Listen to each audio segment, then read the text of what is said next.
dengan impian yang besar untuk menghimpunkan player-player Mobile Legends terbaik di atas satu pentas kompetitif yang terbesar di Malaysia. Musim-musim lepas menemui pelbagai cabaran dan halangan, tapi MPL Malaysia tidak pernah berundur. Sentiasa berdedikasi dan bertambah baik untuk meningkatkan pengalaman e-sukan yang bertaraf tinggi. Kini, MPL Malaysia adalah satu liga yang penting dan paling dinanti-nantikan di tanah air kita. Dengan fanbase yang setia dan pemain profesional dari pelbagai latar belakang yang berusaha menuju ke puncak MLBB Esports, persaingan dah semakin sengit, namun juara hanya satu. Inilah aksi kita, budaya kita yang unik. Inilah MPL kita yang dipenuhi dengan drama dan emosi. Marilah kita nyalakan pentas kita. Ini gaya kita.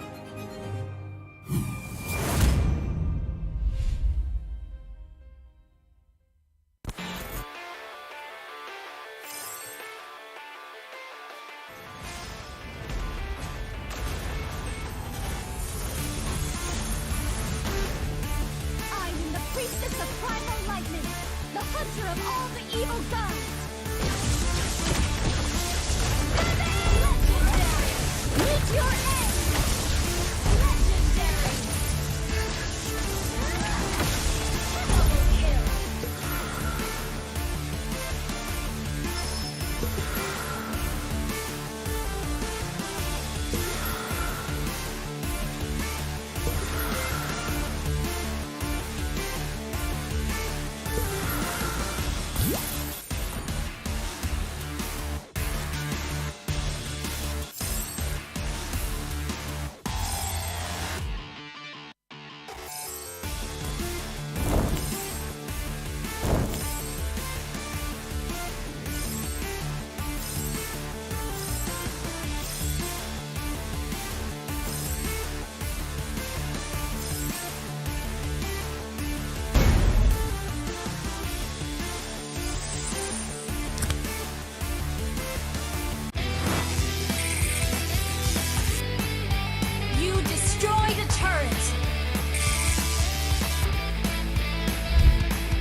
Kehidupan yang lalu memang sangat biasa. Aku penuhinya dengan warna. Tak kisah apa orang cakap, aku teruskan jua. Aku terus positif dan tingkatkan usaha. Bermula dari bawah, aku buktikan kemampuan. Hanya aku yang mampu mengejar cita-cita. Jadilah bintang. Be the superstar.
semua hari ini. Bagi anda semua yang tengah bersiap-siap untuk menyambut Hari Raya esok, marilah kita sama-sama melayan sebuah lagu baru dari HAQ Boys dan Mobile Legends. Enjoy semua. Gimana rasanya be the superstar and show me who we really are. All of the battle, it's time to say the kosong-kosong di pagi raya. All my family, yeah, and with all my homies, Mobile Legends brings us together. Tua ke muda, opi orang beginner, susun jari maaf pun dipinta. Hari raya like a superstar, tak boleh emak nak duit raya dari Mia. Dah macam superstar, nak makan besar, maskan mak ni dah hingga wins macam Rafaela. Hati ampunkan salah. One mission, one aim, straight up aku satu MVP. Jangan pula kau frust, keep it in the family. Whole family tak unity, jalin rapi rapat, ketupat sejiwa satu hati. Bila tiba masanya, kita battle sampai semua bersengkam mata. Tiba pagi raya, maafkan semua usia, susun 10 jari, ampun maaf dipinta. Opi ke beginner, bring us together, and then we show macam mana settle. Kita family, tak ada yang kita nak kena lupa. Ku pasti Mobile Legends untuk kita semua. Gotta shout out to my homies, yeah. Apa khabar? Bina Adil, Wafa, Izin, semua tak sabar. I'm flexing on my skin, semua dah mamas. In the battle for the title, gonna get the point, let's start the game, oh yeah. Gimana rasanya be the superstar and show me who we really are.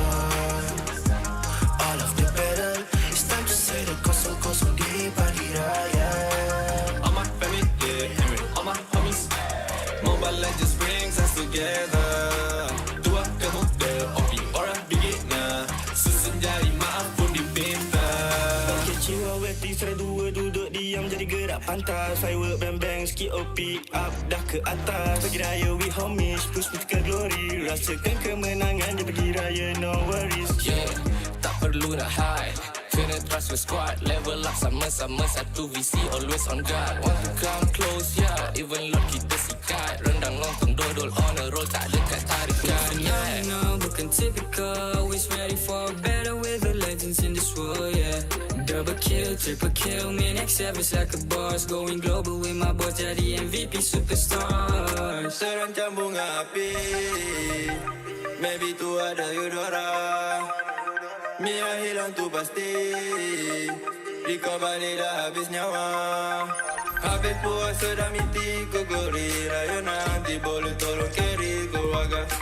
Hati-hatiku punya Nabi yang banyak api. Maybe tu nanti boleh jatuhkanlah bersama. Wow. Oops, sorry guys. Terpaksa berhenti seketika sebab kita ada satu pengumuman penting nak kena buat. Hari Raya jatuh pada bukan esok guys, tapi lusa. So, tak payah nak kelam kapal. Guys, hari lusa guys. Ya, betul. Okay, tak apalah. Kita ML jom. Jom. Gimana rasanya be the superstar and show me who we really are. All of the battle, it's time to say the kosong-kosong di pagi raya. All my family, yeah, and with all my homies, Mobile Legends brings us together. Tua ke muda, opi orang beginner, susun jari maaf pun dipinta.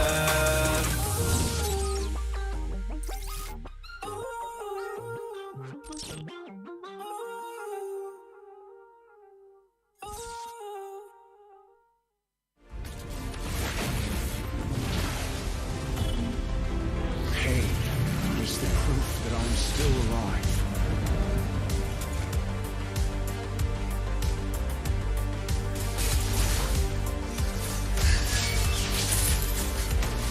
Mega kill! Legendary! Double kill! I'm stopping time.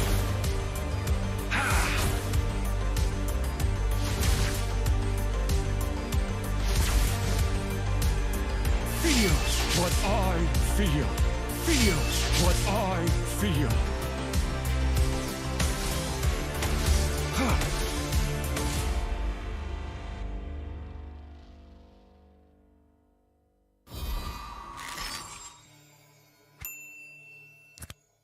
Bulan lepas, tim Malaysia yang layak ke tournament peringkat antarabangsa telah gagal. Tapi yang dah lalu, biarlah berlalu. Kita akan bangkit semula dengan semangat reformasi yang terus membara. Tahun ini, kita berbeza. Bermula dari 10 Mac hingga 16 April, jangan terlepas kejohanan yang akan berlangsung di Stadium Juara. Datang dan saksikan pemain terbaik bersaing dalam MPL season ke-11. Ini gaya kita.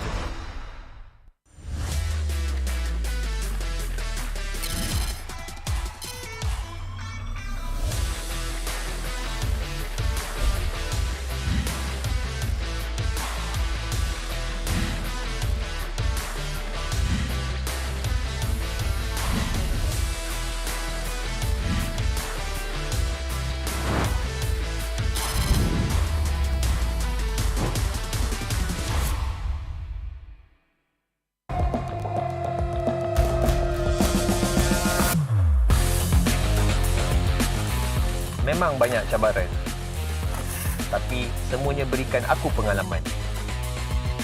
Aku kena siap sedia, cari kekuatan untuk terus ke depan. Aku boleh buat dan kejar apa aku nak. Percaya pada perubahan. Jadilah bintang. Be the superstar.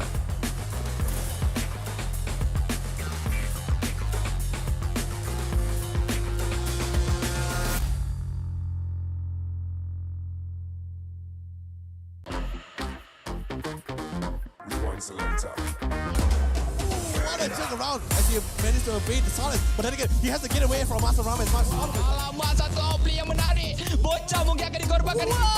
Imperial Justice melarikan diri. Penjahat.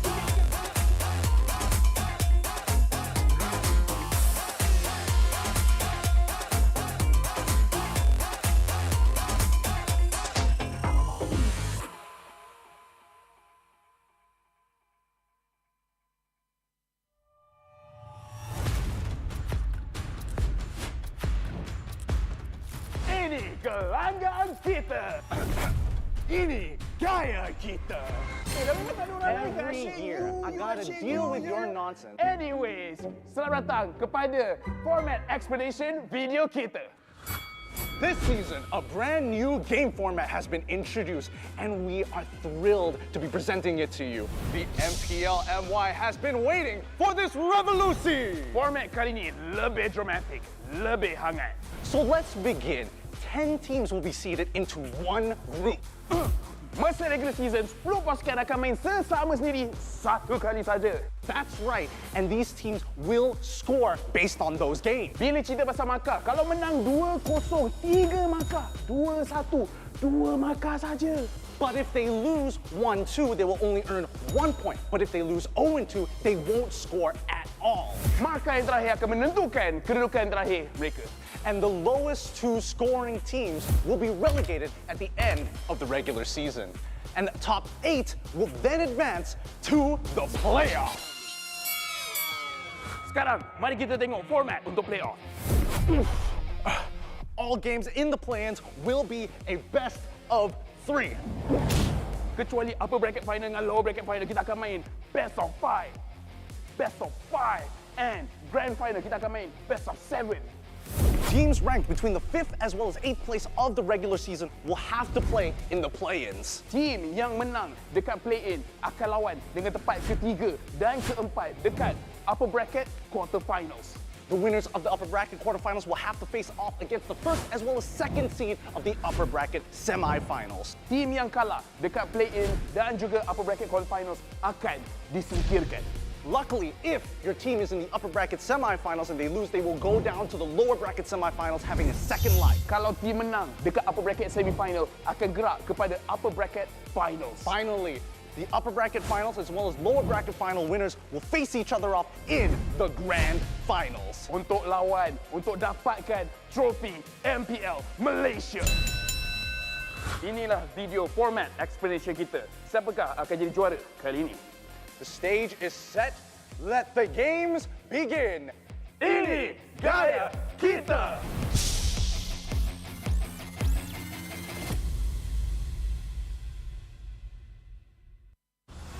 Nadi sebuah bandaraya rentak berterusan yang menggalakkan kita ke depan.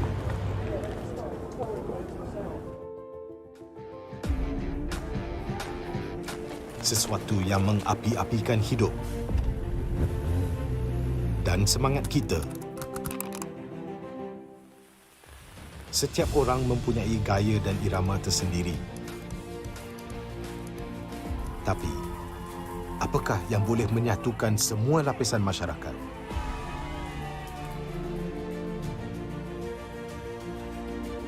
Yang akan menarik perhatian seluruh negara dan mengujakan fan-fan dan players kita. MPL Malaysia ditubuh pada tahun 2017 dengan impian yang besar untuk menghimpunkan player-player Mobile Legends terbaik di atas satu pentas kompetitif yang terbesar di Malaysia. Musim-musim lepas menemui pelbagai cabaran dan halangan, tapi MPL Malaysia tidak pernah berundur. Sentiasa berdedikasi dan bertambah baik untuk meningkatkan pengalaman e-sukan yang bertaraf tinggi. Kini, MPL Malaysia adalah satu liga yang penting dan paling dinanti-nantikan di tanah air kita.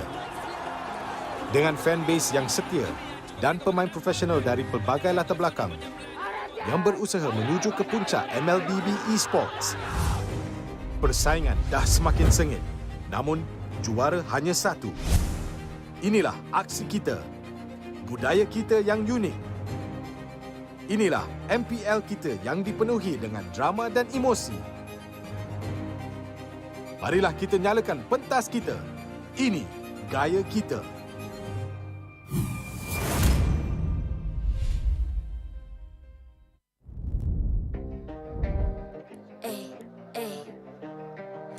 I'm a rock star. Yeah, rockstar. Ay, ay, ay. I'm a rock star, baby. I'm a rock star. I'm a rock star. I'm a rock star. I'm a rock star. Panggil aku rock star. Ini kejohanan kita semua orang rock star. Kita rock star, kita buat saja gaya kita. Makin panas apinya sudah membara. Macam mana pun kau menempuh segala. Demi negara kau buat semua bangga. Step into my world, you know I'm always in my zone. You know I got my team, no I'm never alone. Bring out my best, buat yang terbaik. Jadi juara perlahan kita naik. Aku nak push, naik-naik jadi lebih bagus. Jadi hero, ku ada skill. Berapa banyak musuh aku dah kill. Ramai cuba mencapai, cause they envy me. Tiap game aku pasti jadi MVP. Easy. I'm a rock star, baby, I'm a rock star. I'm a rock star, I'm a rock star. I'm a rock star, panggil aku rock star. Ini kejohanan kita semua orang rock star. I'm a rock star, baby, I'm a rock star. I'm a rock star, I'm a rock star. I'm a rock star, panggil aku rock star. Ini kejohanan kita semua orang rock star. Tengok nanti siapa yang juara. Ni peluang kita bawa pulang piala. This is my game, this is my time. Menang semua, everything will be mine. Kalau jatuh kau pasti kembali. Bangun balik ku tegak berdiri. Kuatkanlah tenaga, ganjaran diperoleh. Ni kejohanan kita, Malaysia memang boleh. Rise up to the top, kita buat bersama. Semangat kita kuat di bawah satu bendera. Ay. I'ma go hard for the win. Win. On the battlefield till the end. I'm trying to beat the greatest anyone has ever seen. Stand by, I'm coming in for I'm the a rock win. star. I'm a rock star, baby, I'm a rock star. I'm a rock star, I'm a rock star. I'm a rock star, panggil aku rock star. Ini kejohanan kita semua orang rock star. I'm a rock star, baby, I'm a rock star. I'm a rock star, I'm a rock star. I'm a rock star, panggil aku rock star.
I'm a rock star.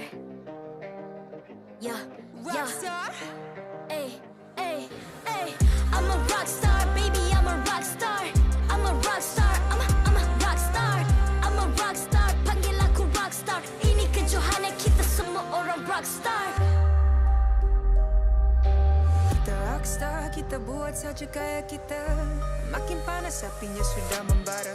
Macam mana pun kau menempuh segala. Demi negara kau buat semua bangga. Step into my world, you know I'm always in my zone. You know I got my team, no I'm never alone. Bring out my best, buat yang terbaik. Jadi juara perlahan kita Get on my way, naik. aku nak push, naik-naik jadi lebih bagus. Jadi hero, ku ada skill. Berapa banyak musuh aku dah kill. Ramai cuba mencabar, cause they envy me. Tiap game aku pasti jadi MVP. Easy. I'm a rockstar, baby, I'm a rockstar. I'm a rockstar, I'm a rockstar. I'm a rockstar, panggil aku rockstar. Ini kejohanan kita semua orang rockstar. I'm a rockstar, baby, I'm a rockstar. I'm a rockstar, I'm a rockstar. I'm a rockstar, panggil aku rockstar. Ini kejohanan kita semua orang rockstar. Tengok nanti siapa yang juara. Ni peluang kita bawa pulang piala. This is my game, this is my time. Menang semua, everything will be mine. Kalau jatuh kau pasti kembali. Bangun balik ku tegak berdiri. Kuatkanlah tenaga, ganjaran diperoleh. Ni kejohanan kita, Malaysia memang boleh. Rise up to the top, kita buat bersama. Semangat kita kuat di bawah satu bendera. Ay. I'ma go hard for the win. Win. On the battlefield till the end. I'm trying to beat the greatest anyone has ever seen. Stand by, I'm coming in for the win. rockstar. I'm a rock star, baby, I'm a rock star. I'm a rock star, I'm a rock star. I'm a rock star, panggil aku rock star. Ini kejohanan kita semua orang rock star. I'm a rockstar, baby, I'm a rockstar. I'm a rockstar, I'm a rockstar. I'm a rockstar, panggil aku rockstar. Ini kejohanan kita semua orang rockstar.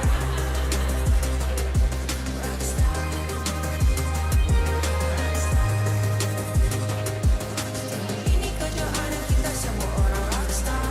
I'm a rockstar, baby, I'm a rockstar. I'm a rockstar, I'm a rockstar. I'm a rockstar, panggil aku rockstar. Ini kejohanan kita semua orang rockstar.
I'm a rock star. Yeah. Rockstar? Ay. I'm a rock star, baby, I'm a rock star. I'm a rock star, I'm a rock star. I'm a rock star, panggil aku rock star. Ini kejohanan kita semua orang rock star. Kita rockstar, kita buat saja gaya kita. Makin panas apinya sudah membara. Macam mana pun kau menempuh segala. Demi negara kau buat semua bangga. Step into my world, you know I'm always in my zone. You know I got my team, no I'm never alone. Bring out my best, buat yang terbaik. Jadi juara perlahan kita Get on my way, naik. aku nak push, naik-naik jadi lebih bagus. Jadi hero, Ramai cuba mencabar cause they envy me. Tiap game aku pasti jadi MVP. Easy. I'm a rock star, baby, I'm a rock star. I'm a rock star, I'm a rock star. I'm a rock star, panggil aku rock star. Ini kejohanan kita semua orang rock star. I'm a rock star, baby, I'm a rock star. I'm a rock star, I'm a rock star. I'm a rock star, panggil aku rock star.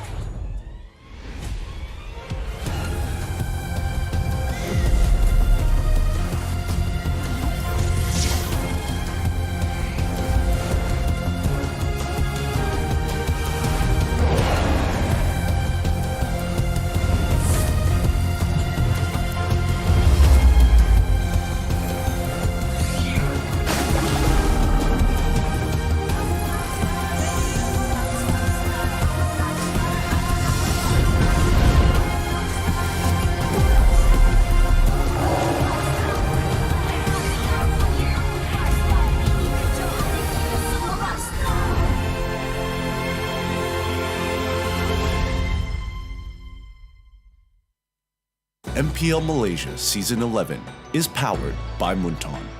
Official mobile internet, Hotlink. More internet, more speed, more Gaia with Hotlink. Game like a pro with ROG phone. Republic of Gamers, the #1 gaming brand in Malaysia. Champion Extra GG with Garnier Men. Fight 99.9% acne-causing bacteria in just 10 seconds. Official gaming chair, OSIM. Partners in esports, AirAsia Super App, ESI, PKL, EGG, and PSM. As the final scores are tallied and the curtain call approaches for the regular season of MPL MY Season 11, perhaps its last page will finally reveal the secret to its madness. Welcome to the English cast, ladies and gentlemen, for the final day of the MPL MY regular season. Today, you're joined by me, Stafa, as well as Gideon as your cast is. Now, this is the very final week. Teams are going to be predetermined whether they're making it to playoffs or not. And we've got two extremely tight matches today to determine exactly that. First off, it's going to be Madness versus Team Secret. And based off of some streams that I've been seeing here and there by some of the Secret members, feels like they're the ones who are going to be trying to gatekeep Madness and pulling them down with them to relegation.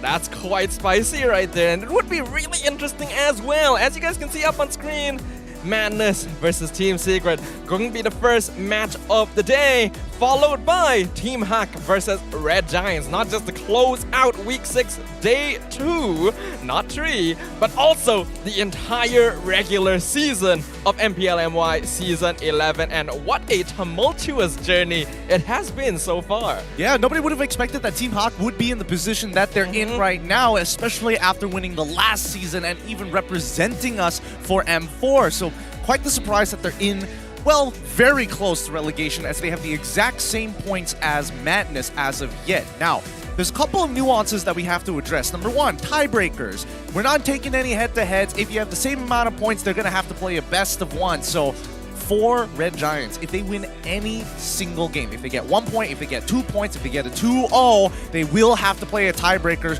with other people. You know what? Let's make it even clearer. Here are the current standings. Yeah, just look at the scores right there around the middle of the pack. Things are looking very, very tight so far. As we already know, Team SMG and Todak are guaranteed their spots in the playoff semi-finals. Homeboys already securing their spot in the quarterfinals as well. However, every spot up until then is still up for grabs, with Red Esports looking comfortable right now, but Red Giants having a genuine chance of competing for that top 4 spot. And that's only if they 2-0 their opponent's Team HAQ. If they lose 0-2, they're going to be in the exact same position. There's nothing to worry about. If they win 1 game, they have to do a tiebreaker with RSG Slate. If they win 2 games but lose 1, they have to play against Lunatics. If they win 2-0, that's when they have a tiebreaker for that top 4 slot.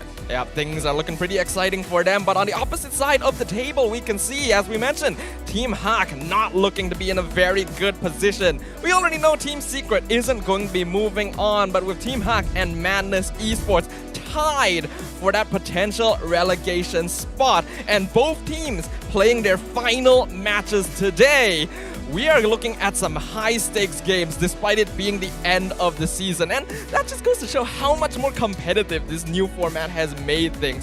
In the past, around the last week of the regular season, we already know the spots teams can start playing around, experimenting with things, but up until the very last moment in Season 11, we have no idea what's going to happen. And that's why the reformation of the overall MPL format has, its good and bad side. The good side being it's shorter, it's 6 weeks. The bad side is how tough these games are going to be. The stakes, slow starters, and people who started late did have a bit of a bounce back. Red Esports, for an example, started off terrible, now in that top 4 spot. So I don't know about you, it's Madness Esports up against Secret. Yep, of course, we're gonna have a bit of a match teaser coming up, so make sure you guys check it out. Pada penghujung setiap musim, kita akan mengucapkan tahniah kepada mereka yang berjaya ke playoff. Namun kita juga akan mengucapkan selamat tinggal kepada tim-tim yang tidak dapat maju. Hanya satu sahaja lagi slot playoff yang belum ditentukan. Siapa yang akan maju dan siapa yang akan kalah. Walaupun melayakkan diri dari Open Qualifier, Madness Esports telah menunjukkan sekilas keupayaan mereka. Mengikut kedudukan Liga sekarang, Madness memerlukan kemenangan 2-0 untuk memastikan mereka ada peluang untuk kekal di MPL Malaysia. Sebaliknya, Team HAQ, juara bertahan kita yang sedang tenggelam juga perlukan mata yang penting. Apa yang menarik adalah lawan mereka adalah Red Giant Esports, satu lagi pasukan dari Open Qualifier. Perlawanan ini juga merupakan persaingan yang cukup sengit dan masih perlu berusaha untuk mendapatkan kedudukan yang baik di playoff. Walaupun Team HAQ menang 2-1 di perlawanan ini, keadaan mereka masih tidak selamat. Jadi, hari ini adalah peluang terakhir untuk kedua-dua pasukan. Pasukan manakah akan survive dan yang manakah akan tersingkir? Jom, kita saksikan. Ini gaya kita. #Revolusi.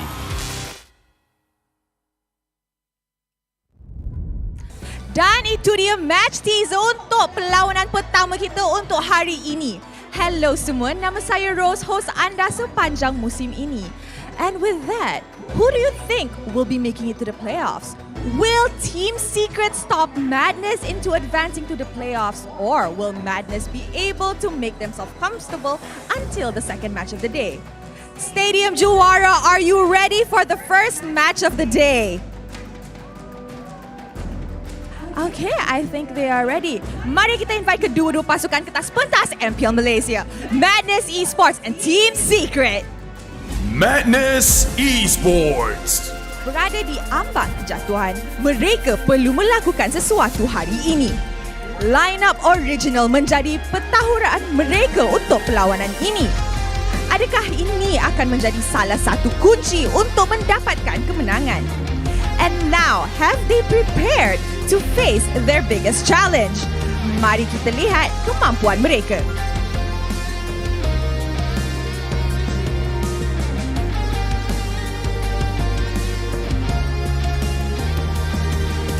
Team Secret.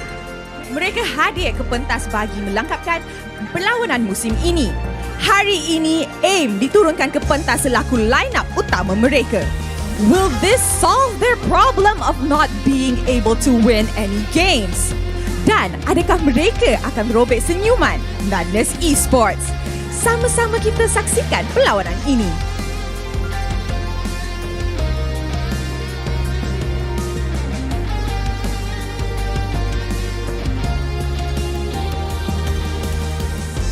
Sekarang masa untuk memperkenalkan coach dan analis kedua-dua pasukan. From the side of Madness Esports, Coach Min ditemani Pozan di atas pentas. Manakala untuk Team Secret, Coach Amox bersorang untuk hari ini.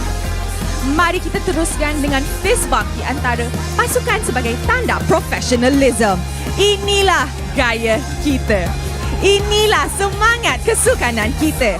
Kawan di luar gelanggang, lawan di Land of Dawn. Sementara player sedang mengambil tempat mereka, let us introduce the one who officiates the match and maintains MPL's integrity. Mereka inilah yang akan memastikan perlawanan sentiasa berjalan dengan adil dan lancar. Head of League Ops, Jay. Head Marshal, Nicholas. Kedua-dua Marshal, Hebe dan Wendy. Thank you for your hard work.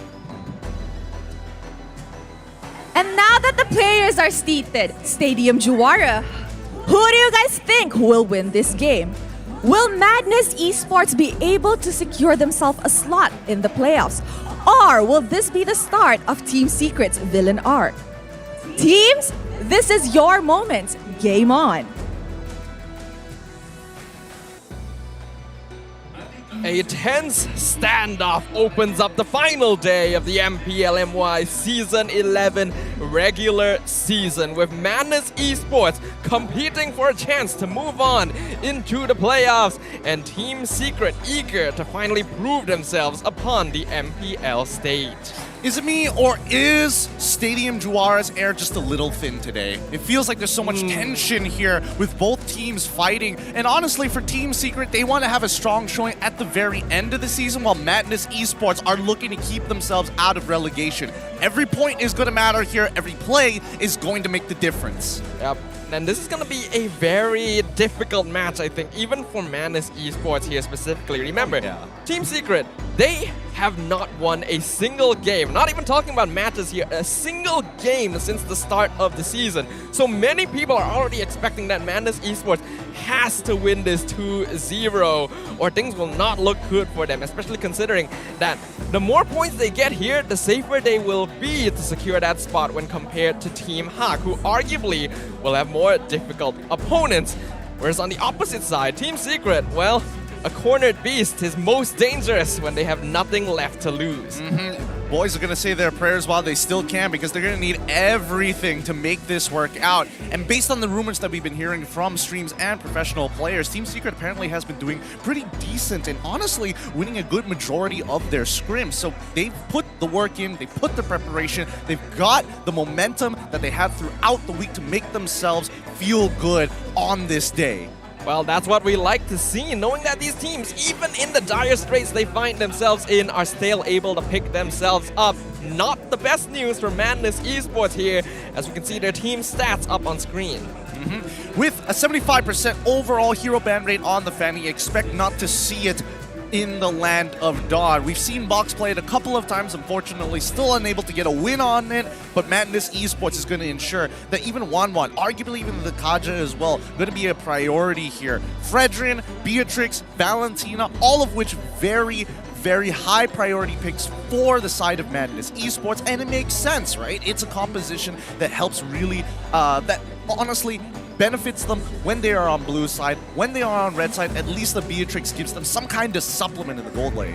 One major vulnerability of Madness is the fact that they are a very passive early game team, as we can see from their 30% first blood and first tower rate. Despite that, they have one of the quickest victories in Season 11 at only clocking in 11 minutes long, meaning that if Team Secret let their guard down, they still have to be very wary. Whereas we can see on the opposite side here, Team Secret's stats are now up on screen. Yep, unfortunately they have still not yet won a game, and that's why you don't have the fastest game win for them just yet. But in terms of first blood rate, a 44% overall first blood rate compared to Madness Esports, higher even, means that this early game, and more likely these smaller interactions within the first 4 levels, most likely will fall into the hands of Team Secret. Similarly, the Fanny, 75% overall ban, but the picks, the Grok as the overall flex, Farsa, she's just good, as well as Lapu Lapu. Keep your eyes out for the EXP lane. Now, this is going to be an interesting one. As we know, Madness Esports does play a bit of a derivative Ube strategy here, which has been working out for them here and there, but is also a very readable strategies that many coaches have accustomed themselves to after preparing for international waters. Team Secret, surprisingly, looking pretty stellar right there. Lots of positive energy on their side of the stage. So let's see if that will bring them some benefits here as we enter in the draft for game number 1 between Team Secret and Madness Esports. All right, let's roll it. Team Secret on blue side, Madness Esports on red, and we're seeing the Minsataran as well as Joy, immediate bans from both sides. I mean, Saturday, we saw a lot of interesting things, right? We saw the Joy, the Arlot get let through one time. We saw a lot of teams trying to big brain it, and now with nothing left to lose, especially for Team Secret, they can throw out whatever strategies, but for Madness Esports, it's a little bit more awkward, right? As much as they want to hold back a couple of strategies for playoffs, kind of hide some of the picks that they have access to, I don't think this is the time to hold back. Yeah, definitely not, especially with their playoff lives on the line here. Remember, even a 2-0 victory for Madness Esports doesn't guarantee they'll go 2, depending on how Team HAQ performs in the second game of the day. So make sure you guys keep your eyes peeled here. As we can see, the Fair Miss has been banned by Team Secret, as well as the Arlet from Madness Esports. Now, I am a little bit curious about the fact that they decided to go for that Mincetar first ban here. We've seen the hero here and there, but still doesn't seem to be a priority pick yet. Why would this be a ban? Well, I feel like a lot of teams haven't cracked the code around Mincetar just yet. Personally, for me, I prefer it in as a support roamer rather than an EXP laner. You definitely want to have that feel of presence and immediate impact with the Spear of Glory, rather than just sitting in lane, getting a decent couple of trades, but then not really participating in the bigger fights because you just rotate slower. That's an interesting point there, but in terms of rotations, we've already pointed out Madness Esports still needs to work a little bit on their early game map pressure here. So I feel like Mincetar wouldn't really be Mali's type of hero in the first place, but pretty sure Team Secret have a method to their madness here. With Melissa and Glue closing out the bans of the first phase, Team Secret now have first pick. In terms of heroes that are still open, I'm trying to think right now. 1-1. Oh, that's true. 1-1 got let through, huh? Yeah, I mean, that's the thing. When you have to start considering these, reworked heroes, newer heroes, it definitely changes the state of the draft. And 1-1 immediately picked up fourth side of Team Secret. Zuto, he's going to be a very happy boy here. Knowing that Melissa is gone, he doesn't have to worry about getting bullied in lane. And a lot of these 1v1 matchups is highly in his favor. But while 1-1 is still a very clutch hero overall, the recent nerfs have definitely reduced her ability to solo carry games, and the mechanics of the hero still do require a lot of work. Madness Esports now looking at some supports. Pretty sure Diggy is going to be picked up fairly early here. Great Purify against the 1-1, something that Mali loves playing and is often banned out against Madness Esports, finally getting let through. The Eve is interesting though. I actually thought they might prioritize the Valentina or the Farsa instead. That's what I would have imagined as well, but this is a good time for Team Secret to actually just straight up go Valentina into Kaja if they wanted to. But no, instead, they're going to go Hilda. They want to make sure that these auto alarm bombs are cleared up nice and easy without too much punishment, and the Valentina has an extra layer of engagement or at least control over the mid lane. But this is actually kind of interesting to me. The Valentina is a pretty obvious choice here. Real world manipulation, time journey, great ultimates to steal. But Hilda, often played as a roam position, is not really within AIM's hero pool as far as I'm aware. So I feel like there's a good chance that Secret could be flexing this into the EXP lane. I wouldn't be too surprised if Neo is the one who picks it up at the end of the day, but let's see what else Madness has in store, right? We expected the Beatrix to come out here, and this is great. This is everything that Team Secret wanted, especially for Zuto. If he does get into that 1v1 situation against Maima, or maybe Zabs, really depends on who's playing this Beatrix, he's most likely to win that 1v1. Well, as we can see now, second phase of bans going to be proceeding. Lancelot immediately removed from the pool by Madness Esports. I suppose this is because they don't want to have a hero that is slippery and has a lot of iframes to escape them right now. With Diggy and Eve, it's very easy for them to lock down low mobility heroes. So I suppose this would be one of their main issues here, especially since Box does like playing on these assassin types as well. Team Secret most likely going to ban out junglers. Fredrin, Mardis, both two very, very solid picks. Fredrin in particular, mainly against Sonic, because he always plays it. Like, without a doubt, he's been picking up Fredrin pretty much a majority of his games. Yeah, I agree with that as well. I'm honestly surprised Fredrin has gone on this far as well. But with Team Secret banning out the Lapu, I'm definitely starting to lean more towards this being Neo's hero here, the Hilda, being picked up by Team Secret, but we'll see whether or not that is the case. Madness Esports now, do they want to continue focusing on the assassin picks here? The Hayabusa is still open for them.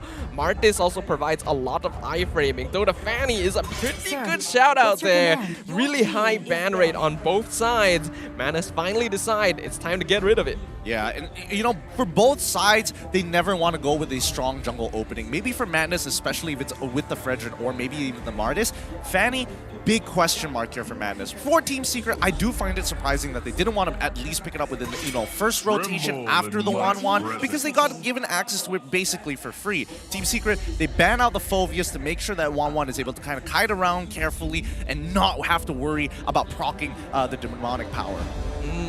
Okay, that makes sense, obviously. You have 1-1, you ban Phobius. It's pretty cut and dry.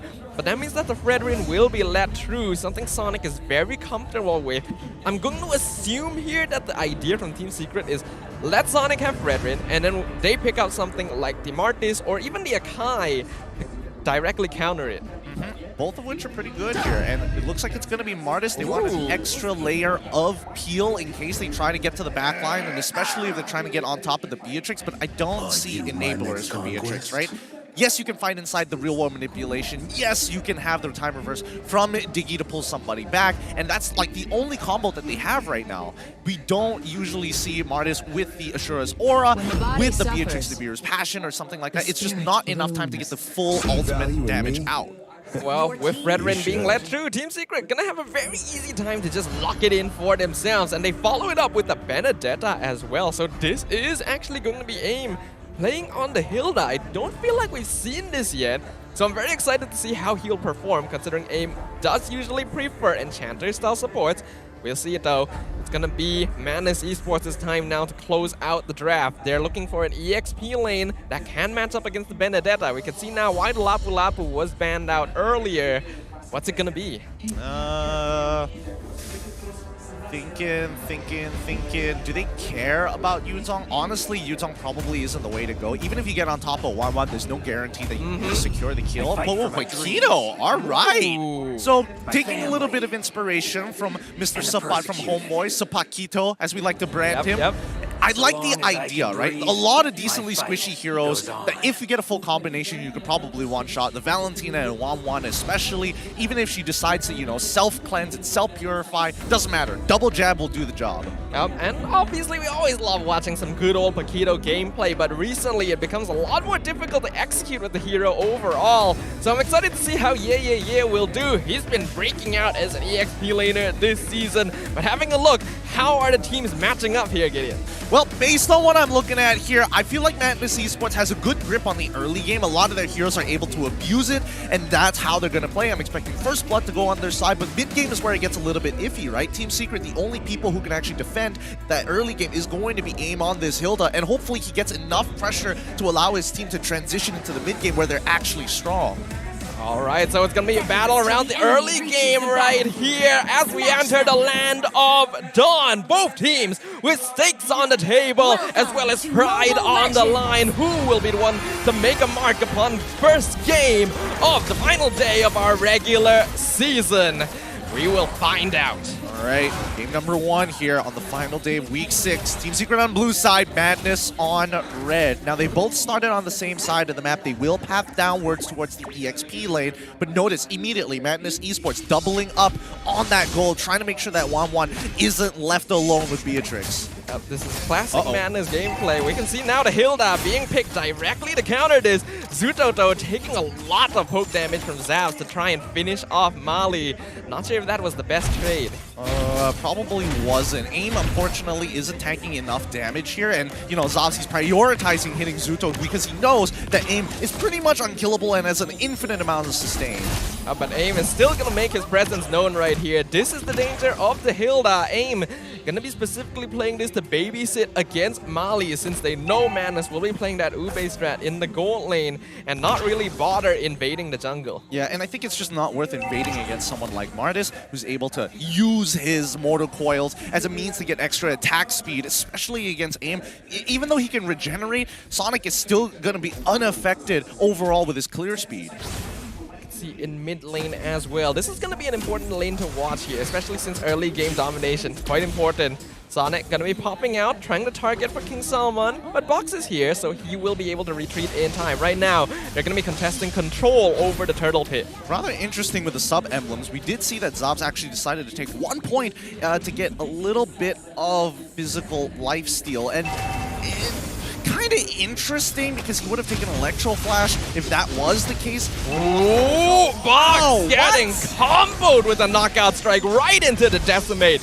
easy first blood for Sonic. Neo trying to contest the turtle, but no retribution anymore. Will he go? Neo steals the turtle away with the Electro final blow. Petrify misses, but so does Sonic with his retribution. That's a mistake. That was definitely a mistake. And honestly, Petrify was also utilized. I'm just surprised that Yeah did that much damage to Box. I think Box, unfortunately, didn't get his taunt off and didn't get the extra stats to keep him alive, but more than enough to put him down to at least 45 HP. Perfect timing for Sonic to actually commit to the fight.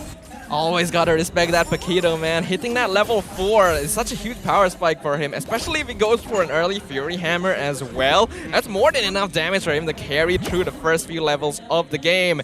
And Box got caught off guard real hard. Unfortunately, not enough pressure from Neo as well as King Salman, since the early game not quite as strong yet.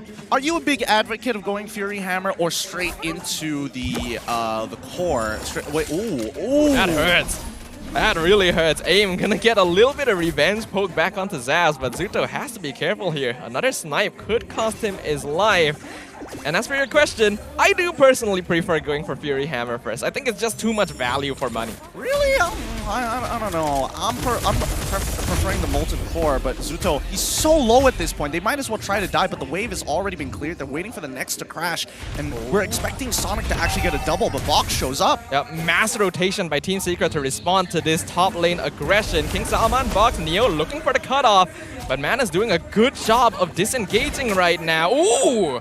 Wow, Zav's being really accurate with those snipes right now. He has not missed a single one so far, so let's keep the count up. So far, he's 2 for 2. Hopefully he can make sure that he is able to specifically target the lower members. Because if it hits aim, it's basically useless. He just goes back into the bush, heals back up, and if Box disrespects the damage coming in from Yeah again, he might have to deal with the Decimate from Sonic once more. Maima already with the Ice Queen's Wand. That's going to be huge for him for this upcoming turtle fight. Yep, important one right here. Madness Esports already lost the previous turtle when they should have had full control.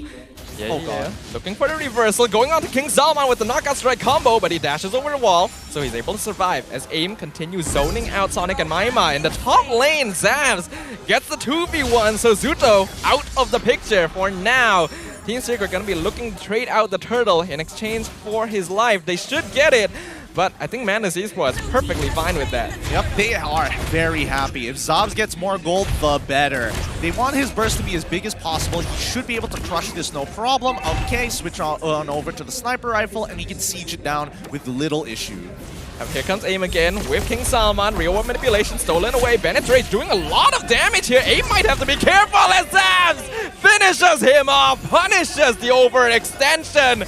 Nothing Team Secret can do. Zavs should actually go for the recall here. He's got more than enough gold, but he's going to use the Nibiru's Passion to clear that wave before taking the recall. Smart choice. Doesn't miss out the EXP. Neo should never die here. He should really never die against Yeah. And he's making himself even more annoying by proxying the waves constantly against him. So, Yeah barely has the time to actually look for trades.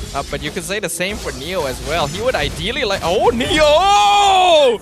Mistakes were made, overestimating the Electro final blow. Just a bit too late to come out, and now Zuto gonna be engaged on in the top lane as well. Real manipulation gonna be purified out of it. Sonic may have won just a bit too far into the hands of Team Secret. And finally, Team Secret are able to get a kill. Now, obviously, it's unfortunate that Neo died so low down by the bot side. He probably should have used the Electro Final Blow just to clear the wave before taking the recall rather than blowing all of his spells. But now Box is trying to make a siege on... It's hopeless. There's nothing much he can get here. Yeah, at the very least, they can hope to trade a kill, but it's Aim who's actually being threatened here. Because of how much he's been camping the gold lane, he has not been able to get his own farm across the map. And that's allowing Zavs, currently 2-0 on the Beatrix, to just poke down the Hilda. And now Yeah with a level lead on Neo. He is comfortable in this lane. Very, very comfortable. Things are not looking too swell for Team Secret right now, but we have to note, Madness Esports does have a slightly stronger early game in comparison thanks to Mali's presence. So as long as Team Secret can maintain the gold difference until the mid game, they're still doing okay. Yeah, and now they're going to go for the lane swap, right? I think Madness Esports at this stage can actually contest 4v4 up on... Oh, actually 4v5 for this turtle. Yeah. Aim gonna be locked down. Neo jumping in. Electro final blow actually cancelled as Box secures the turtle. They're trying to slow it down. Real one manipulation. Yeah. Almost finishes off aim. But Hilda able to sprint away for now. What? No commitment for the side of Madness Esports? I mean, they've already isolated 2 of their members. They might as well just go all in to bait out this fight. They know that bot side is guaranteed to fall considering it's a 4v5 and not enough members can actually rotate there in time. So why not take the fight? I feel like Madness Esports, they're playing a little passively. And eventually it's going to hurt them if this keeps dragging out. Yeah, absolutely. I do agree that there should have been a little more aggression from Madness. I feel like they could have picked someone off at least. But I think they're still okay with the state of the affairs. Remember, Zav's not part of that fight, gets a free tower on his own. So this Beatrix is becoming a huge threat. And Neo, careful, don't want to get picked off again. Yeah, dying the second time would be very detrimental to his economy.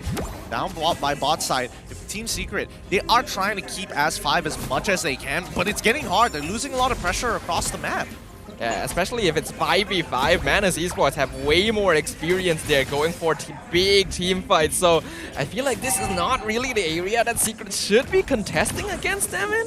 I mean, they're trying to slow down Madness from actually getting more turrets across the map, right? This 930, this 1,000 gold lead coming for the side of Madness Esports, basically just revolving around Zavs at this point. Box does get a Sky Guardian's helmet, so now he should be pretty much unstoppable when it comes down to his clear. He comes out of it, he's healthy, and he's always ready to fight. But will it be a bit too late though? Look at yeah. I'm curious about the build on this Paquito right now. Not sure how much damage he's actually going for because a single Fury Hammer probably isn't enough to do that. I'm guessing that he is playing Festival of Blood. It's tough to say whether he went for Fury Hammer or whether he went for Bloodlust Axe first. We'll check the items in a little bit.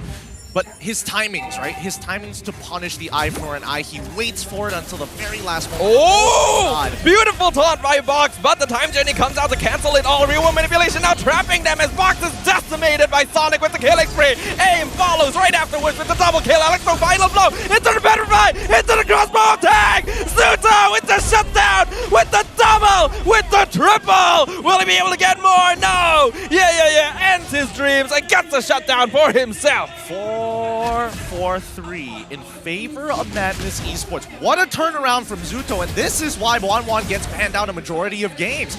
Oh, yeah. Wait, he can actually kill! Oh, King Salman has no cooldowns. He has to flicker away. I actually thought I might follow him there, but I think his skills were on cooldown as well. Not willing to risk that. He has a shutdown bounty himself. Oh boy. I mean, at least with Paquito. Wow! Okay, so Hunter Strike, he went for like the assassin type build. Hunter Strike straight away into the Malefic Roar. He makes sure he has the Magic Dagger just to have a little bit of attack, well, not attack speed, but at least that passive of Lifeline. Oh, Aim getting sniped down. He's able to sprint away for now. As Zuto comes in, he's looking for the crossbow of Tang. Not able to proc it just yet. Bennett's Rage going to miss from Zans as well. A bit of a Lord dance right now. Team Secret still maintaining control. They're trying to keep Madness Esports here, but their waves aren't really pushing in their favor. So Team Secret, they have to make something happen pretty soon or they may lose out more map control. I don't know about this one. The goal lead is very even. It is going to be a 50-50 here. Neo is just waiting in the side. Does he have Petrify? Yes, he does. This is dangerous. Lord, 30% HP. Team Secret gonna try and go for the reset. Not sure if that was intentional, but it's going to happen anyway. Madness Esports retreating for now. Neither side wants to take the risk. Yeah, actually finished the Gross Gold media. Zuto, he got the crossbow tang onto Will he be able to finish out the Paquito? Yes, he does! That's a shutdown onto the Paquito. And now, Zuto, they're gonna be able to continue this onwards. No more crossbow tank though, so Team Secret still has to be careful. This is perfect timing, right? They gotta push on that bottom side. Now that tier 2 is under threat, somebody has to go deal with it. And with all the members of Team Secret regrouping back by Lord side, Madness Esports have no control over the map at all, and they're probably going to lose this Lord, so Sonic has to 50-50 this. Yeah, but Aim is just denying him as Zaz finishes off Neo. Walk into the wrong bush there. It may be worth it though, as Team Secret, they secure secure the Lord. Wave is pushing in their favor. The longer they keep Madness here, the more map control they get. Yep, and once we, I think at the 47 seconds is when, 11 minutes, 47 seconds is when the Lord spawns. Nope, it's 42. I was 5 seconds off there, but Neo, I was hoping he had a little bit more time to actually spawn. But he's Benedetta. He should be able to catch up with the Lord as long as they slow push. And slow push they shall. Bennett's Rage just gonna clear up the entire wave right there. The wave clear capabilities of Beatrix just always really annoying to deal with. But right now, Team Secret done a great job of regaining control. This is where their heroes actually start to hit power spikes. How long can they actually hold on? Madness Esports, they can't seem to crack them open, and Maima, he's very hesitant to use his real world manipulation, knowing that King Sama can easily just steal the timer journey to walk out of it.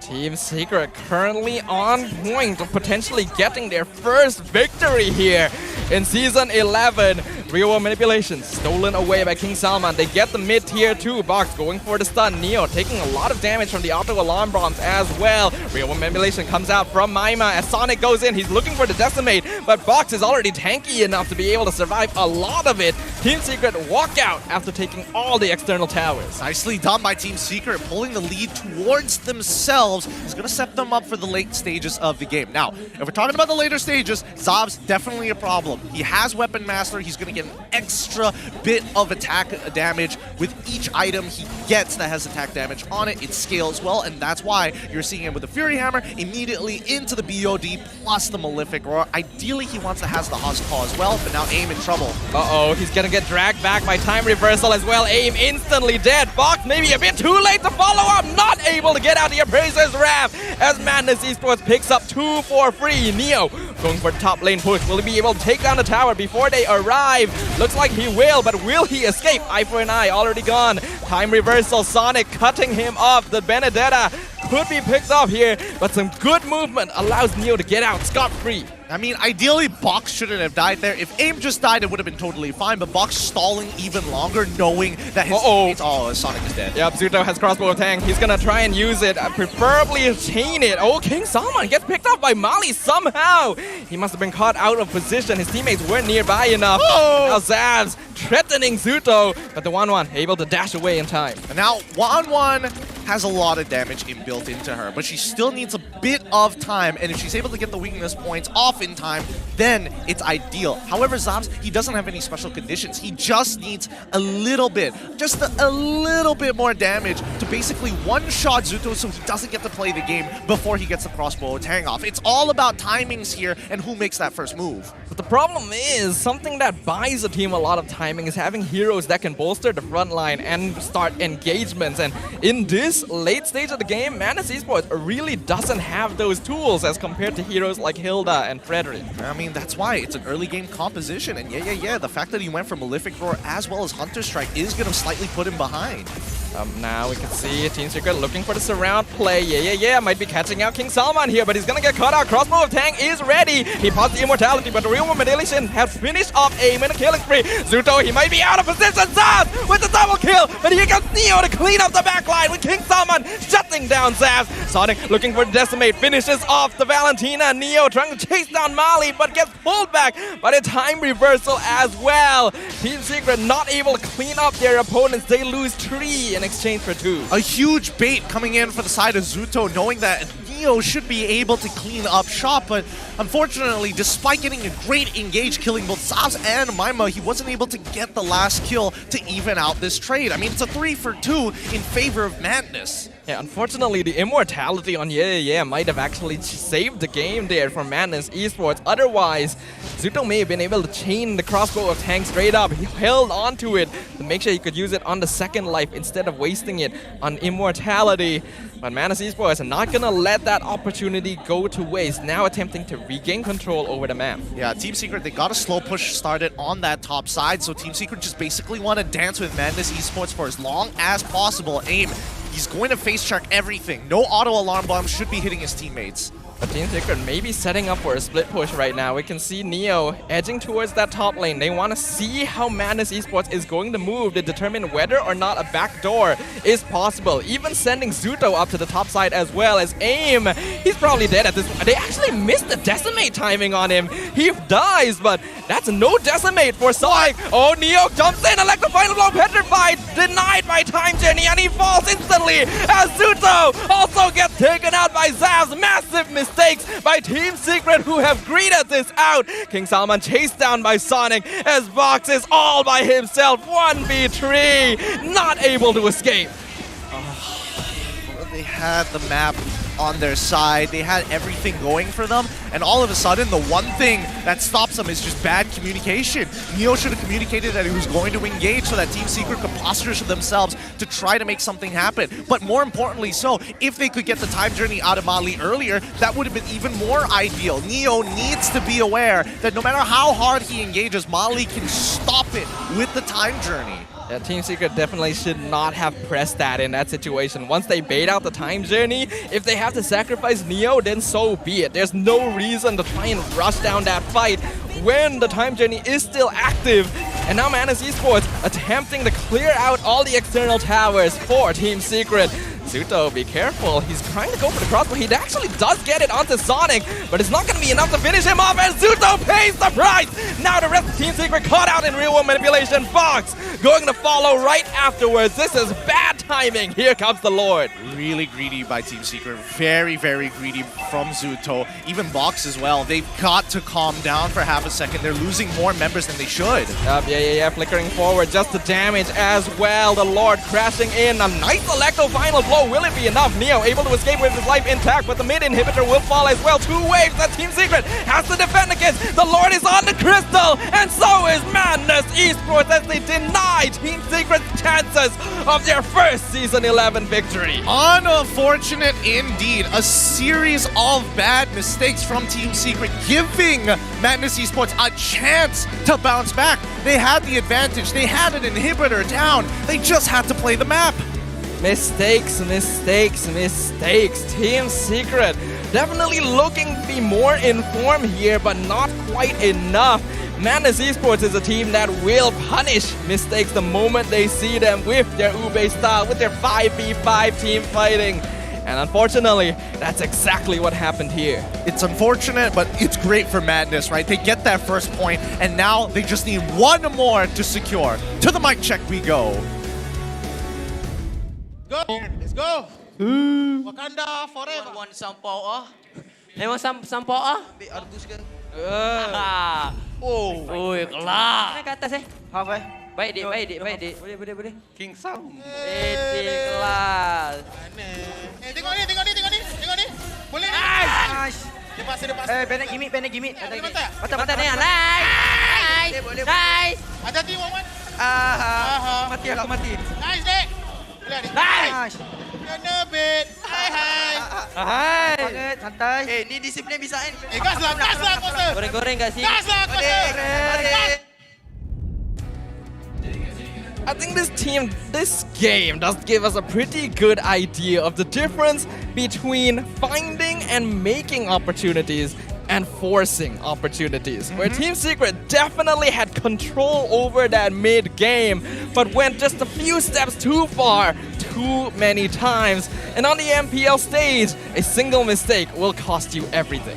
And I think, just a couple of indecisions, mostly communications that was very, very poor between the teams. And once things started to go out of their hands, it just kept on chaining together, right? You get that first tilt and immediately went downhill from there. Greedy mistakes, really overextending on at certain points, but it feels like it's too much.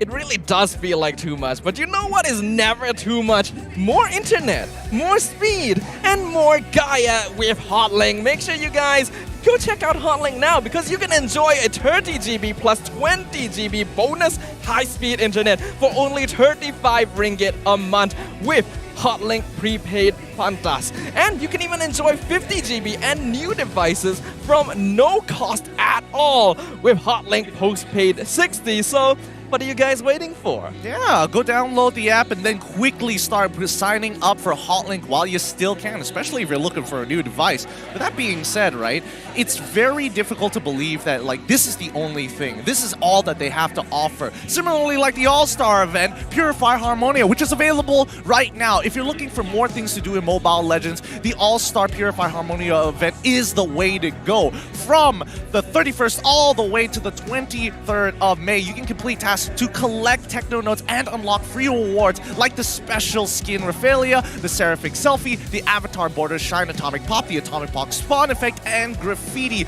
Be the superstar. And All-Star is now underway, so invite your friends and enjoy the generous events together. You guys are the all-stars for tuning in here at MPL and enjoying the Land of Dawn alongside us. So make sure you guys don't miss out on this opportunity. And speaking of missing out, let's not miss out on what happened in game number 1 by reviewing the items that were constructed as well as how this match went on between Team Secret and Madness. Yeah, very interesting that on this Paquito going for that like almost assassin type build, and he just wanted to make sure that he doesn't get one shot by some of the magic dealers, especially King Salman. I mean, Lightning Truncheon, Divine Glaive, Clock of Destinies, plus Holy Crystal, the classic mage build is something most fighters can't deal with, and an Athena shield just to protect yourself from, I don't know, random Lightning Truncheon bounces that happen sometimes that can be unfortunate. You get to save yourself with the Rose Gold Meteor as well. I like the way is thinking. If he gets a snowball, he wants to be a constant threat throughout the game. Yeah, and I think this is a pretty safe game as well to go for this kind of build because, like you mentioned, it's very risky to go full damage on Paquito. You can't really frontline, you have to play assassin style, but he knows that there's actually not going to be a lot of consistent damage coming out of Team Secret during the early stages, and by going damage, he can directly win 1v1s against Neo, which means that he really doesn't have anything to worry about until the very late stages. Absolutely, and I think, the understanding of the laning phase, the laning phase, Benedetta versus the Paquito matchup, extremely comfortable. Most people either mistime their abilities or unable to keep up with how versatile the Benedetta usually is, but in terms of damage, Maima keeping up with Zabs. Yeah, I mean, Maima has always been a solid player here, and I think ever since he joined Madness Esports, he has definitely been a veteran that they could rely on and is dependable in a pinch. The real manipulation, definitely saving it for the best moments was key this game because there's so many ways that Team Secret can force him to waste it out. So the fact that Madness Esports continues to play around that and, of course, set up for Zabs the entire game, who his damage is massive here. It's just really easy for Madness Esports. Exactly, and that's why the later stages of the game can be very difficult for Team Secret to really dive deep against Madness Esports. Let's say you try to start an engagement. Oh, well, guess what? Time Journey coming up from Ali. Disengage could also be done by Maima with a real-world manipulation. There's not a lot of options that Team Secret actually have other than baiting spells from Madness Esports, and once they overextend, Zuto can clean them up. Well, let's have a look at who ends up being the MVP for a nice clinched game by Madness Esports. And looks like this time it's going to be Mali playing on the Diggy. There is a reason why so many teams choose to ban out the Diggy when they're playing against Madness Esports. The pressure that he is able to add to the team fights is huge. And we saw his damage on the previous screen, be able to go for Enchanted Talisman and Necklace of Durance as well and not get punished for it.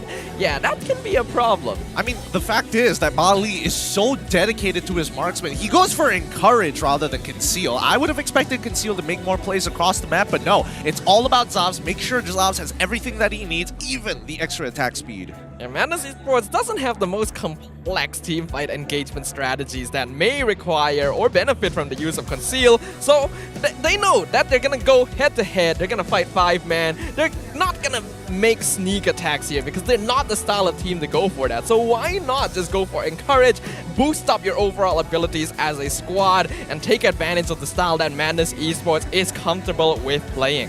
All right, let's have a look at the highlights just in case you guys just tuned in. In this game number 1, we would have expected that Team Secret should have been able to rotate a little bit faster for these neutral objectives, and we were right about that. But Madness Esports' early game was very difficult to deal with overall. Beatrix getting a very early lead, crushing that tier 1, lane swapping, and basically giving up a number of these neutral objectives to power farm Zabs. Something that I'm personally a little worried about in this game is that the strategy that Team Secret came up with to deal with Madness Esports seems to have been playing a similar style to them, in a way that they were trying to reactively prevent Ube instead of playing their own style to overcome Ube. And when you're up against Madness, who are way more used to that style than you are, it does cause some problems. Although in the mid game, Team Secret were doing a pretty good job. I think the mid-game Team Secret were doing all right, but you can see in some of these situations, like this one in particular, where it gets very, very close. So many things happen, but most importantly, Madness Esports were able to trade back, and that's the problem, right? Team Secret are trying to bait spells from Madness Esports to try to crack them off as 5, and every engagement that they make, Madness Esports has a direct answer to it if the cooldowns are available. And like you already highlighted many times before as well, the miscommunication coming out from Team Secret, it does feel a lot like the players are playing by themselves instead of coordinating together, and that ends up costing them a little bit. With Madness Esports now claiming the first victory of the day, we can see they're going to be moving up in the standings right here, pushing Team HAQ into the dangerous relegation zone. If Madness Esports wins one more game, that's going to put them at 10 points, just under the Red Giants, and making it even harder for Team HAQ to actually break out of relegation. And that means Team HAQ would have to win 2-0 if that is the case. But for now, Team Secret, if they can even win a single game, Team HAQ might have a chance. Team HAQ fans definitely sweating pretty heavily right now. A lot of them converting over to the Team Secret banner just to try and see if they can steal some points away from Madness Esports. However, the journey is going to be harsh. It's going to be difficult right now. Madness Esports, while things definitely seemed a little shaky at certain points in that last game, still look to be pretty solid as a 5-man squad. So, Team Secret, the uphill climb continues. Yeah, I mean, that's a big difference between Madness Esports and Team Secret. Madness Esports, no matter what, they might not have the sharpest mechanics in the world, but they always make a decision as 5. And I think that has a lot more value than mechanical skill, because Team Secret, as much as they want to make cool plays and make those TikTok highlight reels, which they can absolutely do in their own free time, if they don't have good communication and teams don't go synchronized together, then you get a similar game to this one. Yep. Now, before we move on into game number 2, let us talk about another All-Star event that's going to be going on. It is the All-Star bonus, the All-Star Last Encore, which is now available in-game, where you guys can select the limited skin you want and redeem it for free. This is going to be happening from the 31st of March to the 30th of April, where all you have to do is complete event tasks to collect wish skin fragments, and you can redeem skins like Gatakacha's Our Heart King, Natalia Deadly Mamba. I'm not even gonna list them all because there's so many, so make sure you guys log into the game and enjoy this exciting event. And also, don't forget to bring your friends for the event. There's so many things that you can do and a lot of quests that can easily be done with just a couple of games with your friends. Now, to the draft recap, you can generally see the idea that they wanted to pull off here. I would have preferred some of these bans, like the Phobius, I understand. The Lapu Lapu, I think, is a bit unnecessary here because Wan generally can out-kite the Lapu Lapu anyways, so I don't see its overall value. Yeah, I think they were just worried that Neo would have to deal with what basically one of the best EXP laners in the game right now. And we know that EXP lane can be pretty important, especially in the early game. Oftentimes, Madness Esports gonna be locked in lane, so the more they can lock them in place, the better Team Secret can control the map. Unfortunately, that plan didn't quite come to fruition there, so we will see what happens in game number 2.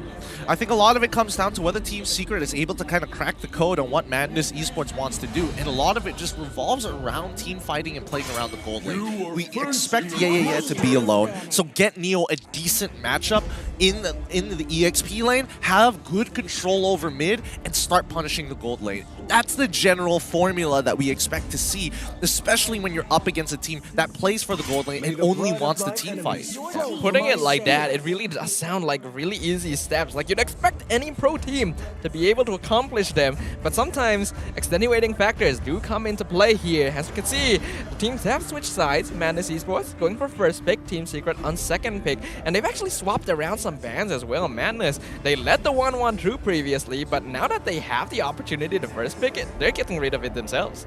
I think they recognized that Zuto was getting a little too scary there after getting the triple kill down by mid lane in game number 1. So adjusting their draft to make sure that Zuto feels at least a little bit uncomfortable is going to be ideal. Now, looking at the bans, we see the Lancelot, the Glue, followed up by Team Secret, the Joy, the Mincetar, as expected here. Now, do they want to get rid of mages? Because Maima was a bit of a problem when it comes down to these overall team fights, or do they not care because you have access to Valentina? It looks like they don't care because Arlott, yes, they got rid of it.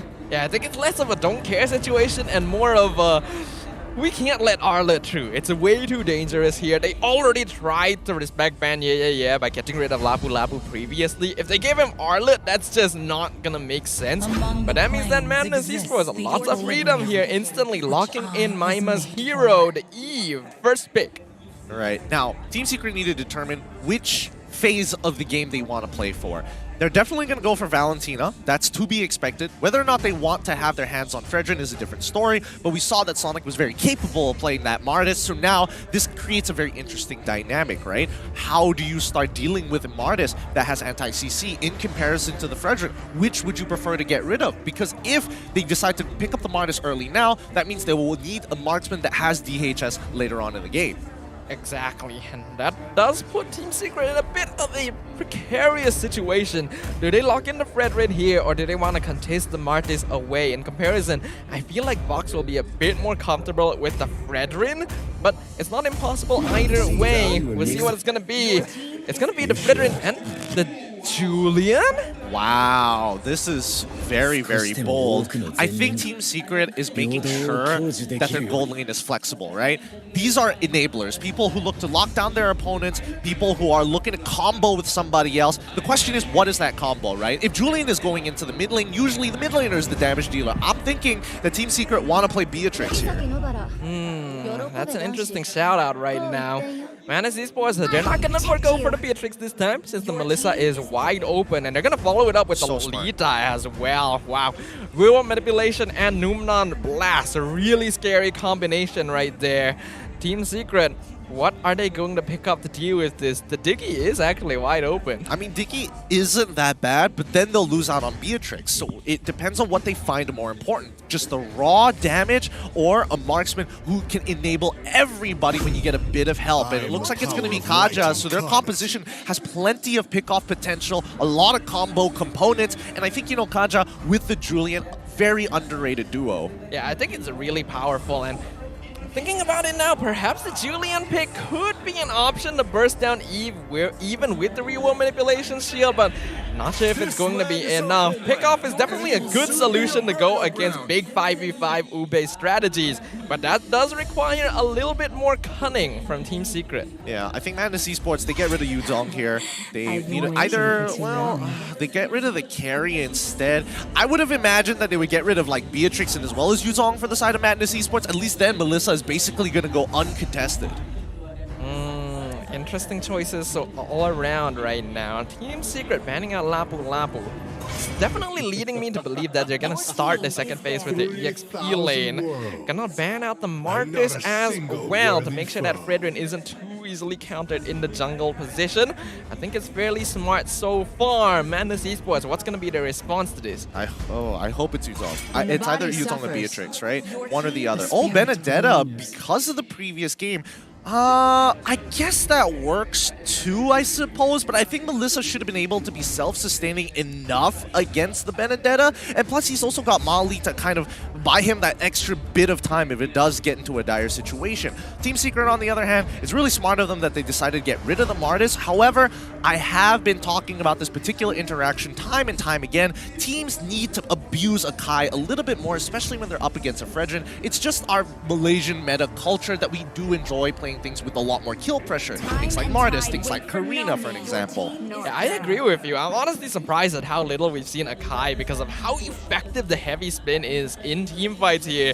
But Team Secret gonna be going for their gold lane to start things off. What? grabbing the Beatrix at this stage. Why? Why? Now Madness Esports can pick up the Yutong for themselves, and they basically have no way to actually peel this Yutong off of the Beatrix. If not, they have to blow some huge spells, and then Melissa gets to play for free. It's not exactly the best trade-off in the world, and ideally you want to have Lapu Lapu in this situation, but it's been banned out. But instead, knowing, hey, because Melissa's on our side, I can basically one-shot your backline. Yeah, Paquito would be pretty strong here, and they pick up the Baxia as well here. We do know Sonic likes the Baxia a fair bit. Not a bad choice here against heroes like the Fredrin. The fact that Team Secret didn't go for a hero like Yuzong definitely leading me to think maybe this Fredrin is actually the EXP laner. And looks like that is the case. The Hayabusa gonna be the final pick for Team Secret. Really good call there. Really good call there, Staffa. That's why I was like, man, this is a bizarre turn of events. I would have expected like some guaranteed things. Like, you know that Madness wants to play for gold lane. But is very self-sustaining no matter what hero he has. If he gets a snowball, he will take that lead a little too far. But now that he's up against a hero like Fredrin, the question will be, does still want to go for full damage early game Paquito when he doesn't have as much kill pressure? Gideon, tell us, what should we expect from game 2? Honestly, I'm expecting Neo to be doing a phenomenal job here against the Paquito. There shouldn't be a way for him to kill the Fredrin cleanly in comparison to Benedetta just because of the raw stats. But look at that kill pressure coming out from Team Secret, right? They've got so many ways to pick people off. They've got the Hayabusa as well as the Beatrix combo components to make it all work. If not Julian as a secondary, but Madness, their team fighting capabilities are rather nasty. Yeah, really nasty as well. That's what Team Secret will have to overcome as we return to the Land of Dawn for game number 2 of our first match of the day. Will Madness Esports continue climbing the ranks to deny Team HAQ a chance at the playoffs? Or will Team Secret finally bare their fangs? Well, let's find out here with Madness Esports. Now on the blue side, Team Secret decided they wanted to be on red side. Let's see how this plays out, right? Because in terms of the mid lane, Maima as well as Mali generally should be able to clear this faster at level 2. But for now, they don't mind giving up a bit of pressure. Nothing much is happening on the map anyways. What's interesting is we can see an adjustment here. Mali actually not playing around the goal lane since he knows Zaz already has a pretty favorable matchup by himself. And AIM instantly targeted, forced the flicker away. Great rotation from Again, comms, people. Comms. At this point, King Salman is without a support. Box is so... Did he get the lift of water? He did. He had to use Retribution for it, which is a little bit sad. But hey, a win's a win. Get a little bit of EXP to get ahead. Hold on, where's Box's orange buff? Hey, don't worry about it. Don't worry about it. Who has Box's orange buff right now? Because that is missing. I don't know if he was able to clear it so quick. He does have it. Box cleared jungle really fast there, and now instantly a rotation from Sonic going in onto King Salman. AIM taking a lot of damage as well. Box trying to offer some support. Oh, AIM, he's dead here. First blood going over to Sonic. Great start from Madness. The beauty of the Boxia can basically run you down to the ends of the earth. As long as he's hitting his abilities, he is good. But I think Team Secret, they need better control over the mid lane, right? Again, they can't do much about the Boxia. Let him roam around. That's something that you can't control. But you need to play for your strong side, which is gold. Oh, God. I am loving the aggression from Madness Esports here. This is very different from their usual style. Having on the Paquito, really enabling Sonic to roam around and cause some damage. Okay, Zuto trying to get out of position so that Zabs isn't able to get some clean muddle attacks on him. But Team Secret should technically be giving these neutral objectives away. Yeah, not the most ideal for them because they're level 4 Look lead. at Box trying to jump in onto Zabs. Here comes the Ogi Shadow kill. Nibiru's Passion going to miss. AIM with the Divine Judgment. Why are they stacking their abilities so badly right now? AIM out of position. Box gonna get caught out by Sonic. No Quad Shadow. 2 easy kills might fall here, but AIM able to flicker away at the last moment. Zuto not even in that fight. Again, there needs to be communication here. That Divine Judgment could have been comboed up with Zuto's sniper shot. He could have held Nibiru's Passion. He could have started walking around and skip away because he was already level 4 at that point. Wasted opportunity there for the side of Team Secret, but Madness very happy with these mistakes. 2 free kills. Team Secret definitely seems like they're feeling the pressure a bit here. Like they're trying to make something happen across the map now that Madness Esports has upped the tempo, but they're not quite able to do so. That that engagement, a great example of the miscommunication that the team seems to be facing. Yeah, and again, they're losing control in mid lane because AIM has to hover around this side, and Maima gets first move, and because of that, priority, he gets zoned out from the wave entirely. Zobs can just, honestly, he should freeze this underneath in the middle of that lane, because if he walks up, Zuto basically dies. But they're gonna force it anyway with 4 members up top. So they're gonna dash away, force the flicker. He'll get out safely, but Zav's now gonna get massive tower gold. Here comes the rest of Team Secret. Real manipulation comes out, AIM out of position. Numenon Blast gonna get cancelled. Real nice by King Salman. Not gonna save AIM though, and not gonna save the tier 1 tower. The whole gold shield falling over to Zav's. Team Secret trying to make a play in the bottom lane to try and counteract this. 2v1, Ogi Shadow Kill onto Yeah. Jumping back in box. Can he finish him off? The answer is no. The wave instantly gets cleared up. They might be able to get a trade here down by bottom side, but guaranteed that Madness has top. Neo's going to walk up, sees Yeah is out of there. Yep. He's trying to stay and prevent them from taking too much tower gold here. Maima arriving a bit too late though. Team Secret does get a fair bit, but in return, the top tier 1 is just gone. Yep, nothing they can do, and they can't even contest this neutral objective because Box is a level down, and Demon Slayer gives a little bit more damage towards Turtle. AIM, he still makes the attempt though. I can respect that. Yeah, can respect that. AIM oh, he flickered forward. Maima, look at that reaction time. He actually flickers away just in time as well. That's a cooldown wasted on the Kaja. I can respect that. I can respect the attempt there. Again, there were no mistakes coming out from both sides. Unfortunately, Maima just a little bit faster on the draw. Bottom side, now the lane swap has happened, and this is where the snowball is going to continue for Madness Esports. Yeah, Zavs is having the time of his life right now. No disturbance by Team Secret at all because they're too busy trying to control the rest of the map.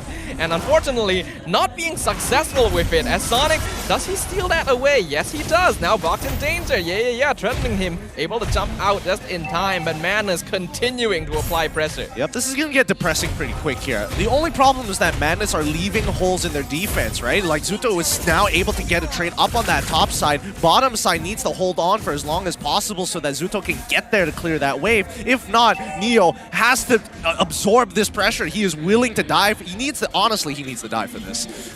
I think they're not going to take that risk. They're just going to give another tower away, and Madness Esports continuing to funnel into Zavs. Team Secret definitely recognizing that they can give Zuto a bit more farm by splitting the map, but the same can be said for the... Oh, hold on. Numenon Blast going to be charged up. Flicker forward. They catch out AIM.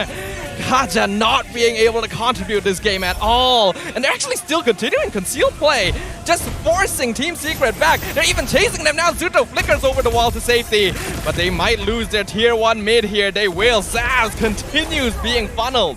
Yep, this is how Madness needs to play. They need to play aggressive. They need to get up into the faces of Team Secret. They know that Team Secret's only early game is King Salman as well as Zuto. AIM has not been able to find the divine judgments to turn these fights, and with that, oh, that hurts. That really hurts. Yeah, might be in danger. He flickers away prematurely. Make sure he's not in range of Divine Judgment. I think that's a good call.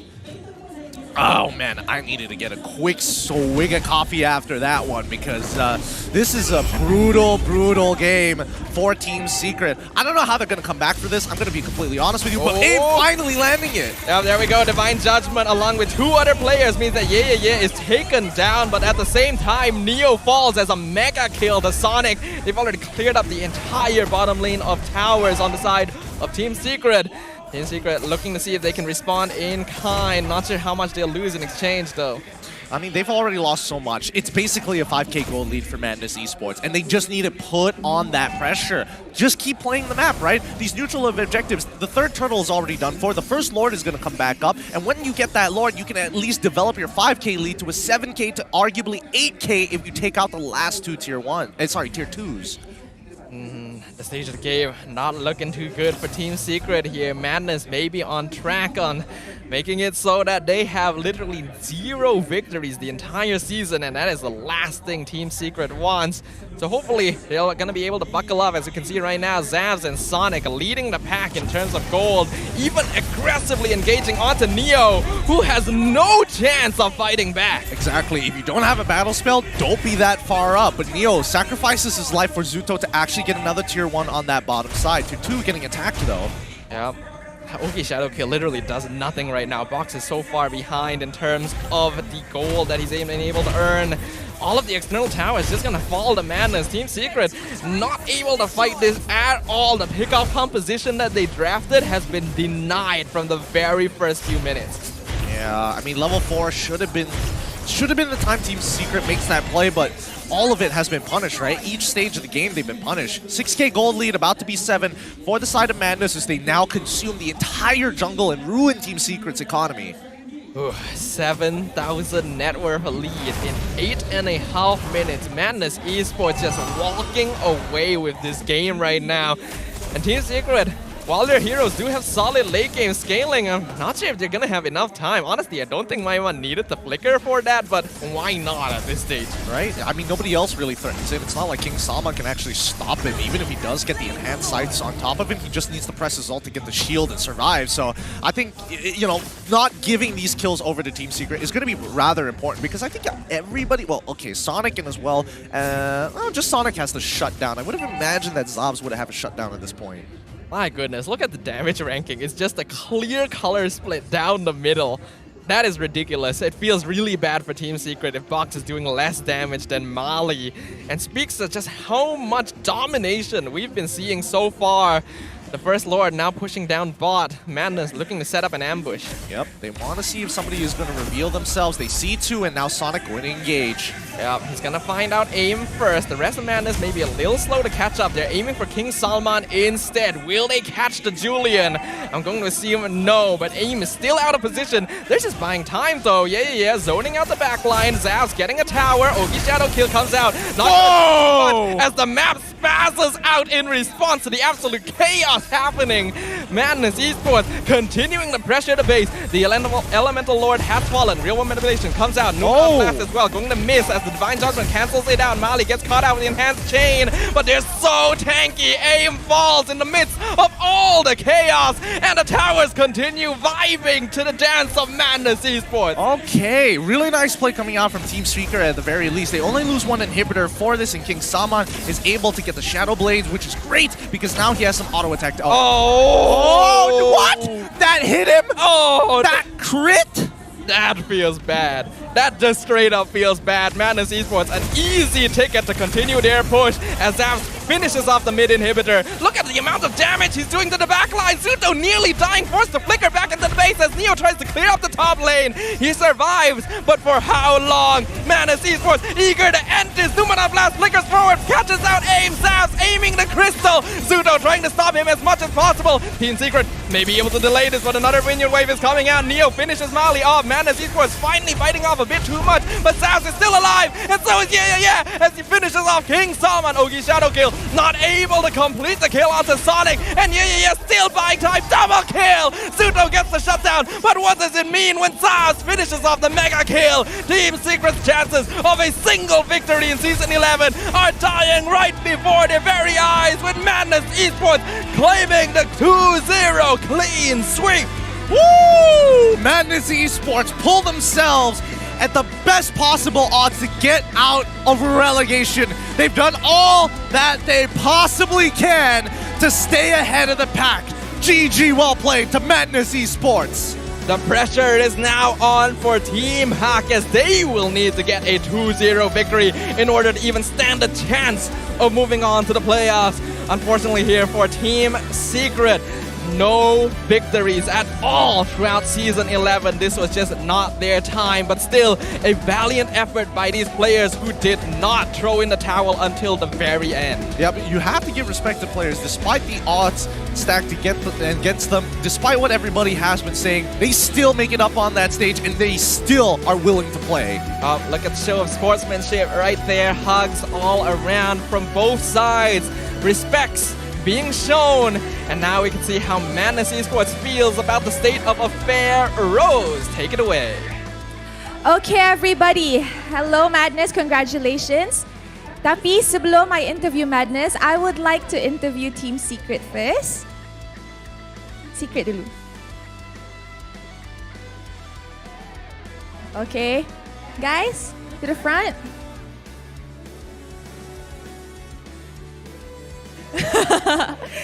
Dia cakap diorang sayang AIM. Okay, so AIM, kita tahu Team Secret dah buat yang terbaik untuk season ini. Tapi, you know, I guess destiny wasn't on your favor. Tak ada rezeki kot untuk Team Secret kali ini. Tapi apa yang Team Secret nak cakap dekat semua orang yang sokong Team Secret dari minggu pertama sampai sekarang, apa yang AIM nak cakap dekat dorang? Bismillah, Assalamualaikum guys. Yang dekat venue dan dekat rumah yang tengah menonton. First of all, AIM wakil teammate AIM dengan orang dekat Secret MLBB.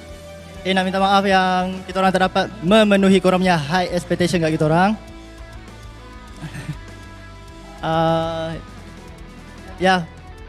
Bukannya kita orang tak layak untuk main dekat batch ni, tak layak main untuk team ni. Cuma ada beberapa situation yang berlaku kat kita orang. Kalau yalah yang korang pun tahu, bagi AIM benda tu fatal situation yang berlaku dekat pentas sebesar MPL. And AIM rasa benda tu could have been avoided, tapi tak apalah. And AIM also nak ambil kesempatan ni nak cakap thank you guys yang mendengar korang yang DM AIM, yang bagi kata-kata semangat, supportive kind words. And bagi kind words kat kita orang, support kita orang walaupun kita orang tengah di fasa ini. Man, you guys are amazing human being. Thank you so much. And last but not least, kalau ada rezeki guys, kita jumpa dekat season 12 guys. Thank you so much. Alright, thank you to Team Secret. Guys, give Team Secret another round of applause. Inilah dia sportsmanship kita. Thank you Team Secret. Thank you so much. I hope to see you guys again next season. Okay, and now for our winners. Winners time. Hello. Hello. Everybody's on stage today. Okay, coach. Alright. So, dengan kemenangan ini, you guys managed to secure 3 mata penuh, giving you guys a total of 10 points, making Madness very very comfortable right now. Sebab selepas ni Team HAQ yang akan main. So, now that you guys have 10 points, how are you feeling? Are you guys more confident for the playoffs? Lepas kita orang secure 3 point tu, memang rasa lega sikit lah sekarang. Sebab lepas first game tu rasa nervous lagi. Second game dah menang, dah dapat 3 point, rasa macam secured 80% lah. Secured 80%. Tapi, if later, let's say Team HAQ akan menang 3 mata penuh juga lawan Red Giants Esports, are you guys ready for your tiebreaker match later on? Kita memang dah ready. Memang dah ready. Memang dah nak all out for playoffs. Kita orang dah nampak ke possibility kan, 3 possibility. So kita orang anggap kalau Team HAQ pun dapat menang, the next possibility is tiebreaker lah. Yes. So kita orang memang dah prepare lah. Memang dah prepare dari I see. Adakah you guys dah prepare untuk tiebreaker playoffs, and what are your expectations for playoffs untuk musim ini?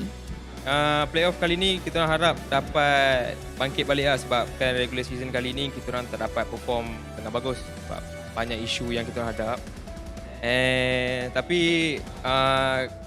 saya nak upload kat budak-budak ni lah. Walaupun diorang ada banyak masalah, still diorang boleh naik atas stage ni main, give all out dekat apa yang saya nak, diorang boleh all out. Saya bangga lah dengan diorang. Yeah, I actually like Madness punya positive attitude. Tadi masa naik stage game kedua pun, Maima tengah piggyback ride lagi. I saw that. Tengah piggyback ride lagi. Macam tak ada apa-apa je jadi kat game pertama tu. Okay, I want to ask you a last question, Coach. Do you think that Maima bagi the team a new flavor lepas taking him in? The Kelantan flavor. The Kelantan flavor. Lain macam. What do you have to say, Kelantan flavor? Betul tak? Bagi saya tak ada pun. Sebab kat sana kita tak ada pun amalkan benda-benda Kelantan ni. Kita still professional lah. Jadi saya nak cerita satu benda lah. Sebenarnya saya ingat orang luar dekat Madness ni kan. First day saya datang, jujur lah. Saya cakap first day sahur, cuba teka dia orang sahur makan apa. Apa? Dia orang sahur makan nasi dengan nugget je. Air sky juice. So, itulah saya nak cerita sikit pengalaman saya masuk tim ni. Dia best, tapi itulah. Okay. Okay guys, steer back a bit. Too far. Okay guys, so are you guys ready for the MVP of the match? Belum lagi. Okay, siapa yang nak count? Okay, Min 3, 3, 2, 1. Mali! Oh my goodness, Mali. Game pertama MVP. Game apa ni? MVP of the match juga MVP. So, how are you feeling? Last game, last day of the regular season, dapat pula MVP of the match. Rasa biasa je kot. Dah biasa sangat menang ke macam ni? Tak, sebab nak MVP time yang lawan tim kuat lah, kalau boleh. Oh, okay. You rasa ya tim kuat tu tim mana? Todak. Wow. Wow. So, dah ready ke untuk lawan Todak dekat playoffs nanti? Rasanya dah. Dah. Okay, this is what we like to hear, kan guys? Alright, so sekarang masa untuk invite a special fan up on stage. Can we please have Gigi? Wow. Alright. Hello. Bagi dia. Hello. Hi Gigi. Hello semua. Hi. So, Okay, hello Team Madness. Okay, good job for today lah. Menang 2-0 lah. Perasaan bangga. Bangga menang kan, 2-0 kan. Takut sikit ni. Oh, tak apa. Tapi tu lah, lagi kita tengok Team HAQ lawan dengan Team apa? Red Giants Esports. Red Giant. Kalau Team HAQ menang, korang kena tiebreaker betul tak? Agak korang boleh pergi playoff lah. Untuk ni. So, apapun saya ucapkan tahniah untuk hari ni. Dan kalau ada tiebreaker, menanglah 2-0 lagi. Okay? Alright, thank you. Tapi tiebreaker tu best of one je. Alright, so I'm gonna move to the side. Guys, closer tau.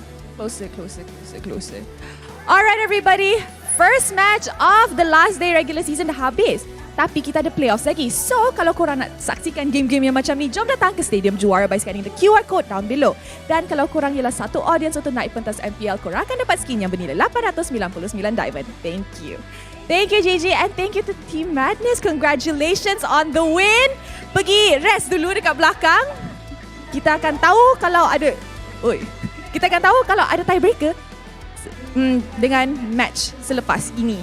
Okay guys, so jom kita dengar mic check Team Madness game kedua match pertama. Aku punya wan-wan kena takut doh. Kakak dikeru. Arasah. Boleh. Apa? Santai guys. Juzi, gua sila Juzi.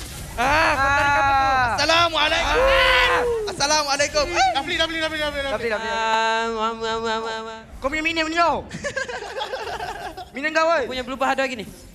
Jangan cakap Kelantan. Masuk British. H-free. Batang masuk.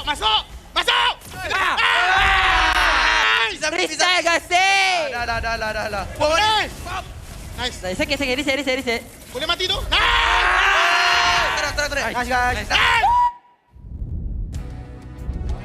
Madness Esports have succeeded in making their lives just a little bit easier and Team HAQ's lives a little bit more difficult as they close out their final game of the season with a resounding clean sweep. We still, of course, have to give lots of respect over the Team Secret though. This was a team that unfortunately was plagued with many issues as they pointed out on stage, but despite that, the players still faced them head on and continued to fight all the way until their very last breath. For that, we can definitely give them a round of applause. Salutes to Team Secret once again. Let's have a look at the match highlights here. And sorry, not the highlights, but the match highlight that Madness Esports setting themselves with the best chance to fight for the last playoff side. Wow, this is a lot longer than I thought. Whereas Team Secret leaves the MPL stage with 0 points in the regular season. And obviously our hearts go out to Team Secret. As you mentioned before, they had a lot of issues, especially within the early weeks with their players and as well as the management. They are still very, very new and they need more time to mature. Hopefully we get to see them during the qualifiers of Season 12, but for now, we have to say our goodbyes to them. Yep, and of course, we also have to congratulate Madness Esports as well. This is their moment here. They got the 3 points. They're looking pretty solid, and they are putting on massive pressure. The Team HAQ, our defending champions, now need a 2-0 victory to even stand a chance of moving on. I cannot imagine what the players must be feeling. Honestly, it's all about playing the game and snowballing out of control when you're playing against Red Giants. They are bad when it comes to playing behind, and that's the only thing that they have to worry about. I think, Team HAQ is one of those teams, they have more than enough experience to actually pull this off in comparison to Red Giants, but we'll have to wait and see, because the abysmal performance from Team HAQ, losing games where they should win, throwing a couple of games because of a couple of mistakes, it's hard to say what their issue is. Are they overconfident? Are they just miscommunicating? Some people are trying, some people look like they might be trying, and then the next game, the roles swap. There's so many things going on. Well, I guess we'll find out the answers to those questions in match number 2, but we're getting ahead of ourselves a little bit here. Let's once again talk about what happened in our first match of the day, as we saw Team Secret unfortunately just seems to fall apart a little bit in game number 2. I don't know if it's the pressure getting to them. Maybe Madness Esports already figured out the sauce here, the ingredients they needed, but unfortunately it was just another really quick game for Madness. I mean, it's a combination of just poor execution and missing some important timings. Like, level 4 was the biggest time for Team Secret to start pulling ahead against Madness Esports and affecting those side lanes, but a couple of miscommunications again and some bad execution does result in double kills, and honestly, a free pass to the mid game for Madness Esports. Yeah, I feel like Team Secret might have been a little bit too greedy with their draft here, because they really have no lane pressure at all. The only lane that outright can win the 1v1 is maybe Neo at best, and even then it's much easier for Yeah to rotate around and affect the map. When you consider that, they don't really have mid lane pressure in the first few levels, they don't have gold lane pressure, and this allowed Zavs to just funnel every single lane into himself. Yeah, that's not good. Yeah, it really isn't that great, and I mean, when you miss those power spikes, there's no real way to come back from it. I mean, it's 12-3, 11 minutes, 27 seconds overall match time. Such a brutal game for Team Secret. But what I would like to say for this game is I really like what we saw from Madness Esports here. There was no early game passiveness. There was no, Mali is just going to stand in the gold lane forever, make sure Zavs gets a lot of farm. He was roaming around with Maima, roaming around with Sonic. Yeah was participating in fights right from the get-go, and it created so much space, so much pressure. Team Secret thought they would have more time to scale up, but they weren't expecting this kind of momentum. Well, I think, the momentum came a lot from Sonic, who can basically run a majority of the members down from Team Secret, right? As soon as that shield unity connects, he is just going to stick on you like glue, and it's difficult to shake him off. He's so tanky, he's so relevant from early to mid, and by the time he got like, what, 1 or 2 kills, he's 3 items ahead. It was just a really bad situation for Team Secret overall, and as you can see from the match recap here, Madness Esports did a really good job overall of playing around their strengths. In Game 1, the draft from Team Secret didn't quite work out, but they were able to play around the mid lane power spike. Madness still able to come back from mistakes. In Game number 2, you can see the draft actually looking pretty strong for Secret overall. But Madness still playing around their strengths, the team fight and utility.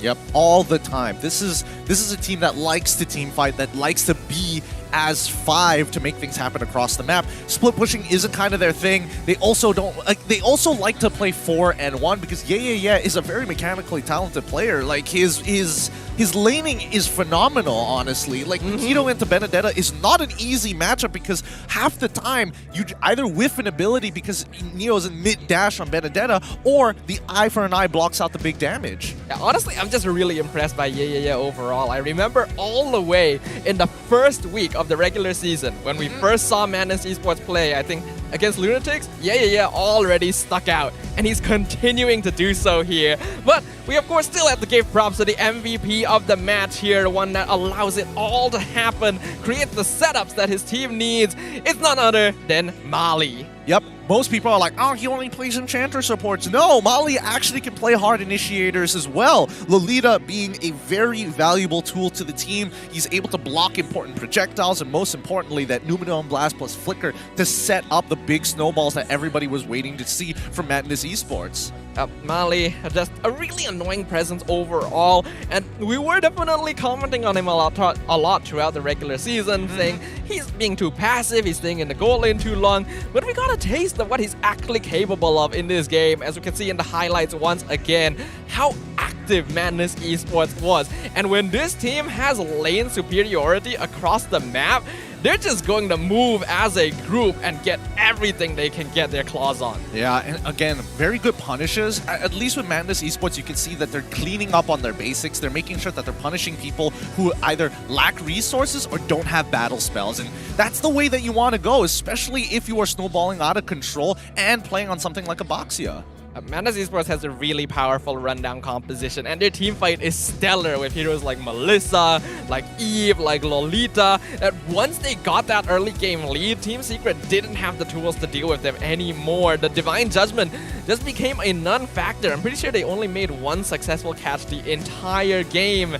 And that's just a recipe for disaster here. As we can see, late game Zavs being an absolute monster. That's what happens when you get 3 free tier 1s. With that being said, let's have a look at the updated standings. With our first best of 3 over, a 2-0 for Madness Esports puts them at 10 points, 3 points away from Team HAQ, and they are above relegation for now.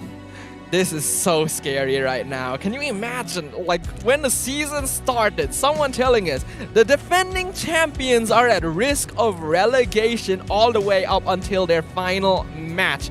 And because Madness Esports has won their 2-0 here, from what we hear, there's confirmation that there is going to be at least one tiebreaker to finish off the day. Absolutely. I mean, Red Giants, if they win any of the matches, even if it's just one match, they will have to go for a tiebreaker. If Team HAQ gets a clean 2-0, they have to play that tiebreaker against Madness Esports. And personally for me, I like an underdog story, and I would like to see Team HAQ actually bring it to Madness Esports in that tiebreaker, but who knows? Red Giants has consistently proved that they get better every week. So now it's really going to be up to Team HAQ here, our second match of the day, as well as the last official match of the regular season, where defending champions will put it all on the line up against a promising squad of rookies who so far hasn't revealed everything in their pockets yet. They haven't revealed too much, in a matter of fact, and I think that I don't know, the fact that the tier 2s are making it this far, yes, as expected, they're not taking the top spots, but they're doing better than what we expected. Exactly, especially when you consider as well that this has been such a competitive season. Like this is such a hard season for new teams to come into the MPL, but they've really been showing off, right? Red Giants Esports, Madness, they've been doing great. A lot of the rookies that have been making their debut have been showing up as well. Really looking forward to the growth of the MLBB scene here in MPL MY as a whole.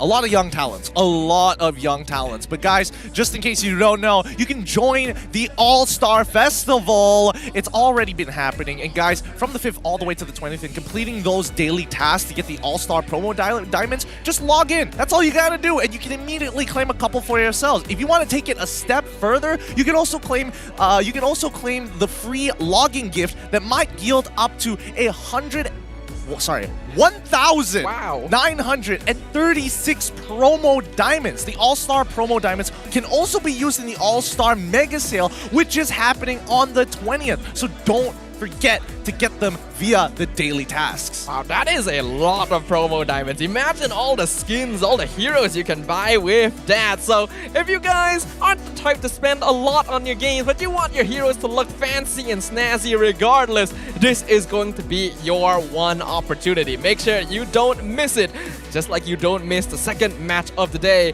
which is going to be coming up. Like we've already mentioned many times, it is going to be Team HAQ against Red Giants Esports. Yep, this is going to be a very, very tight game between the two. Oh, who's going to get relegated? We don't know just yet. Well, let's not forget that the Red Giants, if they win 2-0, they can compete for the 4th spot. And that means they get to skip the play-ins during the playoffs. It's honestly been such a competitive season. Normally you expect that teams that are around the middle don't really have a chance towards the top spots anymore towards the end of the regular season, but 7th place can still compete for top 4? Wow, it just goes to show we had no idea what we were expecting coming into MPL MY Season 11, and it's not quite over yet. So we're gonna go on a short break. When we come back, our defending champions will fight for their playoff lives. Make sure to see you guys there.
the hunter of all the evil gods.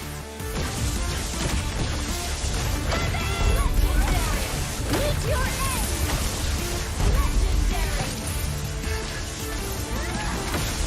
Double kill.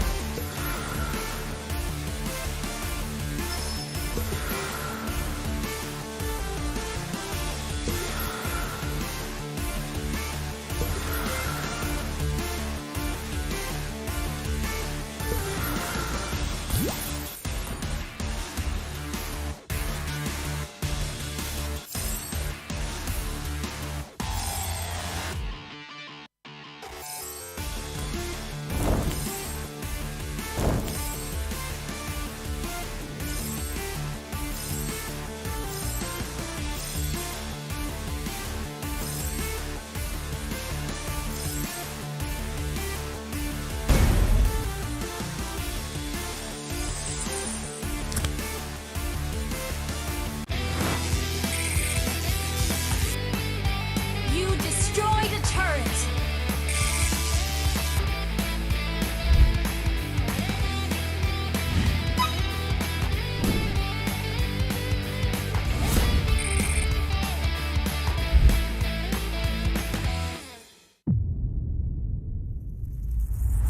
Kehidupan yang lalu memang sangat biasa. Aku penuhinya dengan warna. Tak kisah apa orang cakap, aku teruskan jua. Aku terus positif dan tingkatkan usaha. Bermula dari bawah, aku buktikan kemampuan. Hanya aku yang mampu mengejar cita-cita. Jadilah bintang. Be the superstar.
Segalanya lebih dengan bas Prabaya Hauling pada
Bagi anda semua yang tengah bersiap-siap untuk menyambut Hari Raya esok, marilah kita sama-sama melayan sebuah lagu baru dari HAQ Boys dan Mobile Legends. Enjoy semua! Iba masanya, be the superstar, show me who we really are. All of the battle, it's time to say the kosong-kosong di pagi raya. All my family, yeah, all my homies. Mobile Legends brings us together. Tua ke muda, opi orang beginner. Susun jari maaf pun dipinta. Hari raya like a superstar, tak boleh emak nak duit raya dari Mia. Dah macam superstar, nak makan besar. Maskan mak ni dahil get wins macam Rafaela. Hati ampunkan salah. One mission, one aim, straight up aku satu MVP. Jangan pula kau frust, keep it in the family. Whole family tak unity, jalin rapi rapat ketupat sejiwa satu hati. Bila tiba masanya, kita battle sampai semua bersengkam mata. Tiba pagi raya, maafkan semua usia. Susun 10 jari, ampun maaf dipinta. Opi ke beginner, bring us together. And then we show macam mana settle. Kita family, tak ada yang kita nak kena lupa. Ku pasti Mobile Legends untuk kita semua. Gotta shout out to my homies, yeah. Apa khabar? Bina Adil, Wafa, Izin, semua tak sabar. I'm flexing on my skin, semua dah mamas. In the battle for the title, gonna get the point, let's start the game, oh yeah. Iba masanya, be the superstar, show me who we really are. All of the battle, it's time to say the kosong-kosong di pagi raya. All my family, yeah, all my homies. Mobile Legends brings us together. Tua ke muda, opi orang beginner. Susun jari maaf pun dipinta. Jiwa weti serai dua duduk diam jadi gerak pantas. Firework bang-bang sikit OP up dah ke atas. Pagi raya we homies push me ke glory. Rasakan kemenangan di pagi raya no worries. Yeah, tak perlu nak hide. Kena trust with squad. Level up sama-sama satu visi. Always on guard. Want to come close, yeah. Even Lord kita sikat. Rendang lontong dodol on a roll. Tak dekat tarikan, yeah. No, bukan typical. Always ready for better with the legends in this world, yeah. Double kill, triple kill. Me next service like a boss. Going global with my boss. Jadi MVP superstar. Terancam bunga api. Maybe tu ada Eudora. Mia hilang tu pasti. Di korban ni dah habis nyawa. Habis puasa dah miti ku gori. Raya nanti boleh tolong carry keluarga. Hati-hatiku punya Nabi yang banyak api. Maybe tu nanti boleh jatuhkan lo bersama. Wow. Oops, sorry guys. Terpaksa berhenti seketika sebab kita ada satu pengumuman penting nak kena buat. Hari Raya jatuh pada bukan esok guys, tapi lusa. So, tak payah nak kelam kapal. Guys, hari lusa guys. Ya, betul. Okey, tak apalah. Kita ML jom. Jom. Iba masanya, be the superstar, show me who we really are. All of the battle, it's time to say the kosong-kosong di pagi raya. All my family, yeah, all my homies. Mobile Legends brings us together. Tua ke muda, opi orang beginner. Susun jari maaf pun dipinta.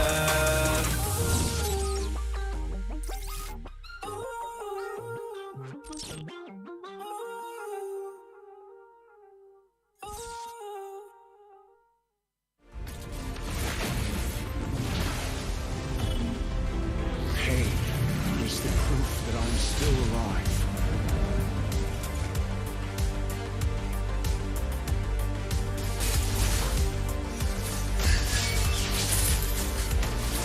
Mega kill!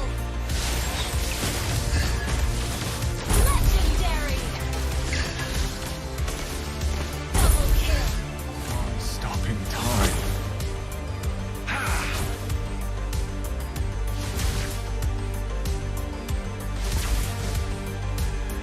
Feels what I feel. Feels what I feel.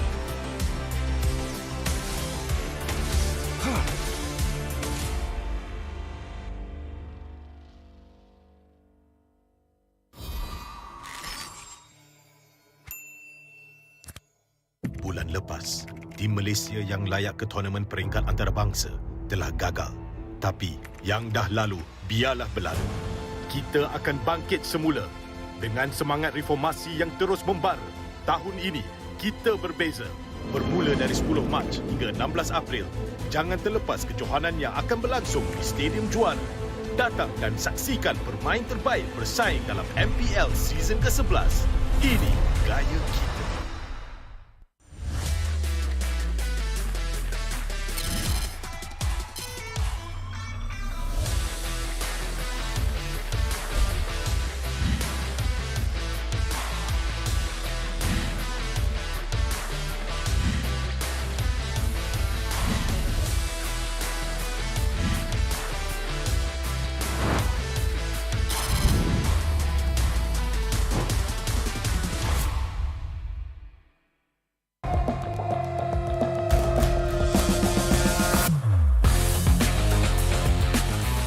Memang banyak cabaran, tapi semuanya berikan aku pengalaman. Aku kena siap sedia, cari kekuatan untuk terus ke depan. Aku boleh buat dan kejar apa aku nak. Percaya pada perubahan. Jadilah bintang. Be the superstar.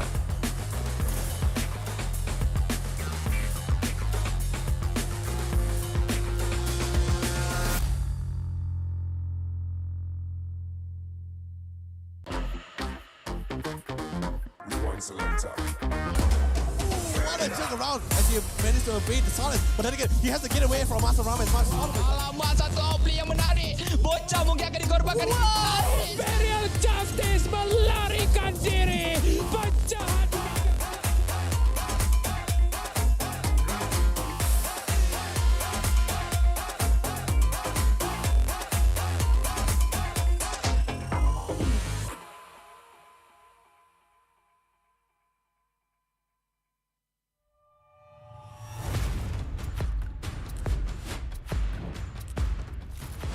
Kelanggaan kita. Ini gaya kita. Every year, I gotta deal with your nonsense. Anyways, selamat datang kepada format explanation video kita. This season, a brand new game format has been introduced, and we are thrilled to be presenting it to you. The MPL MY has been waiting for this revolution. Format kali ini lebih dramatic, lebih hangat. So let's begin. 10 teams will be seated into one group. Masa regular season, 10 pasukan akan main sesama sendiri satu kali saja. That's right, and these teams will score based on those games. Bila cerita pasal markah, kalau menang 2-0, 3 markah, 2-1, 2 markah saja. But if they lose 1-2, they will only earn 1 point. But if they lose 0-2, they won't score at all. Markah yang terakhir akan menentukan kedudukan terakhir mereka. And the lowest 2 scoring teams will be relegated at the end of the regular season. And the top 8 will then advance to the playoffs.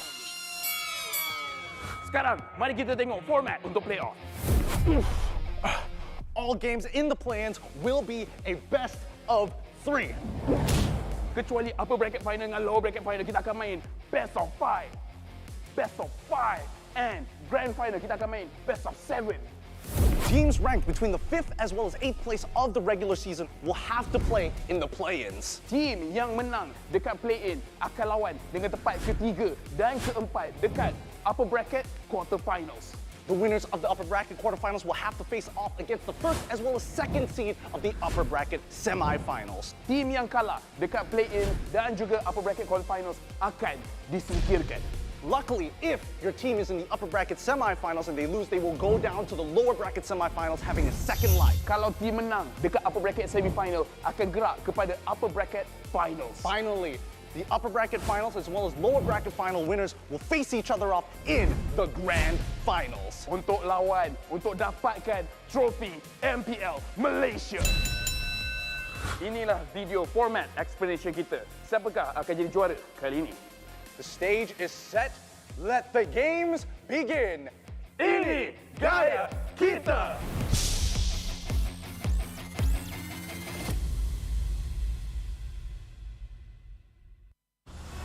Nadi sebuah bandaraya. rentak berterusan yang menggalakkan kita ke depan.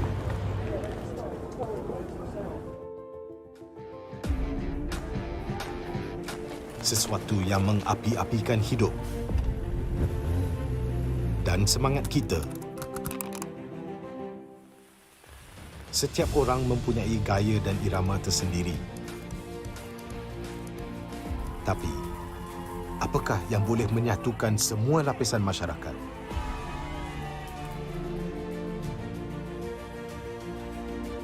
Yang akan menarik perhatian seluruh negara dan mengujakan fan-fan dan players kita.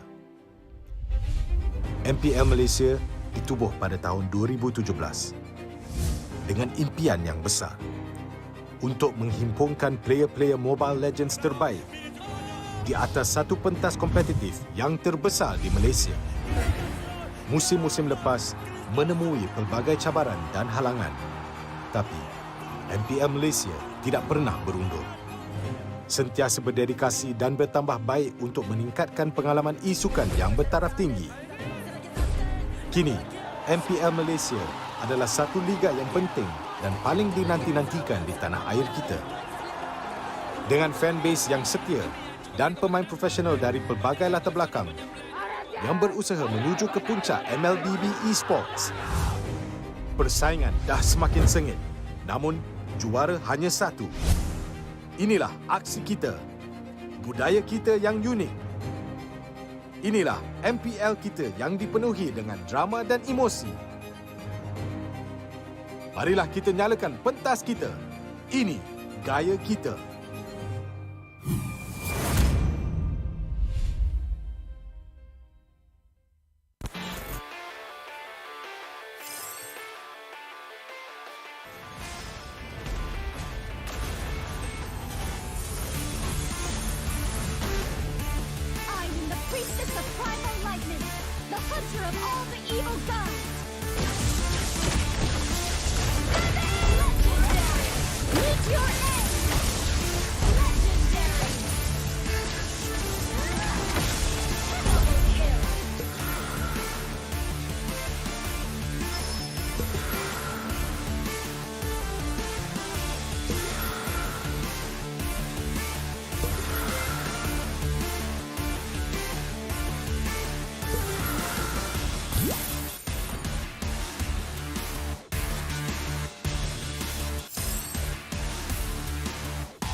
Kehidupan yang lalu memang sangat biasa.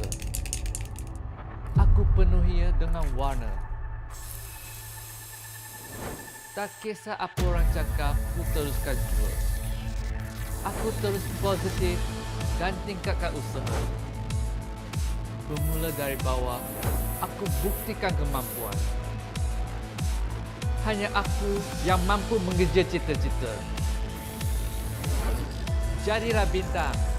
Be the superstar.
semua hari ini.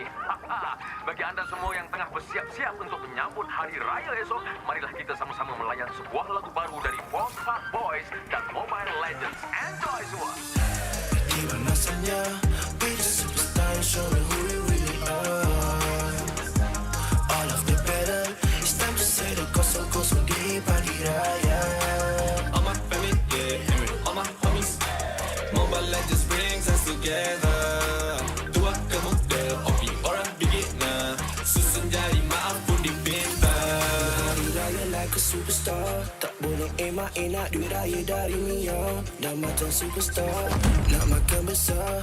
Maskan mak ni dahil get wins macam Rafaela. Hati ampunkan salah. One mission, one aim, straight up to satu MVP. Jangan pula kau frust, keep it in the family. Whole family tak unity, jalin rapi rapat ketupat sejiwa satu hati.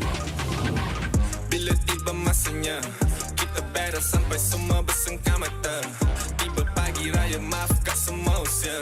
Susun 10 jari, ampun maaf dipinta.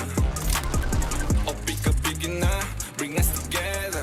And then we show macam mana settle. Kita family, tak ada yang kita nak kena lupa. Ku pasti Mobile Legends untuk kita semua. Gotta shout out to my homies, yeah. Apa khabar? Bina Adil, Wafa, Izin, semua tak sabar. I'm flexing on my skin, semua dah mama. So the battle for the title, gonna get the point, let's start the game, oh yeah. Tiba masanya be the superstar and show me who you really are. All of the better, it's time to say the kosong-kosong di pagi raya. All my family, yeah, all my homies. Mobile Legends brings us together. Tua ke muda, hobi orang beginner. Susun jari maaf pun dipinta. Okay, jiwa weti serai dua duduk diam jadi gerak pantas. Firework bang-bang sikit OP up dah ke atas. Pagi raya we homies, push ke glory. Rasakan kemenangan di pagi raya, no worries. Yeah, tak perlu nak hide. Kena trust with squad. Level up sama-sama satu visi, always on guard. Want to come close, yeah. Even Lord kita sikat. Rendang lontong dodol on a roll, tak dekat tarikan. Yeah, no, bukan typical. Always ready for better with the legends in this world, yeah. Double kill, triple kill, me next service like a boss. Going global with my boy jadi MVP superstar. Terancam bunga api, maybe tu ada Eudora. Mia hilang tu pasti, di kau balik dah habis nyawa. Habis puasa dah miti ku gori. Raya nanti boleh tolong carry ku agak. Hati-hati ku punya Nabi yang banyak api. Maybe tu nanti boleh jatuhkan lo bersama. Wow. Oops, sorry guys. Terpaksa berhenti seketika sebab kita ada satu pengumuman penting nak kena buat. Hari Raya jatuh pada bukan esok guys, tapi lusa. Duh, tak payah nak kelam kampung. Guys, saya lusa lah guys. Ya betul. Okay, tak apalah. Kita ML jom. Jom. Tiba masanya be the superstar and show me who you really are. All of the better, it's time to say the kosong-kosong di pagi raya. All my family, yeah, all my homies. Mobile Legends brings us together. Tua ke muda, hobi orang beginner. Susun jari maaf pun dipinta.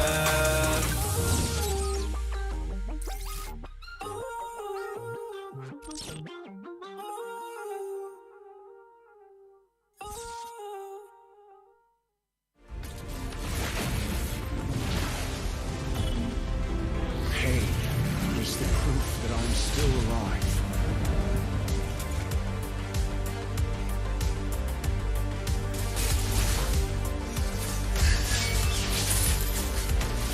Mega kill. Legendary.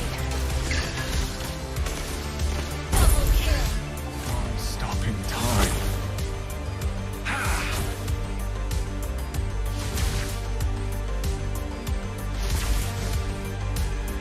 Feels what I feel. Feels what I feel.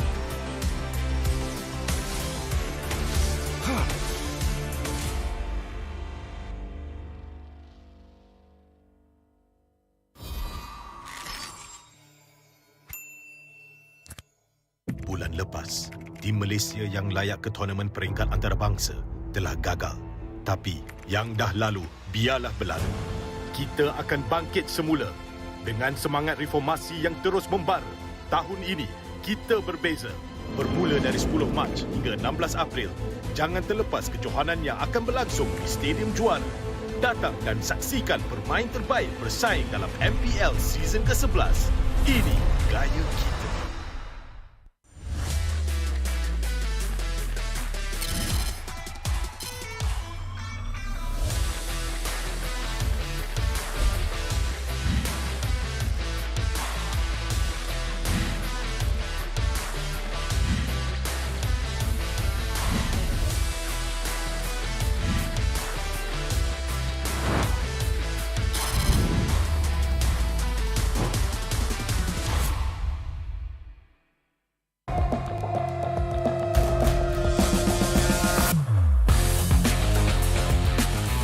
Memang banyak cabaran, tapi semuanya berikan aku pengalaman. Aku kena siap sedia, cari kekuatan untuk terus ke depan. Aku boleh buat dan kejar apa aku nak. Percaya pada perubahan. Jadilah bintang. Be the superstar.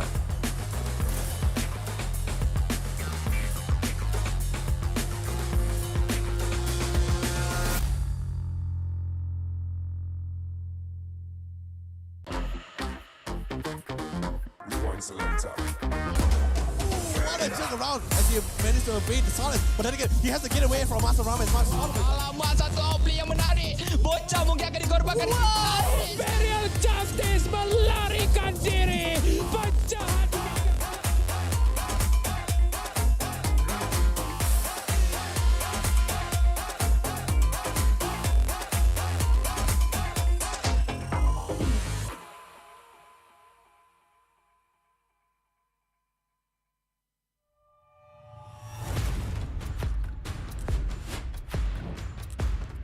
Ini kelanggaan kita. Ini gaya kita. Every year, I gotta deal with your nonsense. Anyways, selamat datang kepada format explanation video kita. This season, a brand new game format has been introduced, and we are thrilled to be presenting it to you. The MPL MY has been waiting for this revolution. Format kali ini lebih dramatic, lebih hangat. So let's begin. 10 teams will be seeded into one group. Masa regular season, 10 pasukan akan main sesama sendiri satu kali saja. That's right, and these teams will score based on those games. Bila cerita pasal markah, kalau menang 2-0, 3 markah, 2-1, 2 markah saja. But if they lose 1-2, they will only earn 1 point. But if they lose 0-2, they won't score at all. Markah yang terakhir akan menentukan kedudukan terakhir mereka. And the lowest 2 scoring teams will be relegated at the end of the regular season. And the top 8 will then advance to the playoff. Sekarang, mari kita tengok format untuk playoff. All games in the play-ins will be a best of 3. Kecuali upper bracket final dengan lower bracket final, kita akan main best of 5. Best of 5. And grand final, kita akan main best of 7. Teams ranked between the 5th as well as 8th place of the regular season will have to play in the play-ins. Team yang menang dekat play-in akan lawan dengan tempat ketiga dan keempat dekat upper bracket quarterfinals. The winners of the upper bracket quarterfinals will have to face off against the first as well as second seed of the upper bracket semifinals. Team yang kalah dekat play-in dan juga upper bracket quarterfinals akan disingkirkan. Luckily, if your team is in the upper bracket semifinals and they lose, they will go down to the lower bracket semifinals having a second life. Kalau team menang dekat upper bracket semifinal, akan gerak kepada upper bracket finals. Finally, the upper bracket finals as well as lower bracket final winners will face each other off in the grand finals. Untuk lawan, untuk dapatkan trofi MPL Malaysia. Inilah video format explanation kita. Siapakah akan jadi juara kali ini? The stage is set. Let the games begin. Ini gaya kita.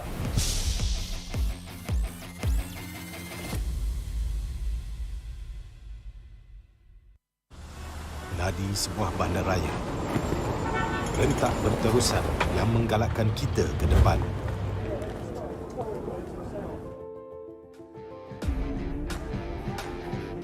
Sesuatu yang mengapi-apikan hidup dan semangat kita. Setiap orang mempunyai gaya dan irama tersendiri. Tapi, apakah yang boleh menyatukan semua lapisan masyarakat?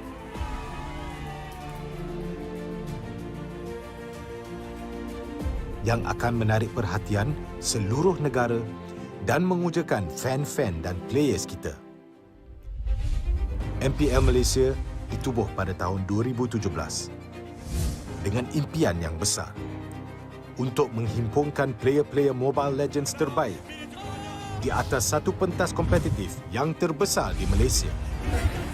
Musim-musim lepas menemui pelbagai cabaran dan halangan, tapi MPL Malaysia tidak pernah berundur.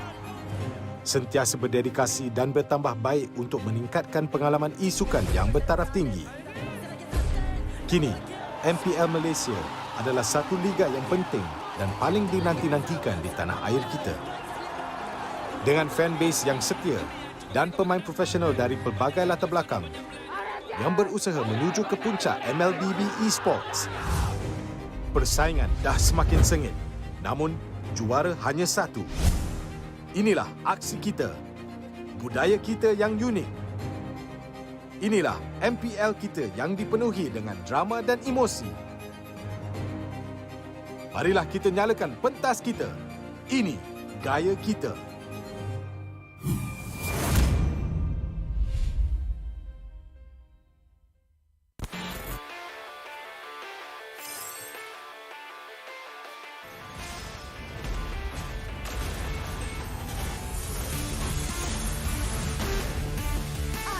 Priestess of primal lightning, the hunter of all the evil gods. Legendary! Meet your end! Legendary! Double kill!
Kehidupan yang lalu memang sangat biasa. Aku penuhinya dengan warna. Tak kisah apa orang cakap, aku teruskan jua. Aku terus positif dan tingkatkan usaha. Bermula dari bawah, aku buktikan kemampuan. Hanya aku yang mampu mengejar cita-cita. Jadilah bintang. Be the superstar.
sebuah lagu baru dari Team HAQ Boys dan Mobile Legends. Enjoy semua.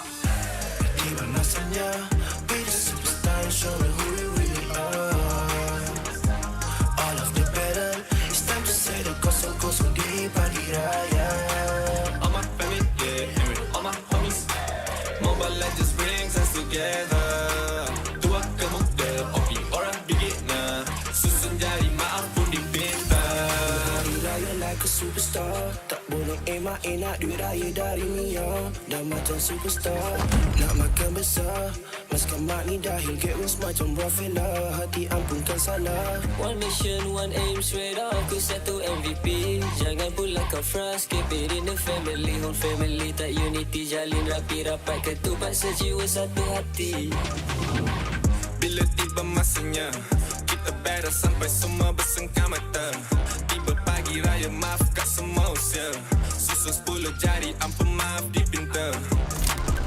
Opi ke beginner, bring us together. And then we show macam mana settle. Kita family, tak ada yang kita nak kena lupa. Ku pasti Mobile Legends untuk kita semua. Gotta shout out to my homies, yeah. Apa khabar? Mina Adil, Wafa, Izin, semua tak sabar. I'm flexing on my skin, semua dah mamas. In the battle for the title, gonna get the point, let's start the game, oh yeah. Tiba masanya be the superstar and show me who you really are. All of the battle, it's time to say the kosong-kosong di pagi raya. All my family, yeah, all my homies. Mobile Legends brings us together. Tua ke muda, opi orang beginner. Susun jari maaf pun dipinta.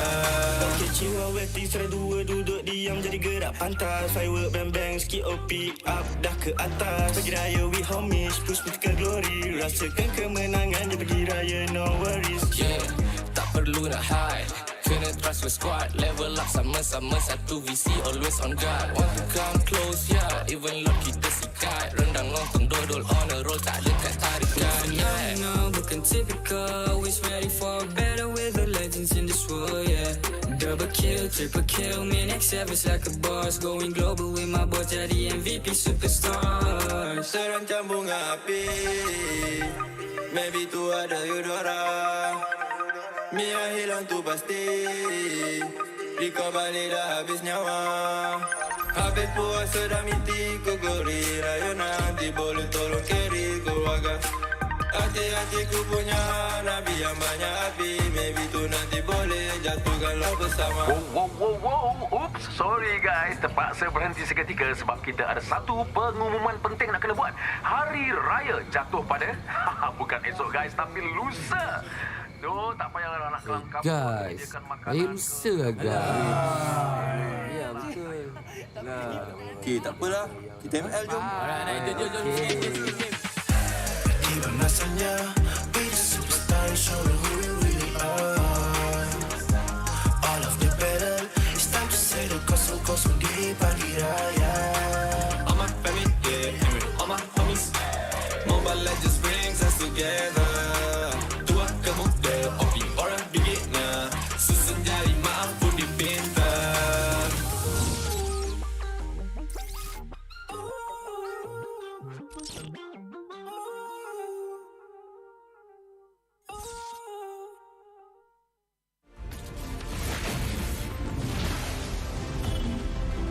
Pain is the proof that I'm still alive.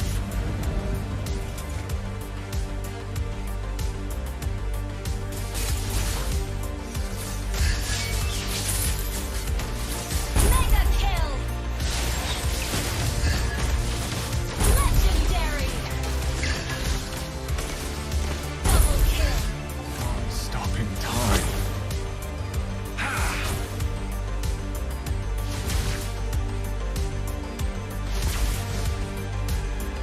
Feels what I feel. Feels what I feel.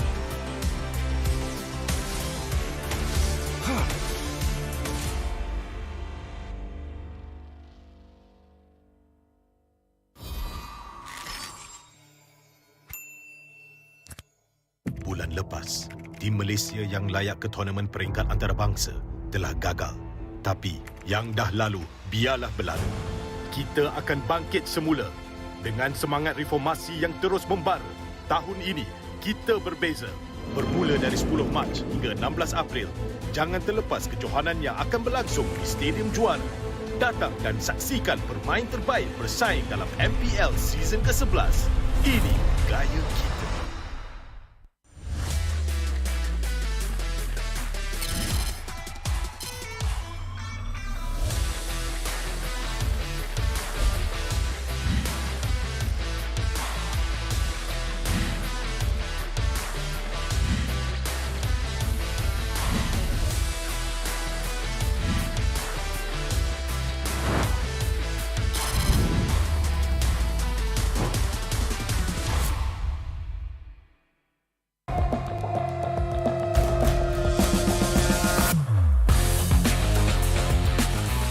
Memang banyak cabaran, tapi semuanya berikan aku pengalaman.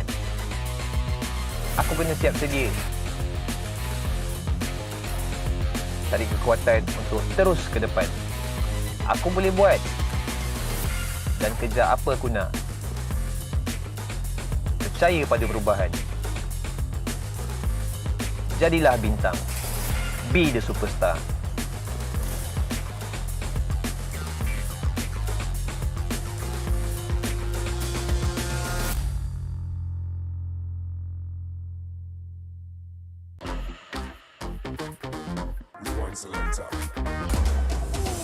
Around as he managed to evade the silence, but then again he has to get away from Master Ram as much as possible. Alamak, satu outplay yang menarik. Bocah mungkin akan dikorbankan. Imperial Justice melarikan diri. Penjahat.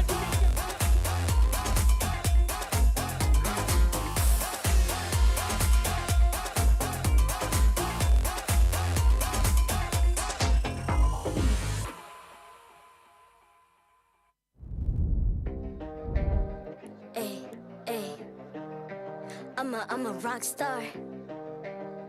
Yeah, rock star. Hey, hey, hey. I'm a rock star, baby. I'm a rock star. I'm a rock star. I'm a rock star. I'm a rock star. Panggil aku rock star. Ini kejohanan kita semua orang rock star. Kita rock star, kita buat saja gaya kita. Makin panas apinya sudah membara. Macam mana pun ku menempuh segala. In my zone, you know I got my team, no I'm never alone. Bring out my best, buat yang terbaik. Jadi juara perlahan kita naik. Aku nak push, naik-naik jadi lebih bagus. Jadi hero, ku ada skill. Berapa banyak musuh aku dah kill. Ramai cuba mencapai, cause they envy me. Tiap game aku pasti jadi MVP. Easy. I'm a rock star, baby, I'm a rock star. I'm a rock star, I'm a rock star. I'm a rock star, panggil aku rock star. Ini kejohanan kita semua orang. I'm a rock star, baby. I'm a rock star. I'm a rock star. I'm a rock star. I'm a rock star. Panggil aku rock star. Ini kejohanan kita semua orang rock star. Tengok nanti siapa yang juara. Ni peluang kita bawa pulang piala. This is my game, this is my time. Menang semua, everything will be mine. Kalau jatuh kau pasti kembali. Bangun balik ku tegak berdiri. Kuatkanlah tenaga, ganjaran diperoleh. Ni kejohanan kita, Malaysia memang boleh. Rise up to the top. Buat bersama, semangat kita kuat di bawah satu bendera. Ay. I'ma go hard for the win.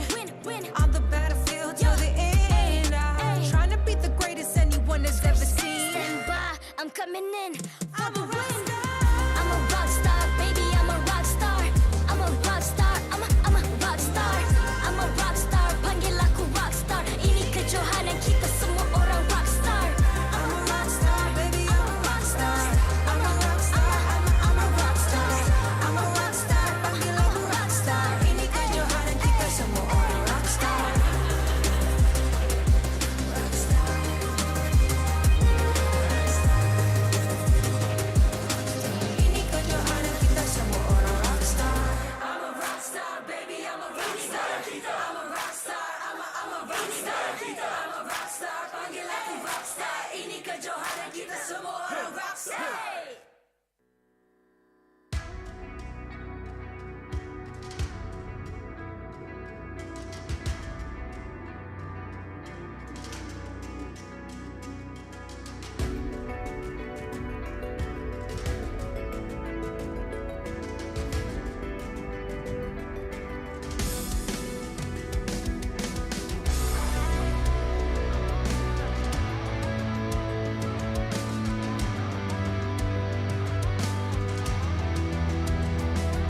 I'm a rock star.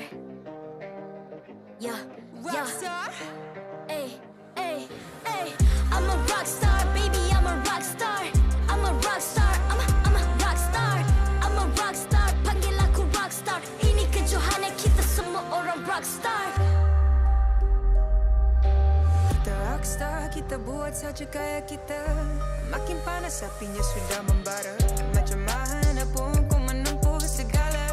Demi negara kau buat semua bangga. Step into my world, you know I'm always in my zone. You know I got my team, no I'm never alone. Bring out my best, buat yang terbaik. Jadi juara perlahan kita naik. Get on my way, aku nak push, naik-naik jadi lebih bagus. Jadi hero, ku ada skill. Berapa banyak musuh aku dah kill. Ramai cuba mencapai, cause they envy me. Tiap game aku pasti jadi MVP. Easy. I'm a rockstar, baby, I'm a rockstar. I'm a rockstar, I'm a rockstar.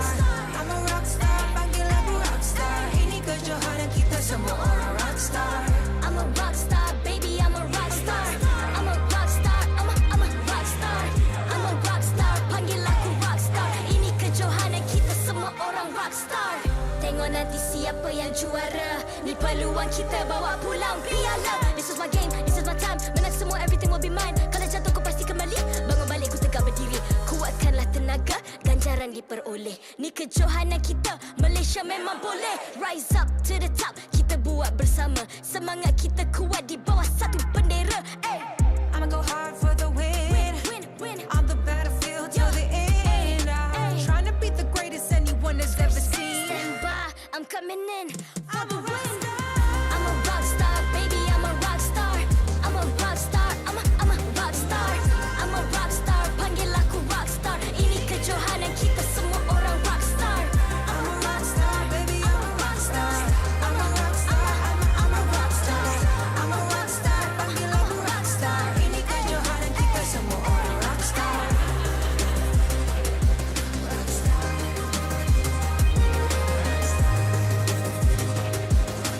Ini kejohanan kita semua orang rockstar. I'm a rockstar, baby, I'm a rockstar. I'm a rockstar, I'm a rockstar.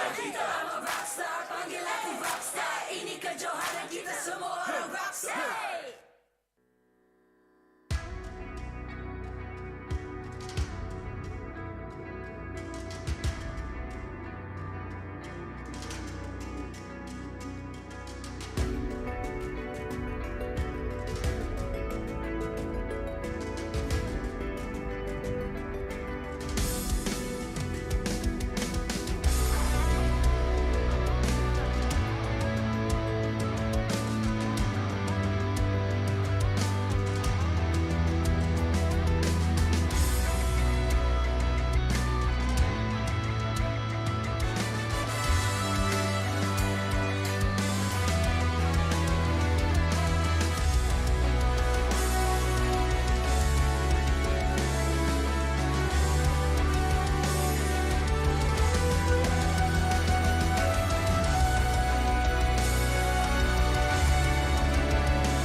I'm a rock star. Yeah, Rockstar? Ay, ay, ay. I'm a rock star, baby, I'm a rock star. I'm a rock star, I'm a rock star. I'm a rock star, panggil aku rock star. Ini kejohanan kita semua orang rock star. Kita rockstar, kita buat saja gaya kita. Makin panas apinya sudah membara. Macam mana pun kau menempuh segala. Demi negara kau buat semua bangga. Step into my world, you know I'm always in my zone. You know I got my team, no I'm never alone. Bring out my best, buat yang terbaik. Jadi juara perlahan kita naik. Get on my way, aku nak push, naik-naik jadi lebih bagus. Jadi hero, Ramai cuba mencabar cause they envy me. Tiap game aku pasti jadi MVP. Easy. I'm a rock star, baby, I'm a rock star. I'm a rock star, I'm a rock star. I'm a rock star, panggil aku rock star. Ini kejohanan kita semua orang rock star. I'm a rock star, baby, I'm a rock star. I'm a rock star, I'm a rock star.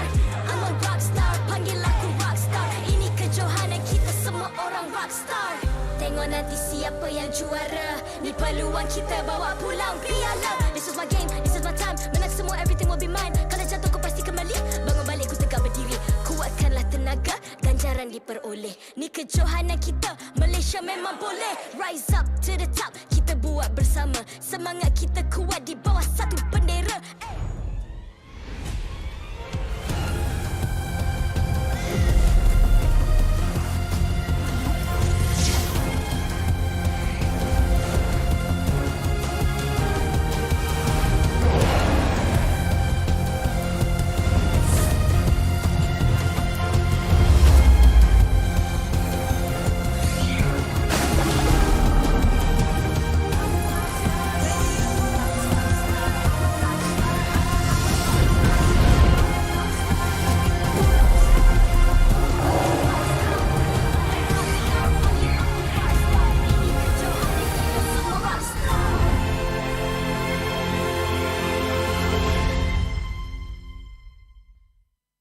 MPL Malaysia Season 11 is powered by Muntong. Official mobile internet, Hotlink. More internet, more speed, more Gaia with Hotlink. Game like a pro with ROG phone.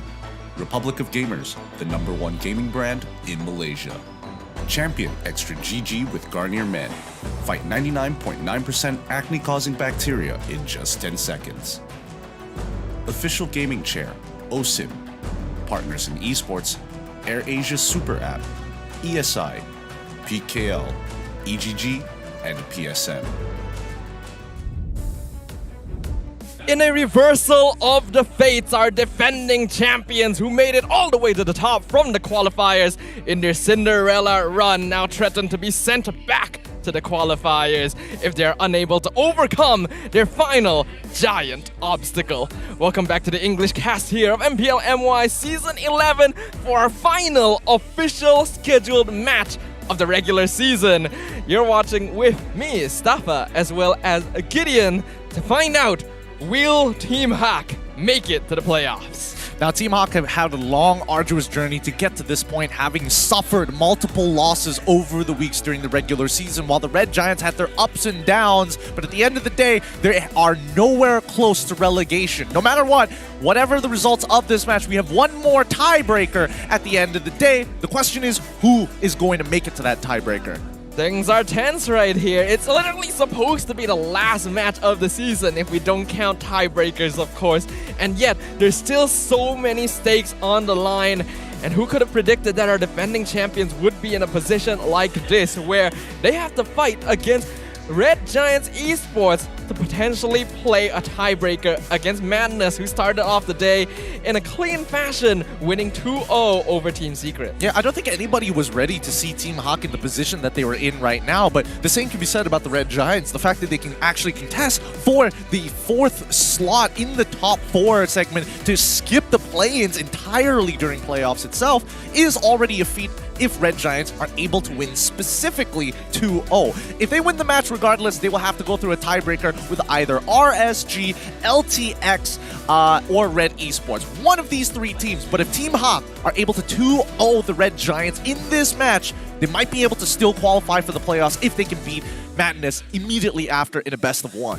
But this just only means that both teams have incredible stakes on the line, with Team HAQ hoping to make it to the playoffs and Red Giants hoping to secure a top 4 position to give themselves extra lives to move on further in the competition. So Even if Red Giants Esports are feeling a little bit generous today, they really cannot afford to if they want to give themselves a better position. Meaning that everything is on the line. This is going to be a bloodbath. It really is going to be a bloodbath here. And let's keep in mind, in the playoffs, through the play-ins, it's best of threes, and only until we get to the semi-upper brackets where we do see those best of fives start being implemented. So it's a really big advantage if Red Giants make it all the way. With that being said, enough of the introductions. Team HAQ and Red Giants are about to play up on stage. We're going to call on Rose on the main stage to introduce the teams.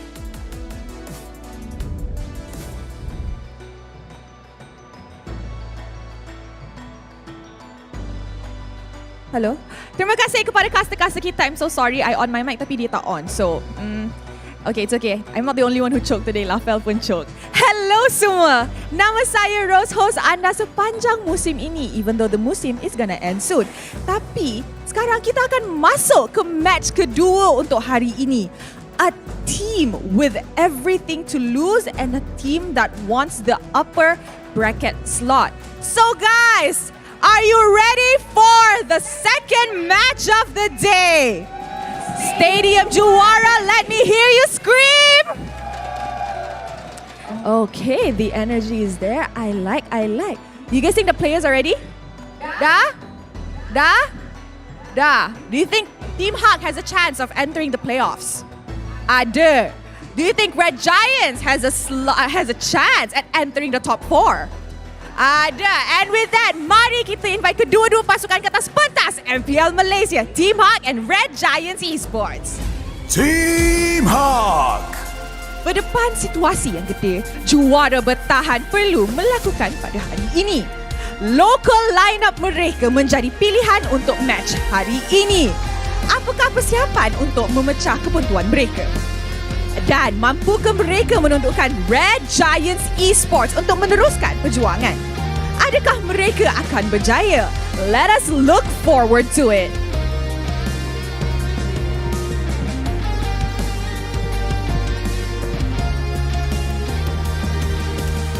Red Giants Esports. Mereka hadir bersama misi merebut slot upper bracket quarter final. Lineup yang dipenuhi rookie star player akan diturunkan hari ini. Apakah persiapan yang dilakukan untuk berdepan dengan juara bertahan Team HAQ? Dan mampukah sang gegasi merah pulang dengan mata penuh hari ini? Kita serahkan kepada mereka for them to show us what they have.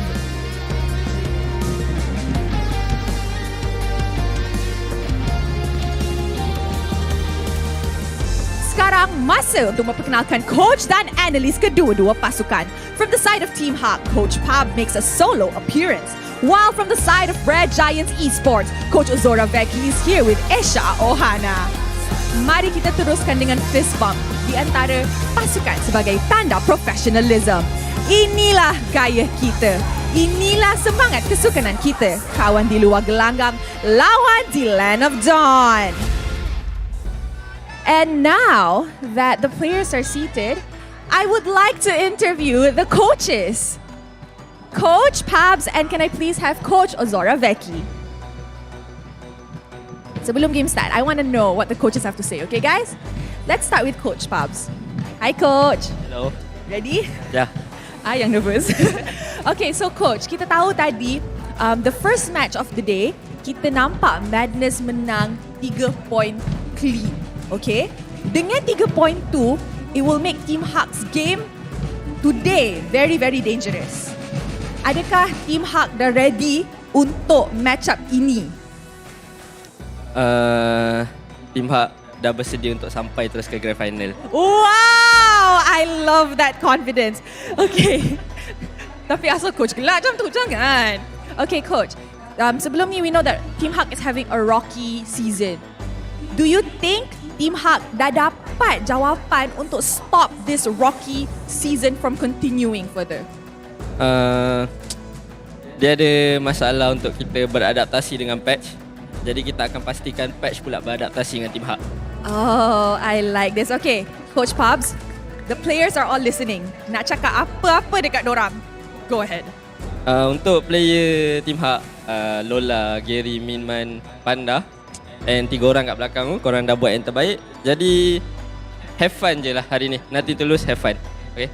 Alright, thank you, Coach. Okay, now it's time for Coach Ozora Vecchi. Okay, so Coach, we're seeing that you guys have a chance in getting the top 4 this regular season. So, which team are you looking for to go against in the tiebreaker? Kita memang rate lah sebab kita pun 2-0 rate kan. Top 4 tu MPL dah scripted lah. Actually top 4 tu memang tunggu kita je. You tak nak jumpa? Aku rasa aku hari ni boss je. Aku kan Madness the best fan kita sekarang. Kita menang. Tu aku menang 1 game, aku tiebreaker dengan ENG. Aku 2-1 Lunastics tiebreaker dengan aku. Kita 4 team tunggu kita. Kita memang boss hari ni. Oh, memang boss hari ni. So, Red Giants tahu tak weakness Team HAQ? Korang tahu tak kryptonite Team HAQ? Oh, tahu. Apa tu? Boleh leak kah? Leak a bit, kryptonite. Why Ada me? insider League info Ops is up there, not me. I'm the host. So, do you know how to kalahkan Team HAQ? First, kita akan rosakkan mental korang untuk menang 1 game je. Then kita tu Panda dengan Koyak. Dan aku memang best fan lah tu. Mic check dan tu documentary Team HAQ tu aku dah semua lah. Aku boleh bilang satu lagi. Nak kalah sampai bila tu? Kan korang bersedia untuk Grand Final kan? Tapi tak tentu tu Grand Final apa. Grand Final next season ke Grand Final MPL Qualifier aku tak tahu tu. Okay, so one last words for Red Giants Esports. Hari ni kita memang tak ada pressure lah. Tak playoff kot. So pressure semua kat Team HAQ. Kita akan enjoy the game je lah. Alright. Okay, thank you, Coach. Thank you so much. You may head back now. Thank you and good luck. I say good luck kedua-dua team, so kalau siapa kalah jangan maki. Don't blame me, okay? Alright, and tanpa membuang masa lagi, let us start the second match of the day. Teams, this is your moment. Game on.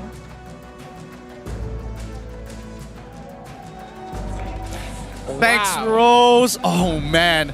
Wow. Are you stressed? Because I'm stressed. No pressure for the side of the Red Giants. Everything to play for Team HAQ. I honestly would not want to be the receiving end of Ozora Vecchi right there. Like, he just let it all out on the stage. He knows that Red Giants are in the comfortable spot this match. Yes, they'd ideally like the 2-0, but they know they're moving on to the playoffs regardless. So they're right. All the pressure is on Team HAQ. Let's have a look at how these teams match up against one another. Now, this is a really important matchup for both of these teams. One playing for top 4, the other one to keep their regular season going. Looking at the team head-to-head, when we're talking about total damage overall, it's going to be Red Giants who tops that chart ever so slightly, but the game win rate as well on top of average KDAs. The only thing that Team HAQ has going for them is their first tower rate. Yep, Team HAQ obviously has a pretty strong early game overall since we do have the pressure coming out of Min and Man. But their overall performance has definitely been shaky, which is why Red Giants so far has been putting up a pretty solid performance in comparison. I think what's going to be really interesting to watch out for this game is how the Twins are going to match up against Zorn. I don't really think they've had much chance of facing one another on the MPL stage. I don't know, maybe they used to be scrim partners. It's hard to say, or maybe just in public games. It's really, really tough to say how much experience they actually have against Zorn, a high caliber player for the side of the Red Giants. And at the end of the day, it comes down to this one thing, the early game, right? Something that Red Giants have tried to work on a lot, but playing from behind is such a struggle for them. But once they hit the ultra late game stage, that's when we get to see Red Giants really starting to make some money moves, even if they do lose the first 4 minutes of the game. But what I think we're definitely going to expect between these two teams is that if no one is able to really secure a resounding lead towards the early to mid game, it's just going to devolve into absolute chaos, because I feel like a lot can be said about Team HAQ as well. Both sides of the spectrum here going to be fairly momentum based. They gotta have that early lead, they gotta have that mid game lead. If not, then well, it really becomes anyone's game. It really does. I will say that Team HAQ is a little bit more flexible overall with their playstyle, but as you mentioned before, they do need that momentum. We see the strongest HAQ after they've won their very first game, and they carry that momentum into the second, into the third. No matter how many games that they have to play, you still feel their presence. Well, hopefully we'll get to feel their presence going into the playoffs, because right now Team HAQ are facing stakes and pressure that no defending champion has faced in the history of MPL MY. A single defeat means no more playoffs, so expect to see it all put on the line. All right. Let's figure this out. As we get into the draft, Red Giant's going to be on the blue side with Team HAQ on the red side. 1-1 and Claude, they're really targeting Panda's hero pool right now. Looks like a lot of pressure there. Zoravecki even pointing out Panda by name on stage. That definitely not gonna feel too good for him. Hopefully he'll be able to overcome the odds right now and show the opposite team what he's truly capable of as a Team HAQ gold laner. And even better, I think Team HAQ has started to sniff it out. They're targeting Panda. So if they are going to target Panda, who else can jump into that backline? Arlet as well as Joy. Arlet, Joy, two very strong heroes overall. Understandable that they would be removed, and a lot of that as well is the setup for Lola, who until now has definitely been facing some issues in terms of his hero pool, as well as his general contributions to the game. The sandbagging style of EXP lane that he is most prone to playing, no longer as effective in the current meta. Yeah, no Esmeralda, unfortunately, and we'll have to see what Team HAQ is going to be leaning towards too, because again, this meta is all about the mid lane duo. It's all about controlling that mid and allowing your jungler to have that space to actually invade so that you can start playing and influencing the side lanes. Team HAQ with a final ban here in the very first phase. What are they considering? Is there anything else that's crazy out in the open? I mean, Fanny is still available. There is a chance that Skies plays it, and I'm pretty sure he will if he has the opportunity. Will that throw a wrench in RG's plans? Tough to say, but it's going to be Melissa this time. Wow, I didn't expect them to actually double down on this. Yeah, I think Team HAQ are actually okay with opening up the Fanny, because they themselves may want to prioritize a hero like the Valentina. I think that's going to be a hero that's going to be heavily contested on both sides. Man really loves his Valentina. ZachQT been doing a great job with it as well. But we'll see how they start off the draft here for Red Giant Esports. Still some pretty solid options on the board. Fredrin, Martis are heroes that teams have definitely been contesting as well. Let's see what opener it's going to be, and it looks like it's going to be the Kaja opener for the side of the Red Giants. And this is pretty good, right? Because Min and Mon, they work together in tandem with each other very, very often. Forcing them to literally split apart with the Divine Judgment is a good way to break the connection. Yeah, and Zorn has been doing a really good job on the Kaja as well, so this is a solid opener for Red Giants Esports. However, it does open up the option of Valentina now for Team HAQ, and stealing away the Divine Judgment does sound pretty good as of the current circumstances. I think going for the Valentina Fredrin might be a pretty solid opener. They might want to also consider getting an early gold laner for Panda unless they're confident in his play. Fanny also a very good option for Gary. He's very capable at doing so. The last 5 seconds coming down to a close. What's it going to be? What's your command? And it looks like it's going to be a Farmus plus a Fanny. Okay, so a team fighting composition with a strong early game. I like the Farmus. Cult Altar is great at saving people from being caught out by the Divine Judgment. Pretty strong in terms of team fight. We can see the fans definitely enjoying themselves in the audience. Fanny is obviously a threat, but I am a little bit worried here because if Zorn, I'm pretty sure Zorn won't have too much problem catching him out with the Divine Judgment. Oh, absolutely not. And I think that's why, Zoravecki is deciding, I'm going to start with the Divine Judgment opener to make sure that even if Fanny gets through, it's not that big of a deal. But the fact that Farmus is open here does pose a couple of questions. It feels like the Red Giants, the Valentina is going to be really good on their side. And they're also going to get Mincetar as an added layer to make it difficult for Fanny. Mincetar? So is Gojas going to be playing Mincetar in the EXP lane? I think that's most likely. That is interesting right there, and also a little bit risky. You generally don't want to reveal your EXP laner before the opponents due to how volatile the matchups in that particular part of the map can be. When Gojas is certainly a bit more aggressive than your typical EXP laner, so not too sure how he will build on the Mincetar, but so far, Valentina gonna be able to steal Cult Altar as well. A little bit worried for Team HAQ.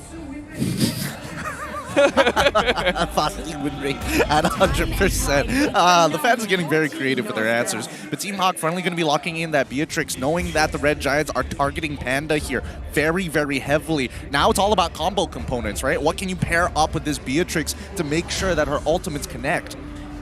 Before that as well, Team HAQ definitely needs heroes that are able to set up somewhat. Things are becoming more difficult now with the Divine Judgment as well as the King's Calling, not to mention the Cult Altar potentially being stolen away. Red Giants Esports already has a lot of ingredients for massive team fight composition, and even if Team HAQ were to go for heroes like the Lolita at this stage, that can be stolen away as well.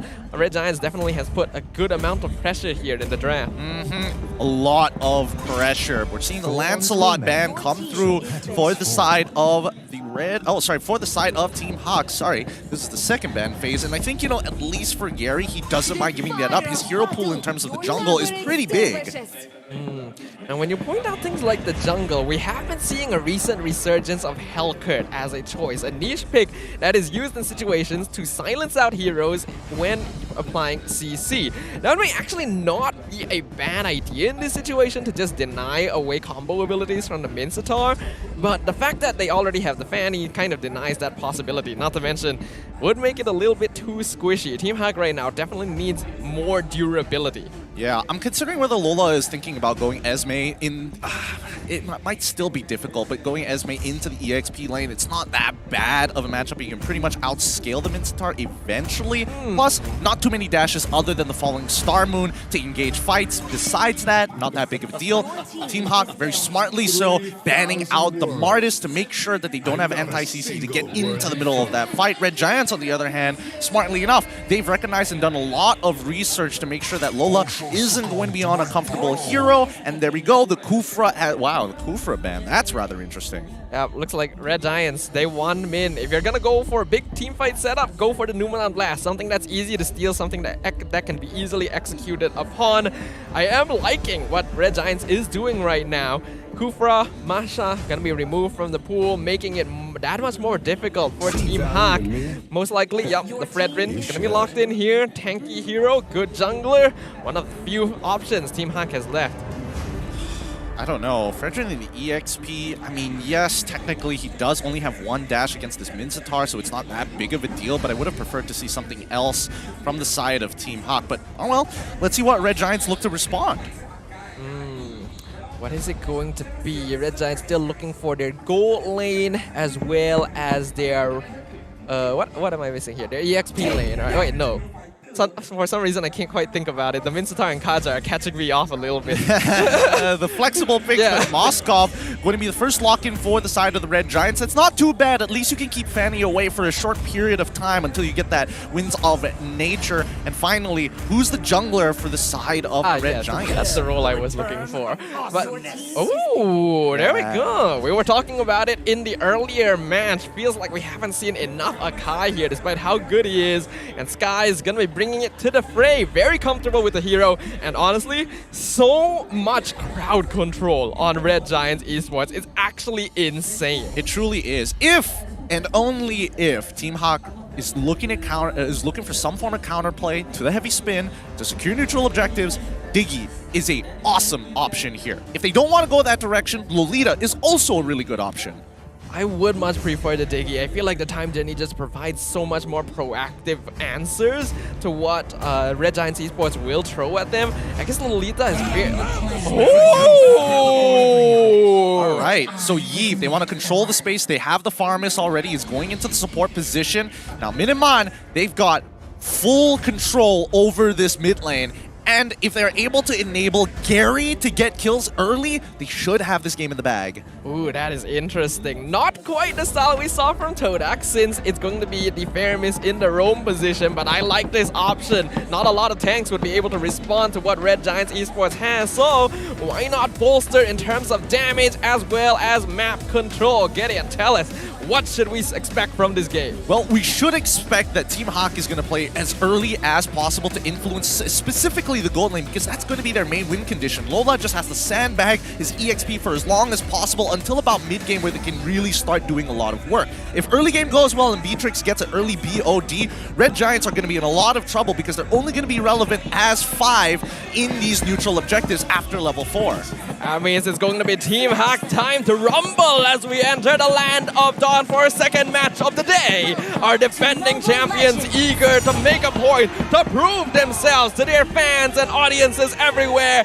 that they've still got what it takes to move on into the playoffs. All right, let's see whether or not they've finally adapted to this meta here. Miniman must control this mid lane as much as they can, and Zorn and ZachQT will have to play as aggressive as possible to make sure Min and Man, after they hit level 2, are generally low on health, so even rotating could put them at risk. Yep. Right now, all eyes are going to be on Gary. This is one of his signature heroes, probably one of the best Fanny players in MPL MY. If Red Giants Esports can shut him down, that will really edge them into this game. So Team HAQ, their goal right now, going to be enabling him as much as possible. All right, now the battle for the Little Wanderer, but Skies and Gary are at even health. Well, looks like Gary's going to be the one that finds it. Oh, Gary, be careful. Don't want to dive too deep for this. Most likely will not be able to finish Skies off. And looks like Skies was able to secure the Little Wanderer, so a small early victory for Red Giants. How in the world did he secure that? All right, fair enough, because again, I'm seeing Gary having a later retribution, and it's not upgraded, so there's no way that he could have whiffed it. Somehow, Skies is able to secure it with maybe an auto tag? No, he doesn't even have the Little Wanderer following him. That means somebody else got it. Oh, that's kind of interesting right there. I guess it just happened. And now Skies already hitting level 4, threatening Gary, not even allowing him to take this camp, forcing him to recall at level 3.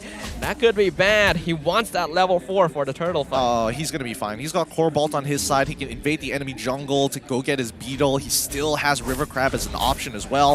I think more importantly, Skies, if he can just delay this for as long as possible, especially for ZachQT to hit level 4, that would be ideal. We will see what's going to be the decision from Red Giants Esports. Gojes is already in the area. Make sure that he can zone out Lola. The mid laner is actually taking bottom lane for a moment to make sure they hit their level 4 as well. So both teams doing a good job of mirroring, but Lola, careful, you could be a bit too far out right now. Already dropping the half HP. Fear of Destruction going to miss. Here comes the heavy spin. Lola flickers away right into the cult altar. They're okay for now, but here comes the King's Calling from Gojes, keeping Man in place. Divine Judgment pulling the Eve out of position, and Skies securing first blood. Nicely played by Zorn. He was holding on to his abilities. They could have gotten guaranteed kill onto Lola since he didn't have Flicker, but he was worried about the cult altar. As soon as the real world manipulation comes out, he punishes, and there we go, Turtle falling into the hands of the Red Giants. Oh, Min now could be in a lot of danger. Gets terrified. Zorn, does he want to follow this up? Nope, they're satisfied just chasing him away. Gary, unfortunately, a little bit too late to the party to secure the turtle previously, but now he's looking for the revenge kill. Instantly obliterates Zorn from the Land of Dawn. Can't disrespect the space, and even Zorn did not want to use his flicker. He knew he was dead there, because even if he flickered, Gary would have absolutely chased him down. So far, Lola has been doing a great job at sandbagging the bottom side of the map, and even having Mon rotate on over to ensure that he has that influence. But Red Giants, they're playing for strong side. They want to play around this Moskov. Yep, we can see now. Gary, after getting a first kill, definitely going to be much more of a threat here. Remember, Master Assassin on the Fanny, going full damage. Comparatively, that means that he won't have quite as strong as Retribution compared to the Demon Slayer coming out of Skies, but he's willing to give that up in order to just take people out from the backline. Yeah, but then where do you attack Red Giant Esports on the map, right? Mid lane gets cleared out way too fast. Lola has control over this bottom side, but there's nothing to steal other than the beetle. I think Team HAQ are actually okay with the state of affairs. As long as they can control the map, even if they might be in a slightly more defensive positioning, Red Giants Esports has to make the first move. And the more cooldowns Team HAQ can force them to use, the better of a team fight they will be in. Looks like Skies, though, still able to steal the orange buff. And this is why I'm thinking that Team HAQ needs to press the advantage. Look for your agenda. Try to get something, try to force out plays from Red Giants at the very least, because Team HAQ is very early centric and their combo components are based around their ultimates. So without an item advantage or an EXP advantage, Red Giants generally have better team fights. Oh, the flicker, Spear of Glory into the King's Calling. Cold Altar saves Gary for a while, but right into the heavy spin. Fanny cannot go anywhere. Sky secures the purple buff. Gorgeous now is the one out of position. Looks like Red Giants are just going to sacrifice him to buy some time. He's actually buying a lot of time. He's healing off of his passive so much. Will eventually get taken out. But Red Giants Esports uses all that time to get the turtle for free. Yep, they can't do anything about this, and this is why the mid lane is just way too important. With Red Giants developing this lead, they just have to maintain it for as long as possible against Team HAQ, and they will outscale them eventually. Yeah, the Red Giants Esports continuing to control the momentum because they will know that they want to make sure Team HAQ doesn't get too much of a lead. And in fact, it's Red Giants who's controlling that right now. Even trending, stealing away jungle camps from Gary. They know that if they just keep pressuring the Fanny, Team HAQ are in a lot of trouble. Oh, actually a lane swap being done by the Red Giants really early on, especially without the gold shielding. There's no real reason for them to keep on just like, you know, forcing to push waves, looking to get the turrets early. No need to do that without some extra help. Oh, not quite a lane swap. They're actually trying to go for a full-out ambush here with Gorgeous. Bennett's Rage comes out. Cult Altar has been stolen. Red Giant just wants to siege down the tier 1, even bringing Gorgeous up to try and make sure they get it. And they do. All right, it looks like Team HAQ didn't noticed it a little too late, because since Gorgeous is up there, they should have been down bot side and looked for a trade themselves. Like, Gary could have easily done this, but he also doesn't have the purple buff. A timing that he needs to be very aware, because Red Giants Esports, they've stolen it before, so they have the timers on the purple buff too. Speaking of the purple buff, Red Giants trying to make sure Gary doesn't get it again. Lola doing a good job of zoning them out, trying to block Skies. Heavy Spin comes in, they push him out, but Gary's still able to secure it with the retribution at the last second. Okay, so now that he's done it, both sides don't have their retributions. However, with the Demon Slayer, and especially with the Battle Spell cooldowns in the sub-emblems, oh god. Yep, Divine Judgment flickered in by Zorn onto Lola. He's surrounded by 4 members. Gorgeous even using the King's Calling to keep him in place. Lola gets taken out, but the rest of Red Giants inside the real manipulation. Cult Altar comes out to keep him alive for a while, but Zorn eventually gets picked off, and now Zach QT is quick to follow. Panda with the massive DPS. Cult Altar to allow Team HAQ to get out as well as they fight back. Gary almost getting 1v1 in top lane, but he's able to get out as well. 2-for-1 trade in favor of Team HAQ. That's what we're looking for here. Red Giants try to make a play on top of Lola, but realize he really isn't worth the time unless they have enough damage. And right now, SYF doesn't have the damage, and he's also running out of mana. He should be able to take this by himself. Doesn't look like there's a contestant. Team HAQ will be aware of this now, but Gary is in the top lane. That's why SYF was very comfortable just going for it himself, since he knows that Skies was coming along. Unfortunately, right now, Team HAQ not quite able to get the split push they were hoping for. Red Giants doing a good job of splitting up their resources. Rather interesting, because Team HAQ have decided, you know what, Lola, you keep on the bottom side, keep peeling for us, keep sandbagging as much as you can. Gary, I need you to go into the gold lane and take the farm, because we need Panda to start moving out. He's got his first item, and he can already start making plays by himself. I think this is probably the smart... Oh, wow, that's Spear of Destruction. Actually finding Panda. I think this is a smart play from Team HAQ. Oh, hold on, man. In a lot of danger. Able to escape for now. Zorn nearly catching up with him. They do lose the tier 1 mid. And Gary not gonna over-invest. He knows Divine Judgment is still available. Right now, Red Giants are getting away with everything here. All the tier 1s, every play they've made so far, except for the bottom play where they got double killed, was the blunder. And this 2.7k lead, I'm foreseeing it becoming a 5k in about 3 minutes or so. Yep, things are looking pretty dicey for Team HAQ right now. Remember, a single defeat means they no longer have a chance of moving on to the playoffs. And for the defending champions, that's the last thing they want to happen. Whereas Red Giants Esports just comfortably playing for their top 4 spot. Looking at the gold ranking, SYF, he's basically been uninteractive the whole game. He's just farming it up. Yeah, he's just been power farming this entire game, right? He's taken every single gold crab for himself. He is just stealing away jungle at the same time now that the tier 1s aren't there. And you can see that Gary pulling attention to himself. 4 members heading down bot side. Will they be able to catch him, though? Gary already in a position to get out. Yep, an aggressive... Oh, Zorn! He was waiting for him! Divine Judgment catches him out, but Gary's still able to steal Cable away. That was scary.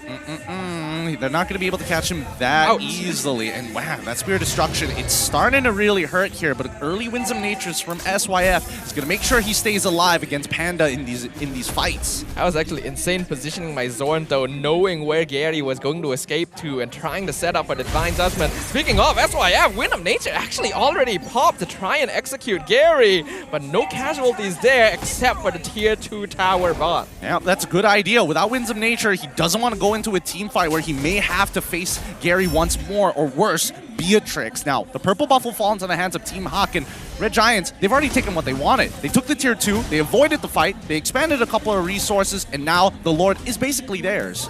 Sky is already in control. Concealed play from Team HAQ, not able to achieve anything as Gary! He got caught out! Divine Judgment, Zorn waiting for the ambush, and here comes Go just flickering backward. King's calling onto Panda to stop him. Calls are not available, so Panda is dead! Man is dead! Zorn somehow getting the double kill, and Lola taught out by himself, executed! Min, the only survivor, but not for long! Red Giants Esports with the wipeout on Team HAQ! That's a full wipeout there, and as mentioned, 2 minutes, they're already past my foreseeable future. 5K, more like 6.8, and they're about to get a 10K gold lead after this Lord takes out the rest, and maybe getting an inhibitor here because Team HAQ just so far behind in every avenue. ZachQT 2 levels above Mon right now. Gojess, a full level against Lola. Even Skies, he's 2 levels above Gary. Their playoff dreams looking very in risk right now. Zorn doing it again, not able to get the Divine Judgment in, but it looks like he chose not to use it there. No one to follow up. The ball is in Red Giants Esports' court. They are one step closer to denying the defending champions a chance at playoffs. Yeah, they're just playing this so tactically right now. 8K goal lead, Lords pushing in, taking all the jungle away. Purple buff basically inaccessible for Team HAQ. Lord pushing in. Bennett's Rage going to be able to clear it out very quickly. Red Giants, though, forcing for the mid inhibitor. They get the Spear of Glory onto Min, but he's able to dash away. Real one manipulation knocks him down for a while, but the heavy spin pushes Lola and Panda out of position. Panda is caught out. King's calling, cutting off the rest of Team HAQ. Gary, a bit too late to the party, but they do get Gojis as a consolation prize. Oh, they only find one, but losing Panda was so huge. I mean, Panda, he had Flicker. He just flickered in the wrong direction, and Gary can't do anything about his purple buff. He's going to have to back out. Red Giants Esports looks so low in terms of HP, but Gary just doesn't have enough farm. 7.5k net worth lead for Red Giants Esports. Only 12 minutes in. Every external tower has fallen to their hands. And Team HAQ, they're feeling the pressure now. Yeah, this is, man, a very low kill count game, 9-5, but Red Giants, with the amount of objectives they've been able to take away from Team HAQ, it's basically impossible, and they're putting everything into Panda right now. Even Mon going for the dire hit on his roam boots, making sure he is passing gold over to Panda. Oh, man. Is it gonna be enough though? Look at SYF, just one item away from being max build here on the Moskov. That's a huge issue, and the rest of Team HAQ just not quite catching up as well. Man, the early game could have been played better by Team HAQ. Unfortunately, no places to force. Red Giants Esports making sure that their defense is really, really tight. And now, this is when they have full control. And Team HAQ, even if they move as 5, it's still relatively dangerous. Zico just holding out the bottom lane. He is by himself. That could be a chance to engage, but Team HAQ not willing to take the risk as of right now. Lola should have spotted that bush rotation, but not too sure how on the ball he is. This is, oh, Zorn flickers forward, he catches Mon somehow. King's calling in the backline, cutting off Panda, denying Team HAQ's escape as Min falls instantly in a double kill with Lola following up. The heavy spin, pushing Panda into the hands of SYF with the double kill. Even a premature Wind of Nature to make sure he is not one shot. Red Giants Esports, they are applying the pressure. This is their game. This really is their game right here. I don't see a way for them to come back. Most teams at a 10k goal lead, it's just too much to handle as the Red Giants will crack open the inhibitor. Team HAQ not enough members to defend. Spear of Glory catches out Min! Unstoppable for Zach Cutie! Divine Judgment onto Gary! He's able to get out just in time as Man has respawned. Real world manipulation zones Red Giants Esports away. But right now, oh, Gary jumps in onto SYF. He's not able to catch him though, not able to get the one shot. Team HAQ, their playoff dreams looking bleak. It's looking very bleak here. While the 4 members of Red Giants just hold Team HAQ back and holding them hostage underneath their towers and crystals and inhibitors. Oh, Skies was able to get the Lord, and I think this is checkmate here. It's an 11k gold lead against Team HAQ, and the only person who has some relevant damage is Panda. Yeah, Team HAQ, their lineup does have the tools to defend with Cold Altar and real-world manipulation, but with a 10k net worth difference, we could be witnessing the beginning of the end. All right, here we go. Luminous Lord gonna be walking through the mid lane here. Expose inhibitors with 2 side inhibitors still available. Team HAQ have to stagger these waves, but they can't even walk out of the base.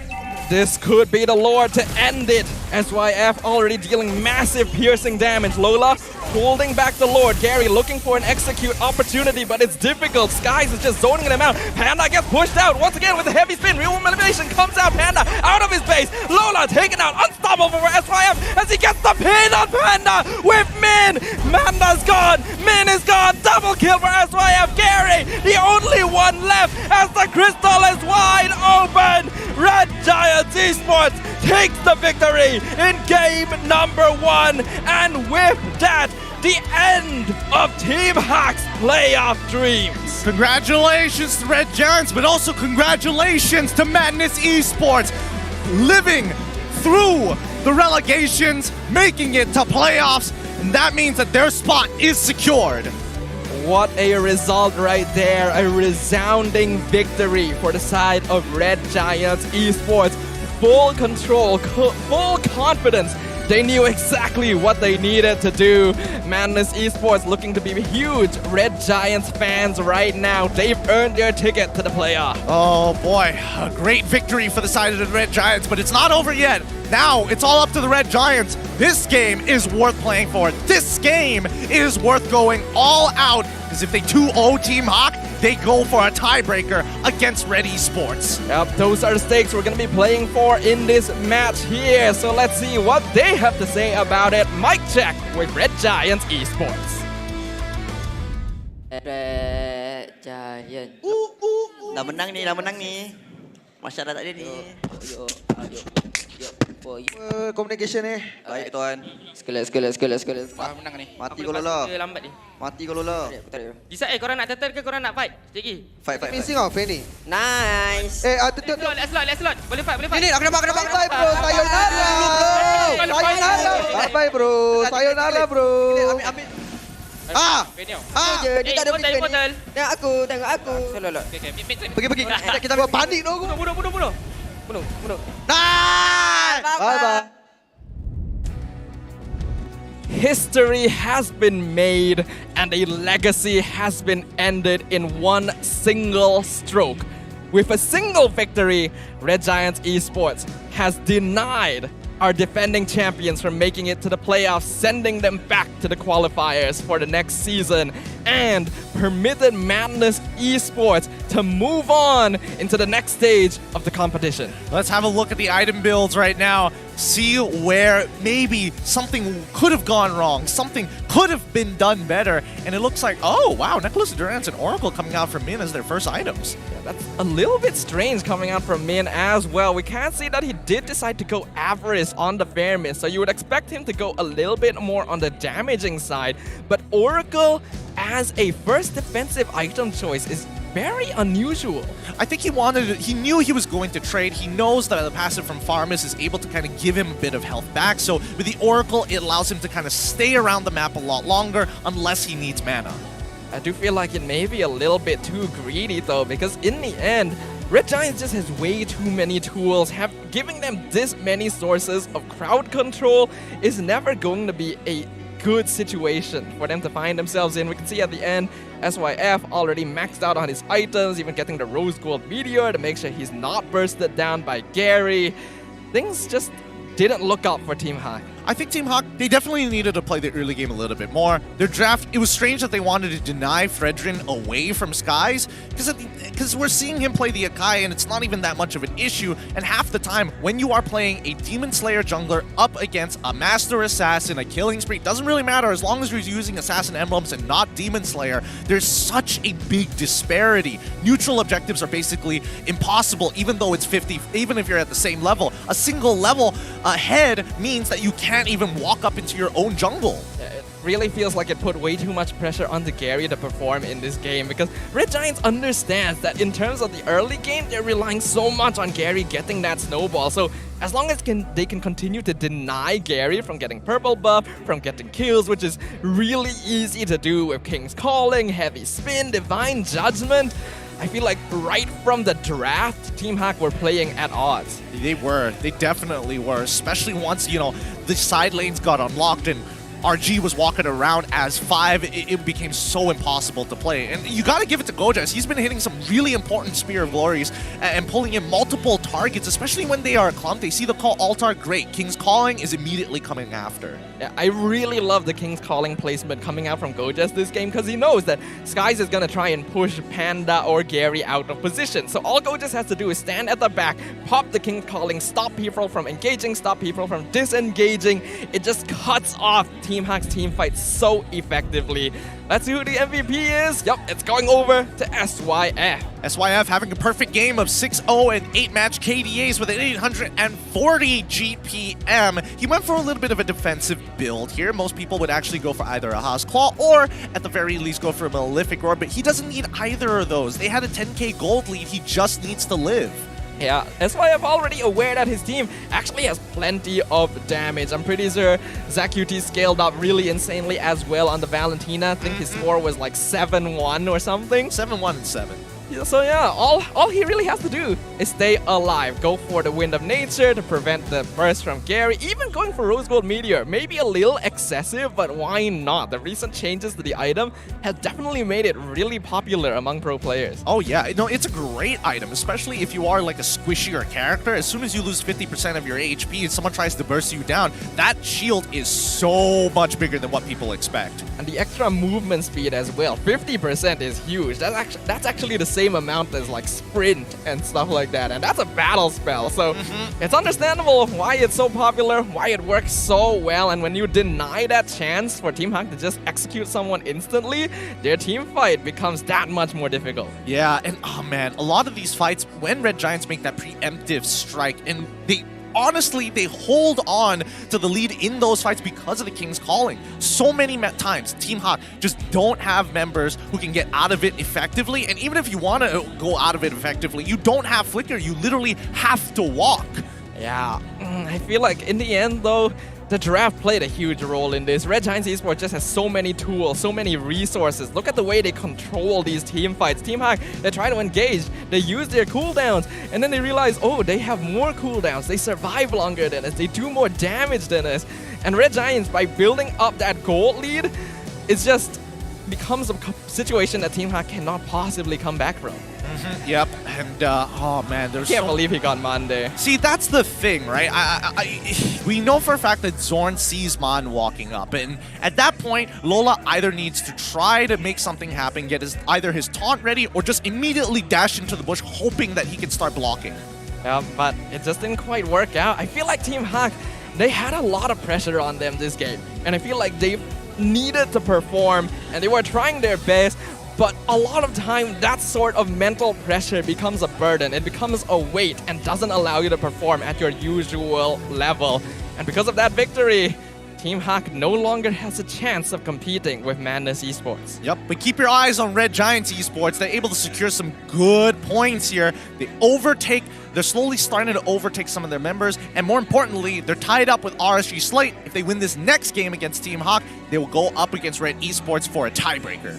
Can expect that is going to be the goal of Red Giants Esports and Coach Ozora Vecchi in game number 2. Yeah, they're still going into the playoffs regardless, but when that top spot is in reach, when you can get an extra life and move straight into this quarterfinals. Why wouldn't you try your best to do so? Well, I mean, technically, based on the format, they still will be on one life. It's just that they get to skip the very first phase of the playoffs. So, well, I think that Red Giants Esports, good on them, but can they close this out? And Team HAQ, I don't know. It's been a big issue for them. That mental pressure is something that they have not been able to handle this past season. Well, one thing to note is that players can be the most dangerous once they've been pushed into a corner, and they can be more dangerous still if they have nothing left to lose.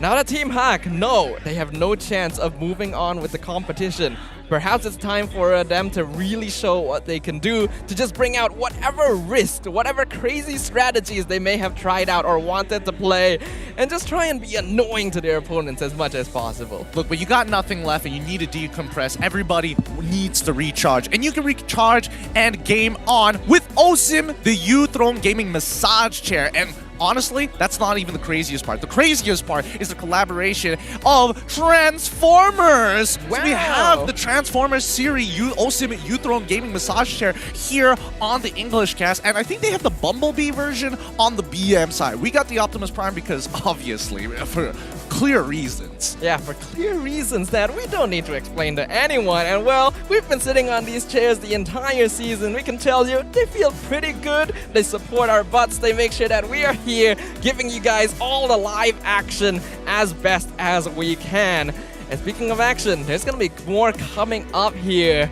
Will Team HAQ be able to bite back now that they really don't have any pressure? Honestly, I think they might be able to do it. They could actually look to gatekeep people, but something that we're not going to gatekeep from you guys is the April Starlight, which is already here. You can buy the new Starlight membership for only 300 diamonds and get exclusive skins like the Edith Ancient Warden, and the rewards over 6,000 diamonds await you. Plus, the all-new premium Starlight exclusive name color, very cool by the way, is here together with the limited time event, the Starlight Lucky Chest. So open these chests and you get a chance at winning a premium Starlight cards. Well, sounds like you guys should not miss out on these exclusive Starlight perks. Make sure you guys jump on that straight away because it's not going to be around forever. But speaking of, moving on into game number 2, what can Team HAQ do? Like, what are we hoping to see? Maybe we get to see some more interesting heroes. Yeah, hopefully they start whipping out things like the new Atomic Pop Mia skin from the All-Star theme, and it's available right now in the custom custom action bundle. There's not too many custom action bundles out there, and more importantly, so the custom actions for specific heroes. But guess what? You can enjoy 30% off from the 5th all the way to the 25th. The 5th to the 25th, and besides, the All-Star promo diamonds can be used for bigger discounts. Now remember, the skins in the bundle will only be available in the shop until June the 28th. June? Wait, is that correct? No, I got this wrong. It's May 28th. If only it was until June. Like, you imagine, wow, I still have a whole nother month, but actually it's going away very soon. So you guys better make sure to grab on that. Being able to use the promo diamonds means that you don't actually have to spend a lot of your own hard-earned diamonds as well. So you don't want to miss this opportunity, just like we don't want to miss what is going to be coming up on the MPL stage. Red Giants Esports are eager to claim that top 4 position. Team HAQ, looks like we have a bit of a player swap here. Oh, it looks like they're swapping out Min, Man, and Lola for Zai, Hito, and as well as Al. A good time to start, putting in the subs, giving them some experience up on the main stage. This is what we were talking about here. With nothing left to lose, it's time for Team HAQ to just bring out the guns, see what these subs have to bring to the MPL stage, give them some exposure, some experience. Hito finally making his return as well. Haven't seen him for a little while. Who knows? Perhaps this new injection of personality could be exactly what Team HAQ is looking for. Now that they've been denied their spot, maybe they can deny Red Giants a spot as well. Well, let's see how they're going to do it, because in game number 1, if you look at the draft recap, their overall denial of the Fredrin ended up hurting them at the end of the day, right? Because Fredrin, he may have he's got decent ways of CC, but nothing like a Kai who can literally push you out of position forcefully, whether you like it or not. And Panda received the full brunt of that. I would have imagined that Lola probably would have something else in the EXP lane, but the draft already started to look weird as soon as Fredrin was locked in. Yeah, unfortunately, Team HAQ just didn't have enough heroes to delay the engagement in the front line. They were really putting a lot of hope onto Lola's shoulders that as long as he stands there, he can somehow zone out Red Giants Esports. But once Jagojas jumps the back line, once Skies jumps the back line, Min, Man, and Panda are all just sitting ducks. I'm honestly really impressed with the way that Red Giants Esports was engaging their fights, deciding how to use their resources, and splitting up the members of Team HAQ. Yeah, let's not forget about the game sense coming in from Zorn. Like, he has a lot of trust that Skies will push somebody out of position. Maybe Gojas is going to find that pick. But more importantly, his main job is two things. Either they make individual off-tempo plays against Gary in the side lane, or Zorn is specifically looking for Mon. Real-world manipulation can be stopped by suppression, which so happens to be a key word for Divine Judgment. It just means that this Kaja needs to be contested in the next game. The Valentina as well, something that Team HAQ would ordinarily want on their side. But with so few options, as well as so many heroes now that need to be respected, need to be banned out, meta has already been shaping up. And unfortunately, part of the reason why Team HAQ hasn't been able to keep up with everyone else is just that they haven't been able to adjust with the meta here in Season 11. Yeah, this honestly hasn't been their meta, and I think, you know, for a lot of Malaysian teams, the meta has kind of strayed away from them. Those who are succeeding right now are the more adaptable ones. The Homeboys are looking a lot more adaptable. They still have that Malaysian style. Even Todak, we do see, you know, Rival has been able to place assassins, but also can play the weird Todak picks, plus can play the tank picks that they depend on for the meta. I think part of what makes a team strong here in MPL MY now is not only being able to adapt to what the meta brings to the table, but also being able to allow your own personality to take over and meld together with your playmaking capabilities to create a whole new interaction, a chemical reaction that other teams are not able to overcome. I think those chemical reactions are important, but when you have players who can't turn zeros into ones, it becomes really difficult to make it work, right? Because again, you need people who are able to kind of open that space, open opportunities, force your opponents to make mistakes, and that's something that we're not seeing from Team HAQ just yet. What I would like to see from Team HAQ is just for them to have fun on that stage. We can see the smiles coming from Coach Pops, from Panda as well. It does feel like a burden has been lifted from their shoulders. Obviously, they're going to be disappointed that they can't make it to the playoffs, but why not make the opportunity to make the most of their remaining time on the MPL stage? I get the feeling Game 2 is going to be very interesting. And now the pressure is on the side of Red Giants Esports. Will they be able to make top 4? We will find out with the draft beginning for game number 2. Now, Al has been assigned as the goal laner, so that means Panda is going to go into the roam position, or it could be the other way around. Really tough to tell with these substitutions. But Zai taking the position of Man in the mid lane. I can't wait to see what else he's able to provide, and maybe we might see Hito actually pop off this game. Yeah, it's going to be interesting to see who actually is in the gold laner, because we know that Hito plays gold lane, but if Al is assigned to the gold lane as well, that means he'll have to flex into a different position. Right now, they're going to be lacking an EXP laner, so that is where eyes are going to be on. As we can see, Red Giants Esports already banning out the Claude and 1-1, still focusing on the Panda specifically. Team HAQ going to be sticking with the Joy, but this time, getting rid of Valentina as well. Okay, this might be a repeat of game number 1, but the fact that, I don't know, the one weird decision was the Fredrin pick, so I want to see whether Team HAQ is going to adapt it, but change that Fredrin pick into something else, or they're going to start off with a different opener. Team HAQ have always encountered difficulties in terms of the EXP lane picks because hero pool options can be a little bit narrow when it comes to players like Lola, who have a very distinct player style. But without a notable EXP lane here, it does become a lot more difficult for Red Giants Esports to determine, what is the matchup that we have to deal with? What are the heroes we have to watch out for? I don't know whether Al is going to be playing in the gold or EXP, or whether it's going to be Panda. Panda, I know he's played EXP before. He's definitely played gold lane as well, but like, it's been quite a while. And if he is in the EXP lane, then who would be going roam? I think these are all questions that Coach Rozoravecki are going to have to ask as well. But with Glue and Faramis banned out, seems like Team HAQ are actually okay with letting the Kaja go to the hands of Zorn again. Okay, so they don't want to like steal ult or anything. That means they have their own line of play. Means that Arlet is going to get let through this time round, as well as Melissa. So it looks like Pops is drafting for comfort picks on Team HAQ. Arlet is pretty strong right there. Hopefully Red Giants Esports has a solution to deal with it. They're going to lock in the Mincetar once again. Not a bad choice, but it's going to rely very heavily on how Gojes is able to deny the dashing coming out of Arlet. I don't know. The amount of CC, and especially with the box as well, it's going to be really difficult to escape it, right? Because you're already getting slowed by the Corrosive Scythe from Gojes' King Calling, and then if you put the real world manipulation on top of that, you're going to be stuck in that zone for such a long time. But Team HAQ, smartly enough, go for the Kadita. She does get punished by the King's Calling, so now Gojes has an even bigger responsibility.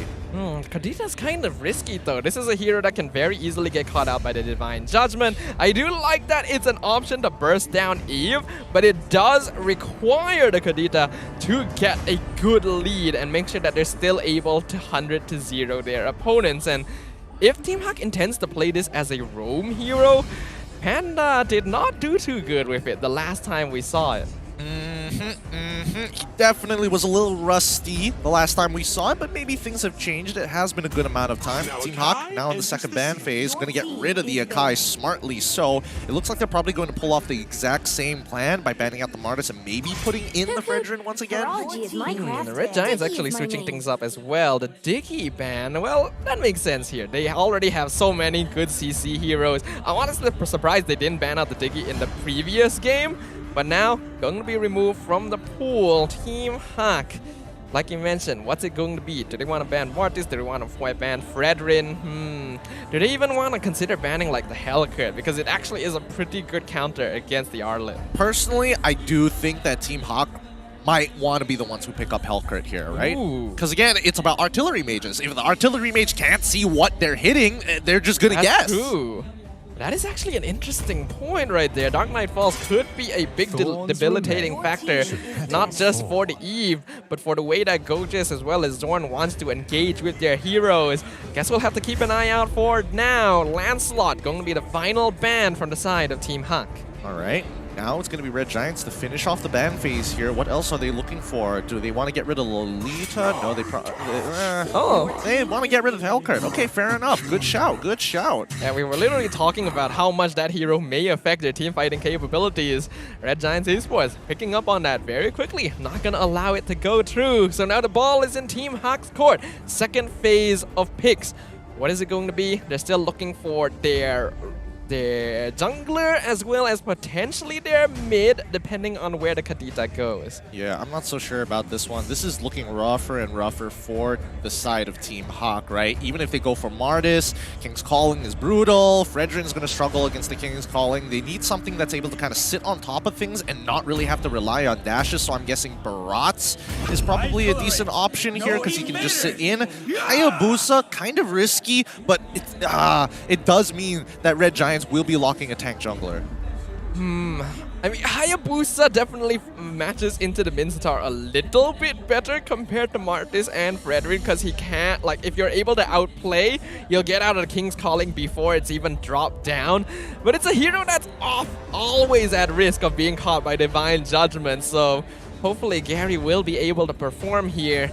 As Red Giants Esports going to be looking to close out their draft. The jungler and the gold lane are what is open right now. The Beatrix still available. Martis and Fredrin, lots of good options.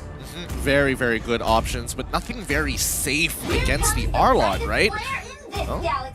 Okay, so they're going to double down. They're going to go for the Beatrix. They know they have combo potential here, but they're also going to go for the Martis for the added bit of peel. I like the way that RG is thinking right now, and at least with the forceful priority that you get from mid lane as well as the gold lane, they have a strong map, a strong side of the map to play. Yeah, I think Martis is the best S-tier jungler for Red Giants to pick up here with the anti-CC from the Mortal Coil that will allow him to deny Final Slash, deny the rough waves as well, as long as he times it properly. Compared to heroes like Fredrin, who honestly just have to stand there and take it, I think this is what Skies would prefer in this stage, and it does provide a really nice scaling graph for Red Giants Esports as well.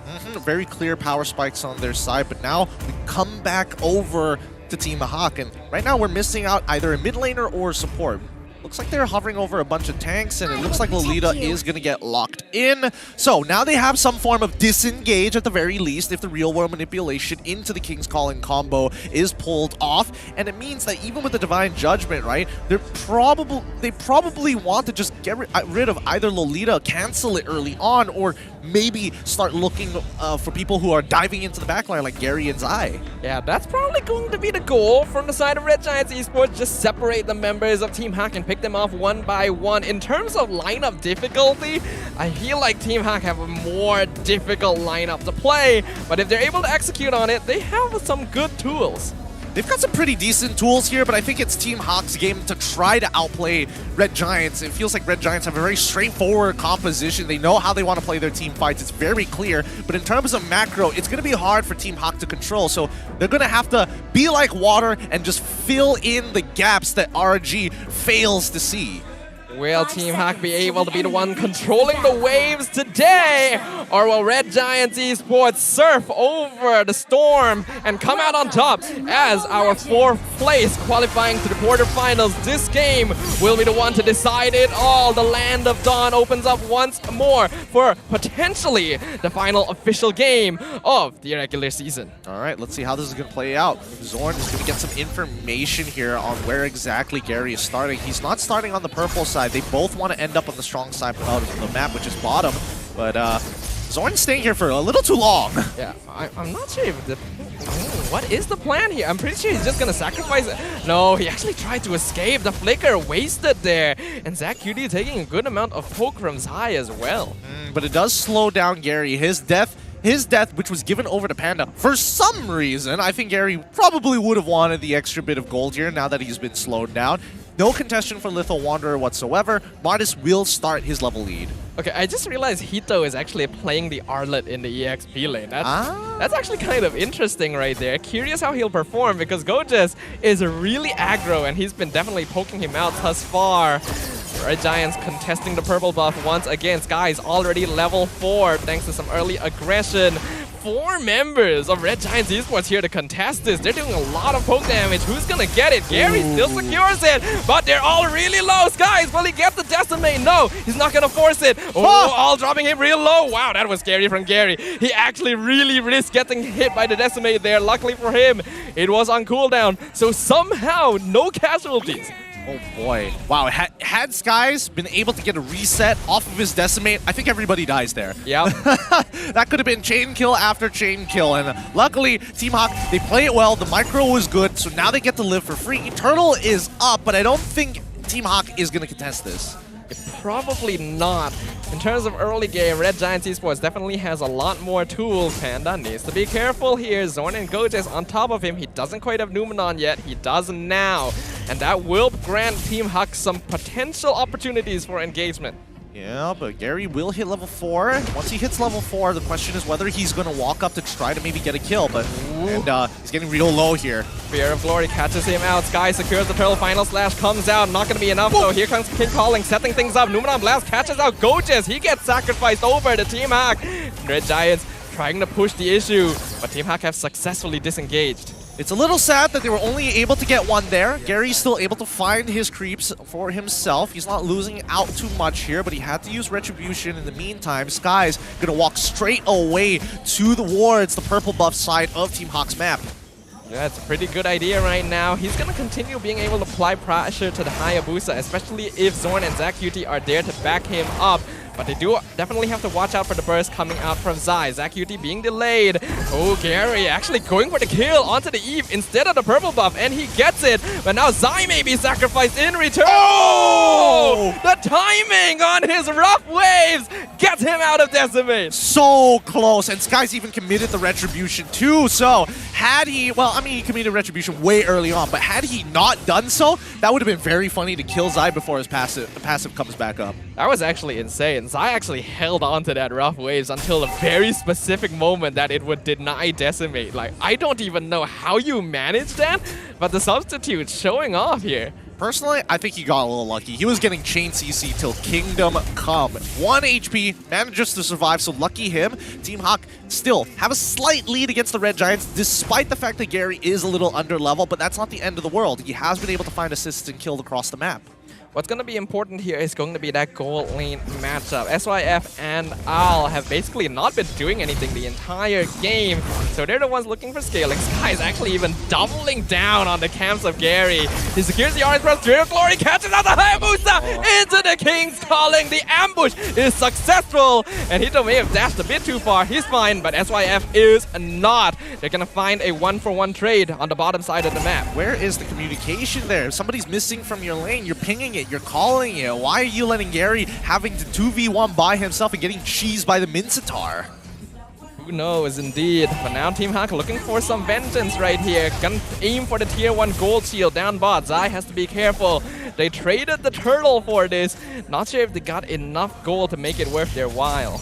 Yeah, Panda, he's going to get chunked out here. And similarly to how game 1 went, RG on the purple buff. I'm not sure who got it. It was Skies. Gary wasn't able to secure his purple once again. Red Giants Esports just following the same steps that got them the victory previously, and now Panda may have stayed way too far. Skies gets the free kill, able to run away from Zai. He may be surrounded though, 1v3. Skies, what's going to be the choice here? He's just going to buy time, maybe sacrifice himself. The Doman pull into the King's Calling, into the reward manipulation. Red Giants Esports, oh, Divine Judgment onto Al. Pulls him back.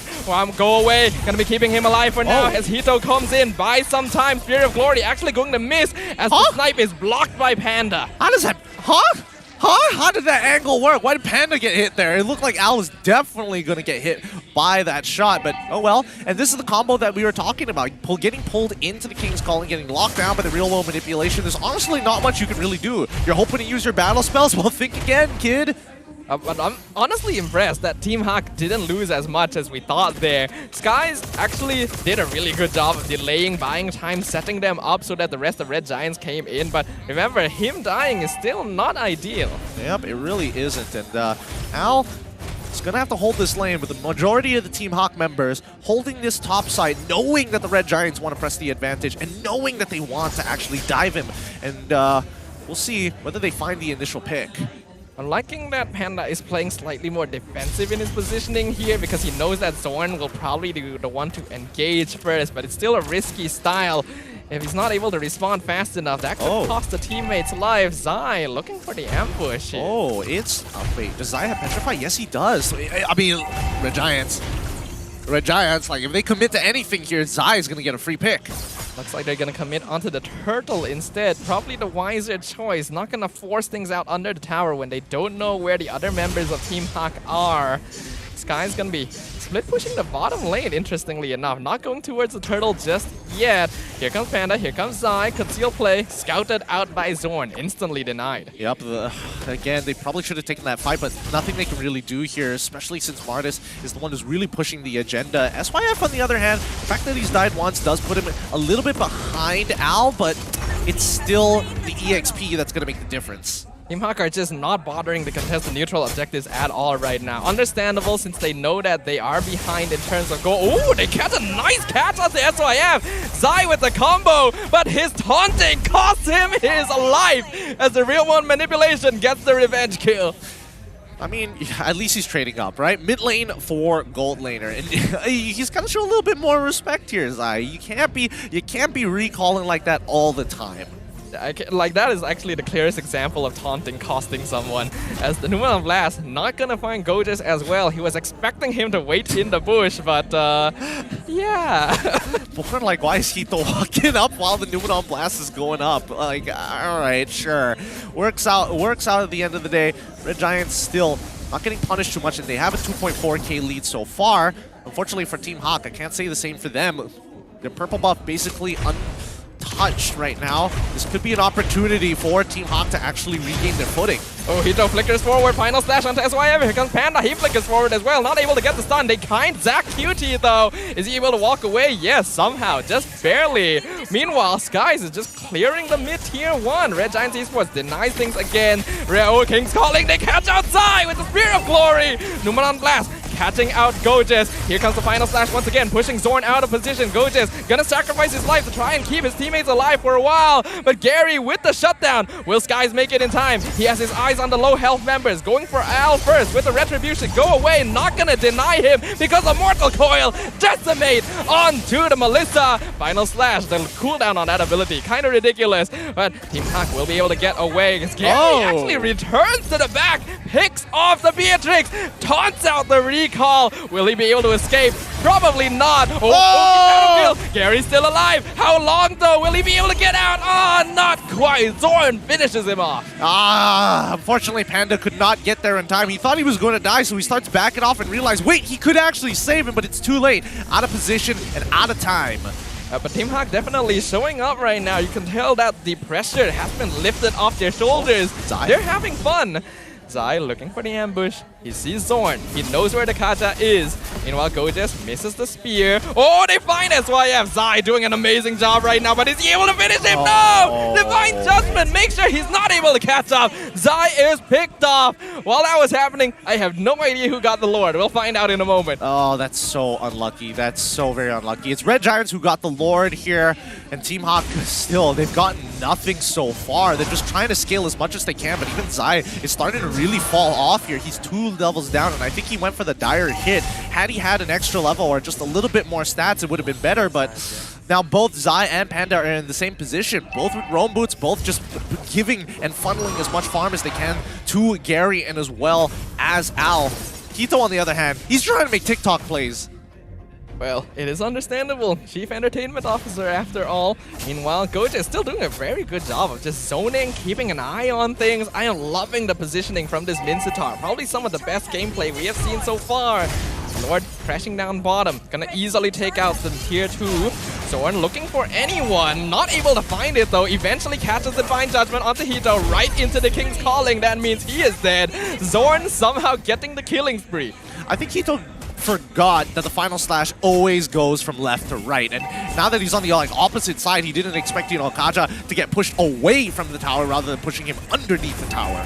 Well, he's not exactly an EXP laner by trade here, so a little out of his element, definitely just enjoying himself. Real manipulation comes out, zoning out Team HAQ to see if Red Giants can do some damage to the inhibitor. Might have to be avoid staying too long though. Zorn, palpate. Ooh! The snipe from SYF nearly paying Zai back for all the suffering he's been through. Yeah, big damage. Very, very big damage. And because of Zai, like, SYF has not been able to participate in a lot of these fights. The most he's been getting are assists. And honestly, he just wants kills, man. He wants the speed up ahead. Yeah, I feel bad for SYF. 0, 3, and 4. He's basically the sport this game. We can see in damage ranking, Al actually been doing a great job matching up against Zach QT. Team HAQ making an attempt onto Skies here. They're actually gonna keep going for him, but looks like eventually they'll give up. They're looping around. I mean, the purple buff is guaranteed to fall into the hands of the Red Giants, and they're waiting for Hayabusa to show up, but they realize he's not there, and it looks like the conceal plate to the orange buff. Careful, Skies. He could be going too far here, but the rest of Red Giants looking for the cut-off. Gary will get away, but the same can't be said for everyone else, as Hito and Al are left in the lurch right here. They don't know the Melissa's in the bush just yet. Numeron Blast coming out. Will they pick him off? Goja's gonna fall instantly, but Al is picked off by the real world manipulation. Gary coming back in to rejoin the fight as Zai misses Petrify entirely. So SYF finally gets his revenge. Hito forced the flicker away. He gets slowed. Final slash pushes forward. He's gonna regen a lot off of the members of Red Giants, but 1v4 means that he is dead. Yep, and plus he's got no damage. He's building tenacity, he's building full tank. I don't see a Fury Hammer on him. The most I see is a Dreadnought Armor, an Oracle, and as well as a Dominance Ice. And that's really not going to provide him any form of true damage to get on top of SYF. A little sad, but this game, it's starting to look like game number 1 all over again. Yeah, Red Giants Esports secures an easy Lord Luminous as well. Team HAQ only having their inhibitors left means that this is going to do some damage. And right now, their goal is just to try and get as much split push as possible. But right now, it really is just trying to staunch the bleeding. Yeah, I mean, the bleeding is immense, right? You can tell Red Giants have definitely hit a vein. Ooh, Gary. Is he looking for a potential opportunity here? It's a bit tough. As long as Gojas walks with a wave, he should be safe. Yeah, I don't think so. He's just gonna recall. I wonder if Gojas is aware of how close he was to Gary. Even checking that bush. If only he checked a couple bushes back, that would have been crazy. That would have been pretty crazy. That'd be insane game senses overall. But once again, Team HAQ trying to look for flank opportunities. Gary, what are you doing out there, my friend? King Calling instantly secures the mega kill for Zach Cutie as Zai looking for the ambush, but he himself is caught out. Numal Blast gonna land on 2, but there's no follow-up here because Al is dealing with the Lord. Mid inhibitor going to fall very soon as Skies is actually pushed back, takes a lot of damage from the tower. Real manipulation though, catching out all of the remaining members of Team HAQ. One is down, Panda is followed, killing spree as Hito actually being really annoying, but with the double kill and the unstoppable streak, Red Giants Esports are now looking for their top 4 spot. We are going into a tiebreaker between the Reds here as Red Giants Esports will compete against Red Esports for that number 4 spot. And of course, the celebratory carousel run around the crystal. Top 4 tiebreaker, here we come. Congratulations to the Red Giants. GG, well played. What a way to finish off the regular season right here. The defending champions, Team HAQ. It's good to see that they got to have a little bit of fun on the MPL stage before they return to the qualifiers. Smiles all around. Respect to them for the efforts they have put forth here. It just wasn't their time. And congratulations to Red Giants. Congratulations indeed. A brand new team getting picked up by the Red Giants and also dominating through the qualifiers to get to the point where they are right now, contesting top 4. Who would have thought, right? We already knew that Red Giants were coming in as serious contenders, but this is definitely making an impact, and it's nice to see Zorn back in this spot as well. So I'm sure they have some interesting things to say. Let's go over to Rose on the stage. Alright everybody, sebelum kita mulakan kita punya winners interview, I would like to invite Team HAQ. Jap. They're all hugging and congratulating each other. Sabar. Sekejap ya guys. Sekejap. Hello Team HAQ. Hello. Okay guys, yeah, they're having open house over here tapi diorang tak ajak I. So they're having their own conversation. Okay? Who wants to? Okay. Guys, in front. Let the camera see you guys. Depan je. Depan. In front. Okay, so we know that Team HAQ is our defending champion from MPL musim ke-10 dan sekarang they are not going to be able to qualify for the playoffs. But Aiman, apa Aiman nak cakap dekat semua orang yang sokong Team HAQ daripada musim lepas sampai sekarang? Alright, first of all, kita orang nak minta maaf sebab kita orang tak dapat bagi saingan yang hebat. Especially kepada pasukan-pasukan pesaing kita orang, minta maaf kerana kita orang tak beri impak yang cukup kuat. Dan kepada fan-fan semua yang sokong kami daripada awal, daripada season 10, daripada qualify sebelum ni, terima kasih banyak-banyak. Dan masih lagi sokong kita orang sampai sekarang. Alhamdulillah rezeki kita orang tak ada dekat sini. Tapi kalau korang perasan, masa kita orang champion, muka sama atas stage. Walaupun kita orang tersingkir pun muka sama juga atas stage. Itulah rezeki kita orang still stick together sama-sama juga. Alright Aiman, so I have one last question. Will we still be seeing Team HAQ next season? InsyaAllah, this is not our end game. We will fight again to get our spot in next season. Alright, a round of applause for Team HAQ, everybody.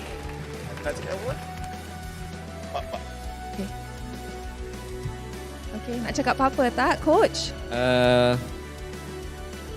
Saya ada pantun. Oh, wow! Sunfrost, he's coming for your job. Daripada Tuhan kita datang, kepada Tuhan kita kembali. Daripada qualifier kami datang, kepada qualifier kami kembali. Wow! Lain macam. I like. Alright, one last time. A round of applause for Team HAQ, and can we please have you guys bow? Alright, everybody. Alright. 1, 2, 3. Itu dia defending champions kita. Alright, thank you very much, Team HAQ. And now for our winners interview. Oh, dah start dah drums. Hello, Red Giants. Over here. I nak Zon. Zon. Jangan lari. Zon. Okay, so Zon. Apa perasaan Zon? Break lama datang MPL musim ke-11 kalahkan defending champion 2-0. Tak ada rasa apa-apa. Sebab rasanya tak ada saingan kot lawan defending champion pun. Sebab rasa macam bukan champion lah. Sepatutnya champion mesti lagi keras kan, tapi itulah. Biasa je. I see. Oh, dah spicy hari ni. Okay guys, so Asia dah minta maaf dah tu. Okay, so Zon, kita tahu dengan kemenangan 2-0 ni, you akan Red Giants akan lawan Red Esports untuk tiebreaker match selepas ni. And this is not the first time it's gonna happen. Do you think Red Giants is the Red yang boleh dapat top 4 untuk regular season? Oh, ke belakang tu. Rasanya tak mungkin kot kita orang akan bagi diorang punya kedudukan tu stay sampai top 4. Kita orang akan curi sekejap lagi. Oh, wow! So nanti dengan Red Esports 2-0. 3 point penuh. Lawan Red lagi best of 3 tak, sorry. Best of 1 kan? Oh. Even kalau best of 3 pun kena bantai 2-0 juga. Oh, so best of 1 1-0. Kalau best of 7 pun 4-0 terus. Betul. Oh, Red Esports, he's coming for you. Okay, so nak cakap apa dekat Red? Sebelum dekat Red? Dekat Red. Oi, jauh datang Selamat datang. Jumpa kita orang dekat tiebreaker sekejap lagi. Siap-siap lah. Kesha nak bantai korang. Alright, so MVP of the match kita is ready. Korang rasa siapa MVP of the match kali ni? Siapa? Oh, Esha. Oh, wow. Okay, count 3, 2, 1. Tan. Zorn! Oish! Zorn!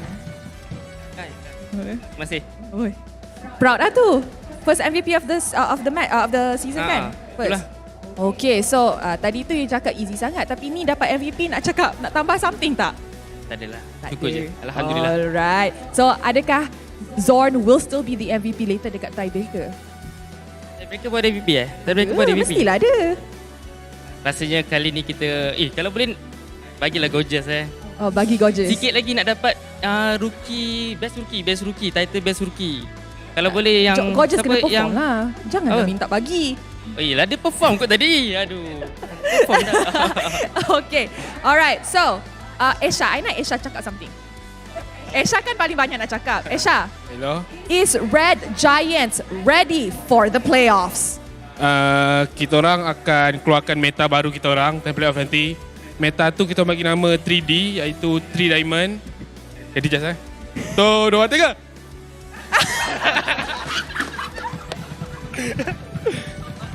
Tu meta rahsia kita orang Korang tengok di playoff ni, meta 3D. So setiap kali naik stage akan buat tu. Okay guys, setiap kali naik stage buat tu Alright. Last words, tak nak last words lah. Nanti ada tiebreaker, tak nak. Alright, can we please have our lucky fan up on stage? Lucky fan? Lucky fans. Dia yang jadi host. Okay, nanti you interview Okay, boleh. Boleh, serius boleh. You interview lucky fan tu. I bagi you chance. Hello, welcome. So, apa kata-kata nak berikan untuk tim Red Giant kat sebelah anda ni?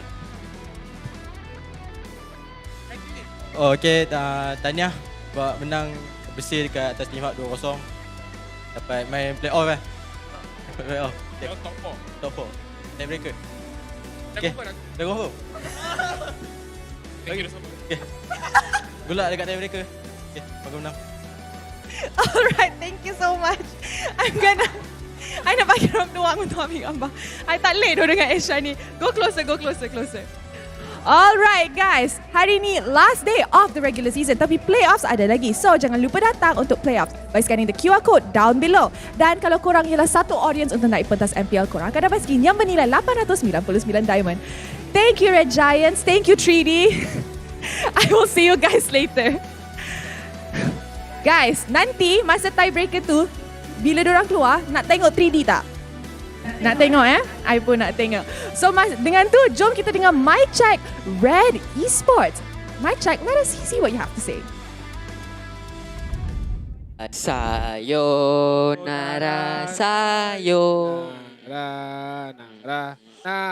Fokus. Respect Ya, kena. Diorang tukar ni, respect. Okay. Jangan overhype. Ya, jangan overhype first. Santai. Kau mati tak apa Syam? Sekejap lagi hilang buff dia. Sabar. 2 second. Retry. Go. No. Kau dah schedule. Sudah. Tahu. Alti. Jangan masuk. Alti. Ayah. Ambil kau. Boleh tu. Duduk latih aku tu. Ada tak dekat belakang. Ayah masuk. Ai. Wow. Pusing. Nice game. Bye. Okay guys. The Red Giants are really just the gift that keeps on giving there.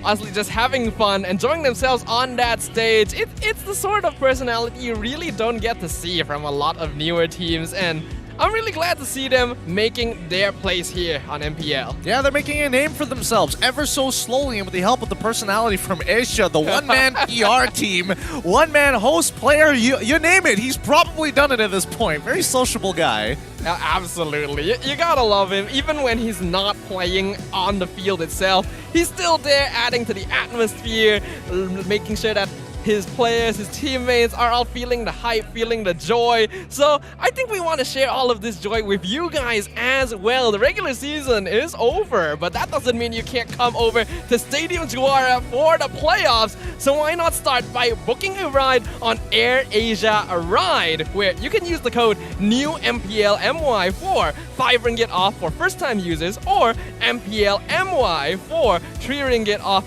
2 rides if you're already an existing user. What are you waiting for? Download the AirAsia Super App to book your ride right now, and we'll see you at the playoffs. Yep, the tiebreaker is going to be happening later on today, so quickly utilize those codes, and maybe you might be able to catch that last game, or maybe even a conversation with Asia himself to see how much of a joy he really is. But let's have a look at the match headline here. It's going to be the Red Giants will be battling with Red Esports for the 4th place at the tiebreaker, while ending Team HAQ's journey in the MPL MY Season 11. Our highlights are pretty long today. You can tell that the production got a lot to say about what's going on, and we can't blame him, honestly. The results today have been incredible. Once again, it feels bad for Team HAQ as they weren't able to reprise their champion title, but I'm pretty sure they're gonna be back next season even stronger, so better watch out for next time. For now though, Red Giants Esports. Let's talk about that victory. Yeah, I mean, this victory was pretty conclusive from them, very easy for them to actually achieve. As Team HAQ drops the ball in the earlier stages of the game, they eventually had a bit of a repeat of history in game number 1, where basically the purple buff was untouched by Gary. His jungle instantly invaded, and as much as Melissa tried to help, there is a bit of a disconnection there.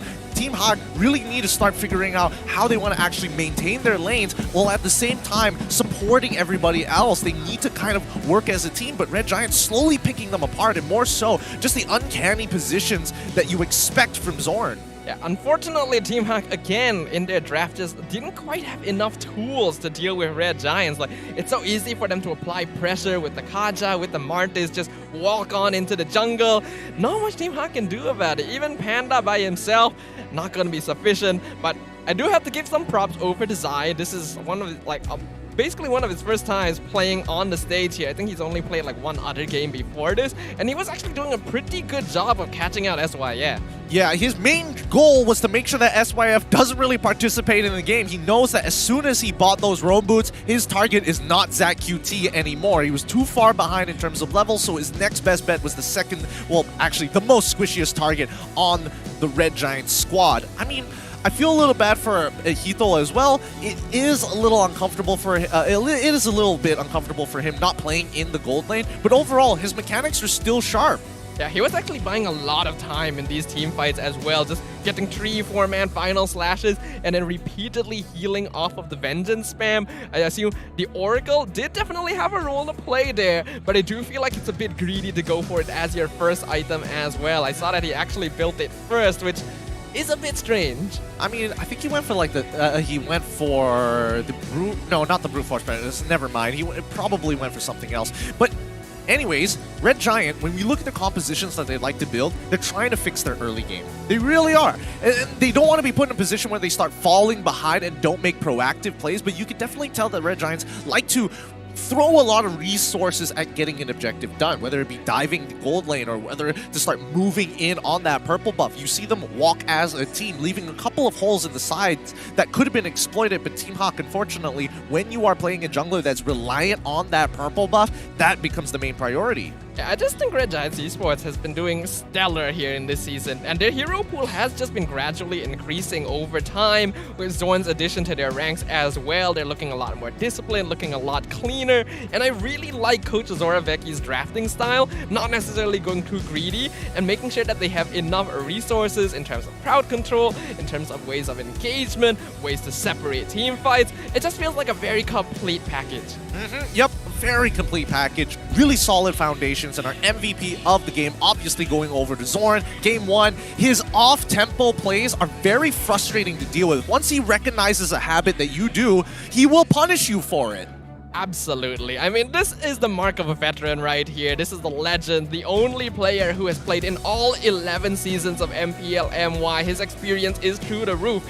And the way that he disrupts his opponents, there's a reason why he is the king of emotes. Even, actually, we didn't get to see a lot of emotes this game. I do like that there was a sense of respect there. He wasn't taking it too easy. You can tell that he wants this not just for himself, but for his new teammates as well. Absolutely. And I mean, this early game, right, when Zorn dying over, but giving the kill specifically to Panda helped so much because it slows down Gary on his clear. It allows Red Giants Esports to use their priority that they can forcefully obtain in the side lanes to press their advantage into the purple buff. There were a couple of moments where Team HAQ had some glory, like this one, for an example, with Zai. It was a great play, but overall, you start to see, once the mid-game rolls around, it is a tough matchup. And I really gotta give props to Gojes here. I feel like if Zorn wasn't MVP of the match, it absolutely would have been him. I don't think anyone has played Mincetar EXP to the same level of skill, being able to separate the fights, catch people out. That was incredible. I think teams definitely have to respect that pick now. On top of all the other heroes that he's already proficient with, this is an EXP laner to fear. I think Gojes is one of those up-and-coming rookies, and he definitely is in contention for Rookie of the Season, right? He's played weird stuff like Hilda in the EXP lane. You don't get to see that very often, and still able to win out his matchups, I would say 8 out of 10 times for the most part. It's just that when it comes down to team plays, your hero really matters, especially in team fights. And if you're playing things like Minstar, at least you have some relevancy to provide to your team rather than just, I'm a Hilda, I'm just here to disrupt. And I think in terms of team fighting, Red Giants Esports has really cleaned things up here. I think it was just great executions, great coordination.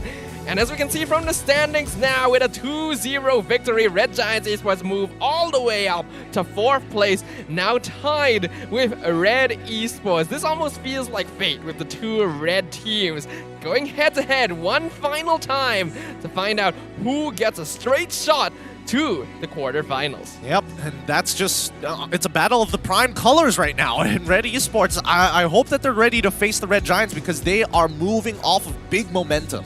Yeah, honestly, I'm impressed with Red Esports as well. They started this season off really shaky and have really grown. Like, this is probably the team with the best example of improving every single game we watch them play. So, I think while yes, you gotta respect Red Giants Esports, especially after a performance like that, the same degree of respect needs to be given to Red Esports as well. This is going to be a great way to close out the regular season. Absolutely here. Two very polarizing teams, Red Esports and as well as the Red Giants. And honestly, they're two different play styles as well. Being Red Giants have a lot of set plays. Red Esports, on the other hand, there's a lot of compositions that they're comfortable with. Some drafts, they're not so. And it's very obvious when somebody isn't proficient or at the very least uncomfortable playing. Yeah, but you know what does help if you're uncomfortable playing a hero? Having it snazz up a little bit, just like with the All-Star Team skin, the Atomic Pop Eudora, which is now available with a custom action bundle as well. You guys can enjoy 30% off from the 12th of April to the 2nd of May. That's a pretty long time. Make sure you don't miss it. And on top of that, All-Star promo diamonds can be used for discounts. So you don't even have to spend that much of your own diamonds. So make sure you guys grab it because the skin and bundle will only be available in the shop until the 28th of May. There's still plenty of time left, so quickly collect as much as you can and get those Atomic Pop skins because they look great, they feel great, the animations are awesome as well. Yeah, you get to hear music while you're just casting spells at one another, and especially as Eudora, you get to one-shot people while dancing to the beat of your own tune, so why not, right? Well, with that being said, guys, hopefully you guys are ready for the tiebreaker match. But before that, we have something a little bit special to show you guys. It's going to be the playoff teaser. Check it out. 11. Playoff kejohanan Liga Esport yang paling lama di dalam negara telah kembali dan terbuka untuk semua peminat. Kini, arena MPL Malaysia Season ke-11 berkembang dan amat menarik. Semuanya adalah untuk fans-fans MPL yang tetap sokong tim kegemaran mereka. 7 anugerah akan disampaikan di playoffs serta aktiviti-aktiviti menarik yang hanya berlaku di playoffs. Dan juga persembahan Lokman Podolski dan Chronicles. Adakah anda dah bersedia untuk saksikan momen yang hype dan persaingan yang sengit? Inilah revolusi kita. Jadi, siapa akan bangkit dan tim manakah akan tercedok di playoffs? Siapakah juara kita? Jom kita jumpa di playoffs. Daftar sekarang untuk reserve seat anda dan peluang mendapati giveaway yang lumayan. Ini gaya kita.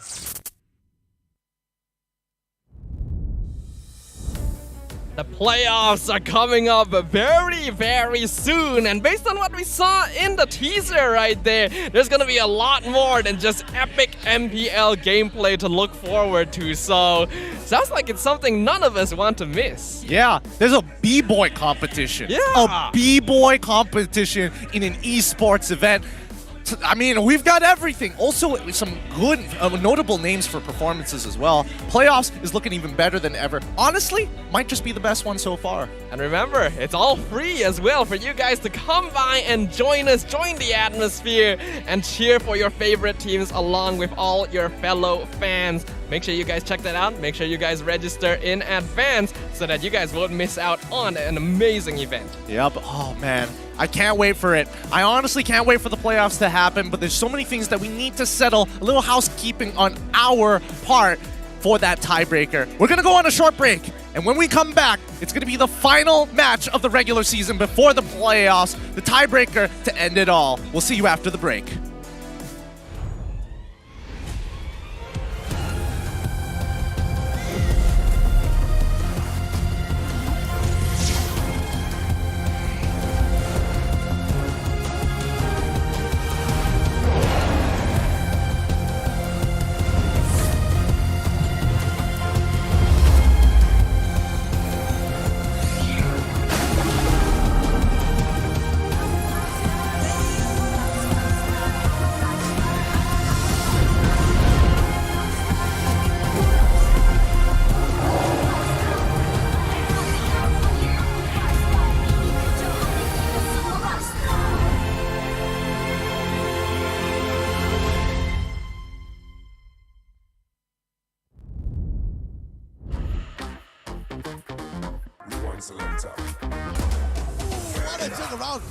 Managed to evade the silence, but then again, he has to get away from Master Ram as much as possible. Alamak, satu outplay yang menarik.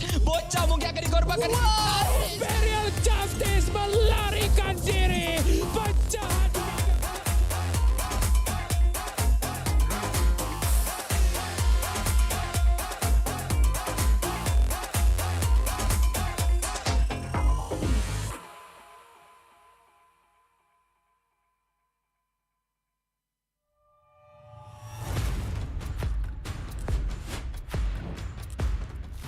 Ini kelanggaan kita. Ini gaya kita. Every year, I gotta deal with your nonsense. Anyways, selamat datang kepada format explanation video kita. This season, a brand new game format has been introduced, and we are thrilled to be presenting it to you. The MPL MY has been waiting for this revolution. Format kali ini lebih dramatic, lebih hangat.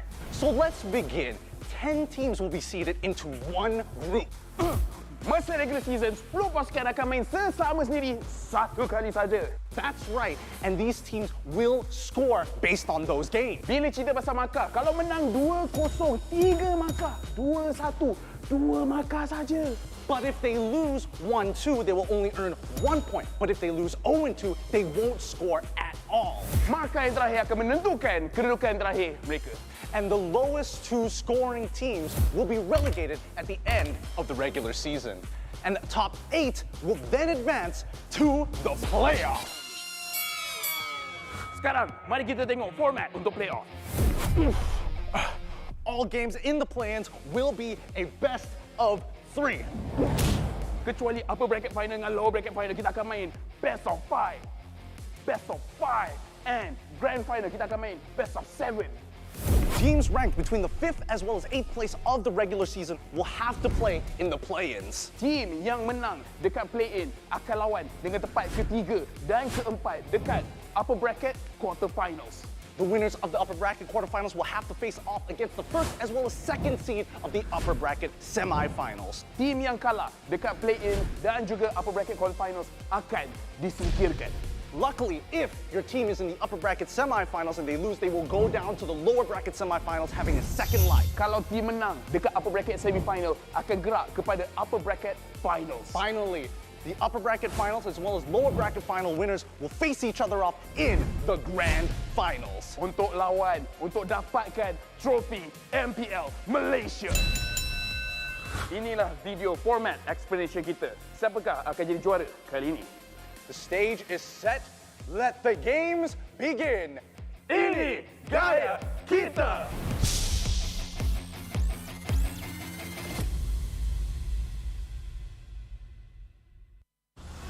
Nadi sebuah bandaraya. Rentak berterusan yang menggalakkan kita ke depan.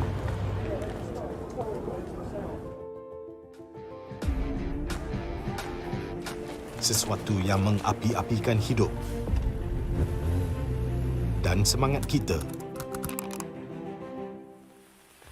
Setiap orang mempunyai gaya dan irama tersendiri. Tapi, apakah yang boleh menyatukan semua lapisan masyarakat?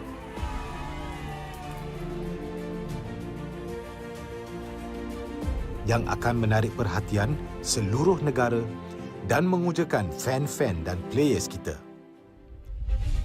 MPL Malaysia ditubuh pada tahun 2017 dengan impian yang besar untuk menghimpunkan player-player Mobile Legends terbaik di atas satu pentas kompetitif yang terbesar di Malaysia. Musim-musim lepas menemui pelbagai cabaran dan halangan, tapi MPL Malaysia tidak pernah berundur. Sentiasa berdedikasi dan bertambah baik untuk meningkatkan pengalaman e-sukan yang bertaraf tinggi. Kini, MPL Malaysia adalah satu liga yang penting dan paling dinanti-nantikan di tanah air kita. Dengan fanbase yang setia dan pemain profesional dari pelbagai latar belakang yang berusaha menuju ke puncak MLBB Esports. Persaingan dah semakin sengit, namun juara hanya satu. Inilah aksi kita, budaya kita yang unik. Inilah MPL kita yang dipenuhi dengan drama dan emosi. Marilah kita nyalakan pentas kita. Ini gaya kita.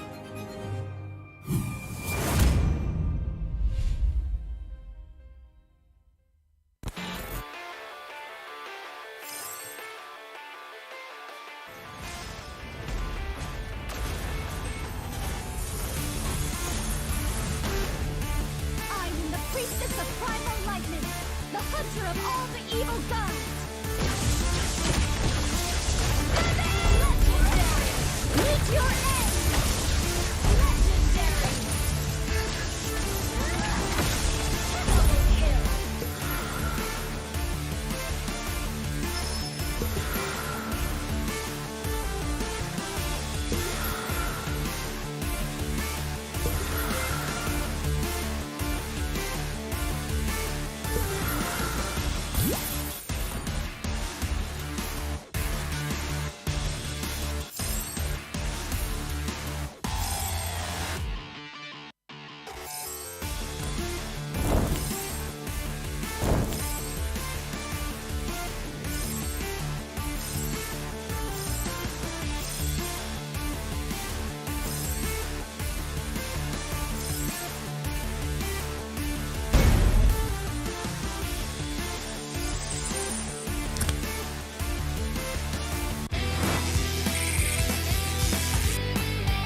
You destroyed a turret!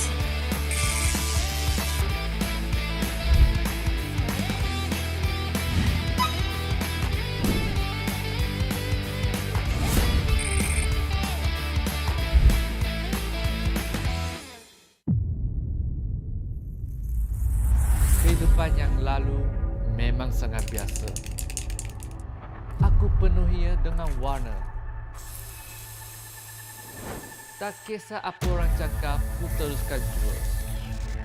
Aku terus positif dan tingkatkan usaha. Bermula dari bawah, aku buktikan kemampuan.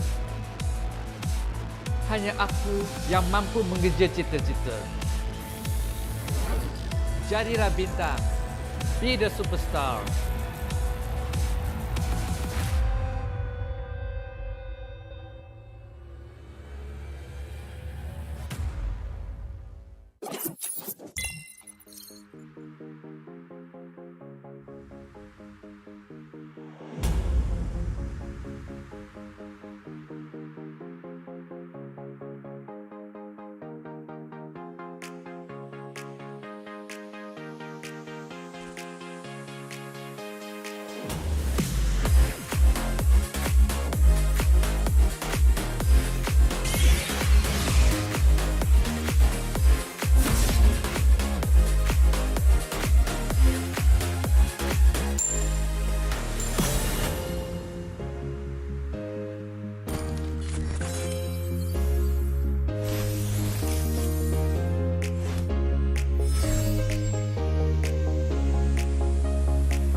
Bagi anda semua yang tengah bersiap-siap untuk menyambut Hari Raya esok, marilah kita sama-sama melayan sebuah lagu baru dari HAQ Boys dan Mobile Legends. Enjoy semua! Tiba masanya, be the superstar and show me who we really are. All of the battle, it's time to say the kosong-kosong di pagi raya. All my family, yeah, all my homies. Mobile Legends brings us together. Tua ke muda, opi orang beginner. Susun jari maaf pun dipinta. Hari raya like a superstar, tak boleh emak nak duit raya dari Mia. Dah macam superstar, nak makan besar. Maskan mak ni dahil get wins macam Rafaela. Hati ampunkan salah. One mission, one aim, straight up aku satu MVP. Jangan pula kau frust, keep it in the family. Whole family tak unity, jalin rapi rapat ketupat sejiwa satu hati. Bila tiba masanya, kita battle sampai semua bersengkam mata.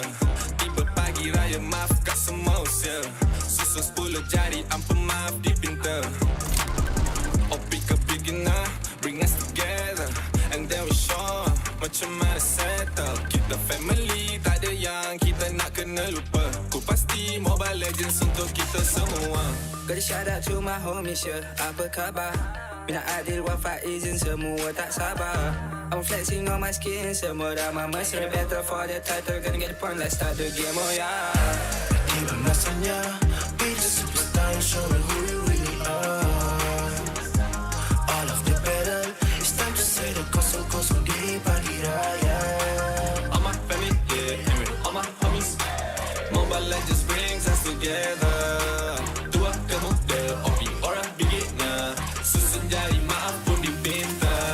Okay, jiwa weti serai dua duduk diam jadi gerak pantas. Firework bang-bang sikit OP up dah ke atas. Pagi raya we homies push me ke glory. Rasakan kemenangan di pagi raya no worries. Yeah, tak perlu nak hide. Kena trust with squad. Level up sama-sama satu visi, always on guard. Want to come close, yeah. Even Lord kita sikat. Rendang lontong dodol on a roll, tak dekat tarikan, yeah. No, bukan typical. Always ready for better with the legends in this world, yeah.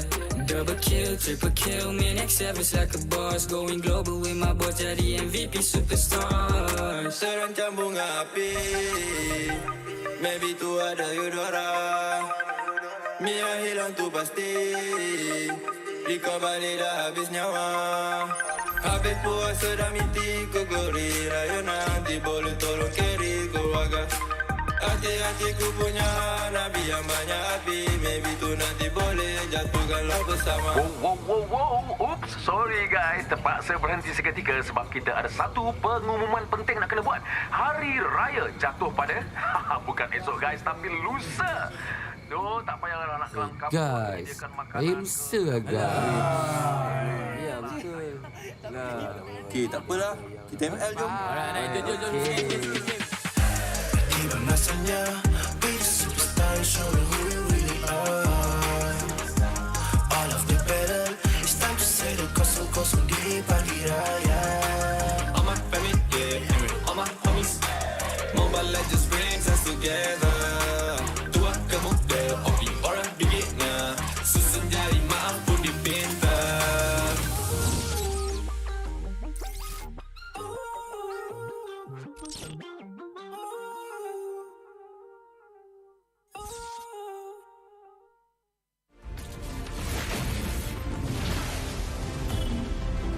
Pain is the proof that I'm still alive.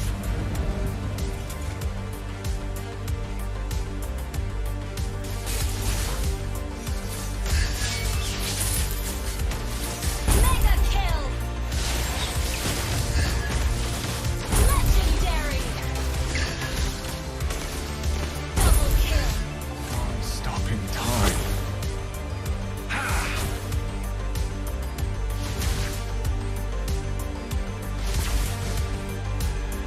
Feels what I feel. Feels what I feel.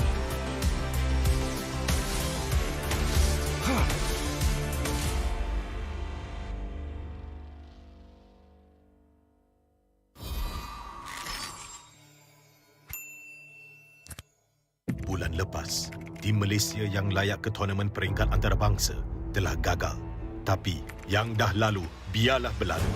Kita akan bangkit semula dengan semangat reformasi yang terus membara. Tahun ini, kita berbeza. Bermula dari 10 Mac hingga 16 April, jangan terlepas kejohanan yang akan berlangsung di Stadium Juara. Datang dan saksikan bermain terbaik bersaing dalam MPL season ke-11. Ini gaya kita.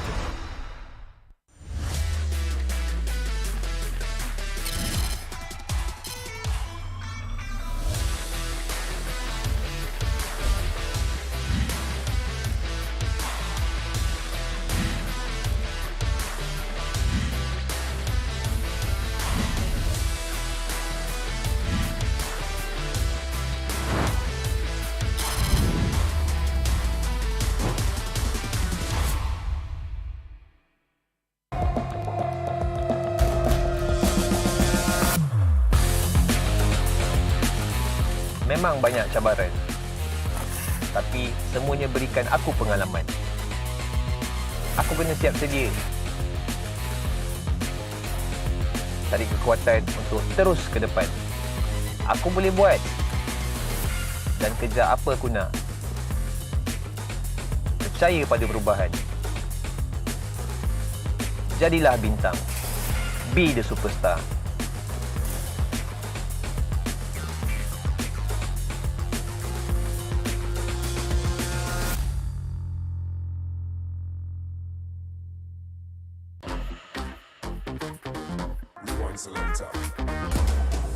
What a jump around as he managed to evade the silence. But then again, he has to get away from Master Ram as much as possible. Alamak, satu outplay yang menarik. Bocah mungkin akan dikorbankan. Imperial Justice melarikan diri. Penjahat.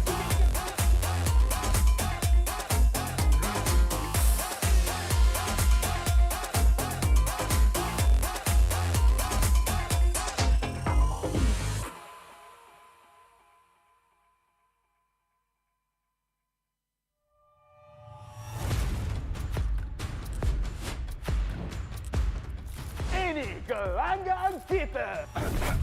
Ini gaya kita. Every year, I gotta deal with your nonsense. Anyways, selamat datang kepada format explanation video kita. This season, a brand new game format has been introduced, and we are thrilled to be presenting it to you. The MPL MY has been waiting for this revolution. Format kali ini lebih dramatic, lebih hangat. So let's begin. 10 teams will be seeded into one group. Masa regular season, 10 pasukan akan main sesama sendiri satu kali saja. That's right, and these teams will score based on those games. Bila cerita pasal markah, kalau menang 2-0, 3 markah, 2-1, 2 markah saja. But if they lose 1-2, they will only earn 1 point. But if they lose 0-2, they won't score at all. Markah yang terakhir akan menentukan kedudukan terakhir mereka. And the lowest 2 scoring teams will be relegated at the end of the regular season. And the top 8 will then advance to the playoffs. Sekarang, mari kita tengok format untuk playoff. All games in the play-ins will be a best of 3. Kecuali upper bracket final dengan lower bracket final, kita akan main best of 5. Best of 5. And grand final, kita akan main best of 7. Teams ranked between the 5th as well as 8th place of the regular season will have to play in the play-ins. Team yang menang dekat play-in akan lawan dengan tempat ketiga dan keempat dekat upper bracket quarterfinals. The winners of the upper bracket quarterfinals will have to face off against the first as well as second seed of the upper bracket semifinals. Team yang kalah dekat play-in dan juga upper bracket quarterfinals akan disingkirkan. Luckily, if your team is in the upper bracket semifinals and they lose, they will go down to the lower bracket semifinals having a second life. Kalau team menang dekat upper bracket semifinal, akan gerak kepada upper bracket finals. Finally, the upper bracket finals as well as lower bracket final winners will face each other off in the grand finals. Untuk lawan, untuk dapatkan trofi MPL Malaysia. Inilah video format explanation kita. Siapakah akan jadi juara kali ini? The stage is set. Let the games begin.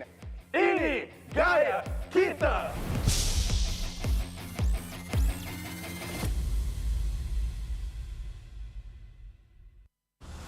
Nadi sebuah bandaraya. rentak berterusan yang menggalakkan kita ke depan.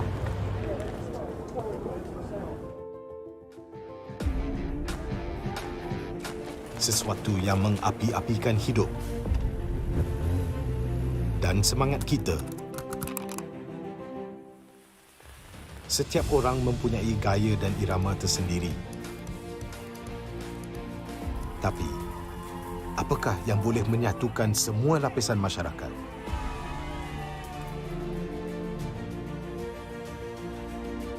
Yang akan menarik perhatian seluruh negara dan mengujakan fan-fan dan players kita.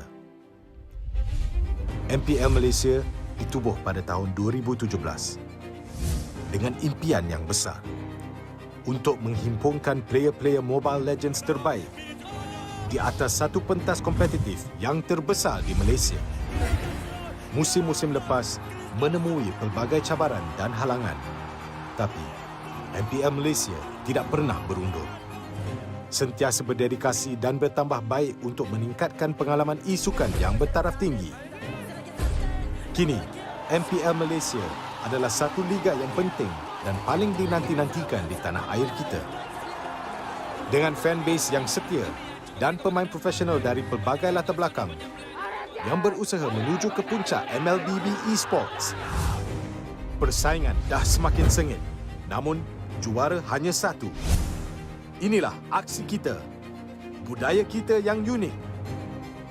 Inilah MPL kita yang dipenuhi dengan drama dan emosi. Marilah kita nyalakan pentas kita. Ini gaya kita.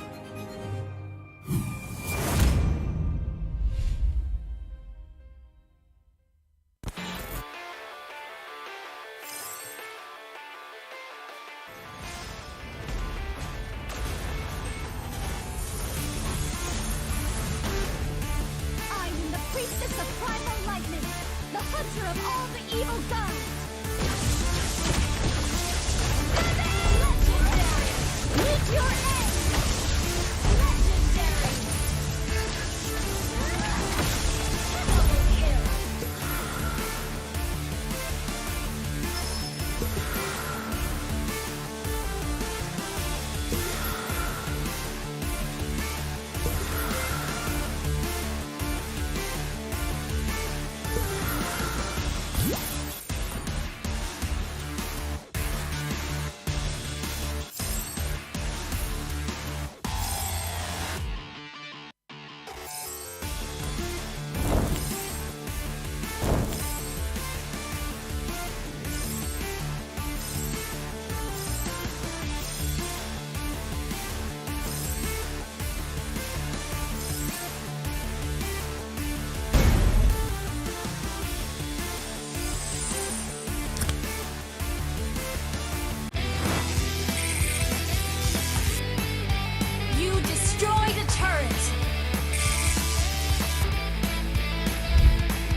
Kehidupan yang lalu memang sangat biasa.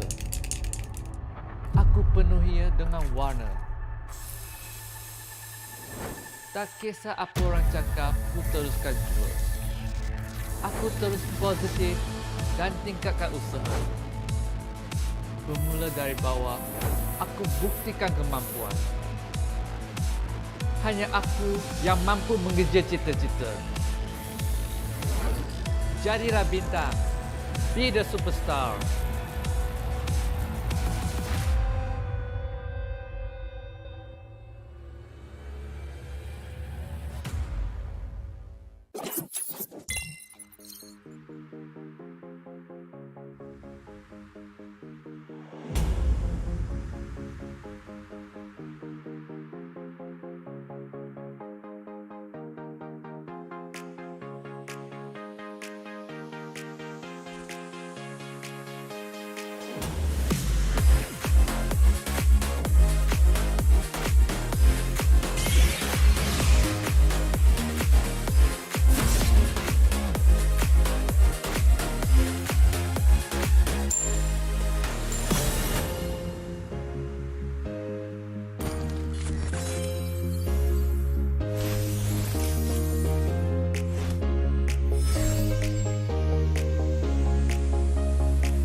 Bagi anda semua yang tengah bersiap-siap untuk menyambut Hari Raya esok, marilah kita sama-sama melayan sebuah lagu baru dari HAQ Boys dan Mobile Legends. Enjoy semua!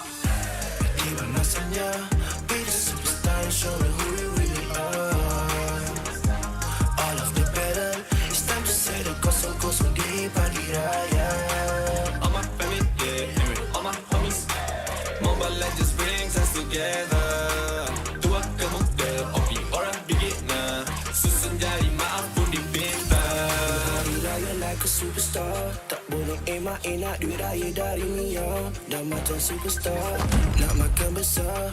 Maskan mak ni dahil get wins macam Rafaela. Hati ampunkan salah. One mission, one aim, straight up aku satu MVP. Jangan pula kau frust, keep it in the family. Whole family tak unity, jalin rapi rapat, ketupat sejiwa satu hati. Bila tiba masanya, kita battle sampai semua bersengkam mata. Tiba pagi raya, maafkan semua usia. Susun 10 jari, ampun maaf dipinta. Opi ke beginner, bring us together. And then we show macam mana settle. Kita family, tak ada yang kita nak kena lupa. Ku pasti Mobile Legends untuk kita semua. Gotta shout out to my homies, yeah. Apa khabar? Bina Adil, Wafat, Izin, semua tak sabar. I'm flexing on my skin, semua dah mamas. Battle for the title, gonna get the point, let's start the game, oh yeah. Tiba masanya, be the superstar and show me who you really are.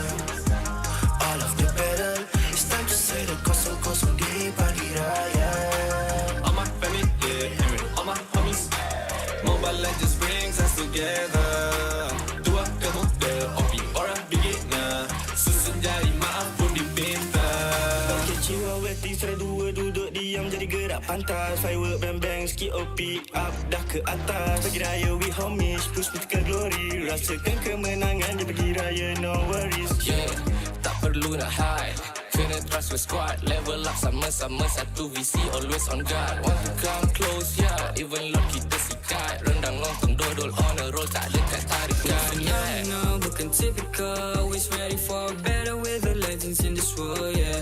Double kill, triple kill, man, X7's like a boss. Going global with my boys, jadi MVP superstars. Terancam bunga api, maybe tu ada Eudora. Mia hilang tu pasti, Riko balik dah habis nyawa. Habis puasa dah miti ku gori. Raya nanti boleh tolong carry keluarga. Hati-hati ku punya Nabi yang banyak api. Maybe tu nanti boleh jatuhkanlah bersama. Wow. Oops, sorry guys. Terpaksa berhenti seketika sebab kita ada satu pengumuman penting nak kena buat. Hari Raya jatuh pada bukan esok guys, tapi lusa. Tak payah nak kelangkap. Guys, air lusa guys. Ya, betul. Okey, tak apalah. Kita ML jom. Jom. Tiba masanya, be the superstar and show me who you really are. All of the better, it's time to say the kosong-kosong di pagi raya. All my family, yeah, all my homies. Mobile Legends brings us together. Tua ke muda, opi orang beginner. Susun jari maaf pun dipinta.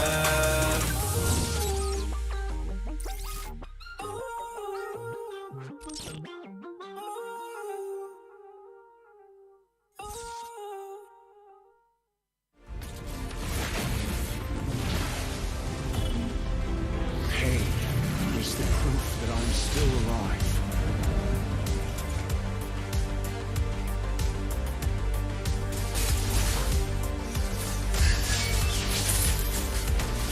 Mega kill! Legendary! Double kill! Stopping time.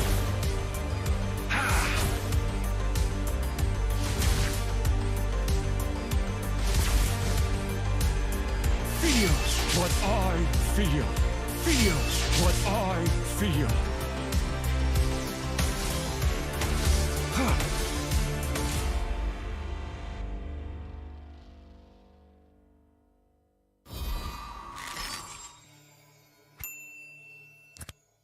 Bulan lepas, tim Malaysia yang layak ke tournament peringkat antarabangsa telah gagal Tapi yang dah lalu, biarlah berlalu.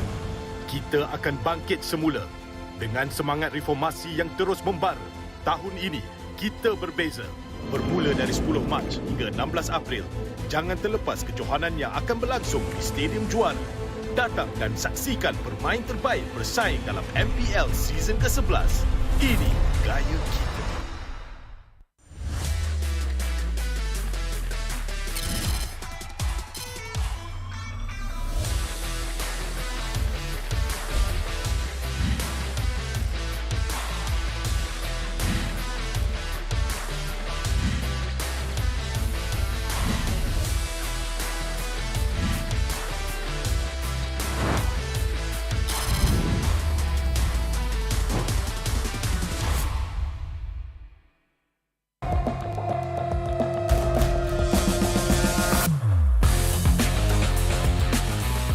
Memang banyak cabaran, tapi semuanya berikan aku pengalaman. Aku kena siap sedia, cari kekuatan untuk terus ke depan. Aku boleh buat dan kejar apa aku nak. Percaya pada perubahan. Jadilah bintang. Be the superstar.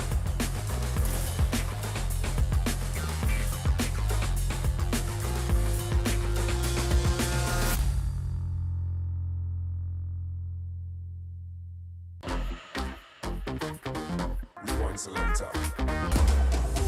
a jig around as he managed to evade the silence. But then again, he has to get away from Master Ram as much as possible. Alamak, satu outplay yang menarik. Bocah mungkin akan dikorbankan.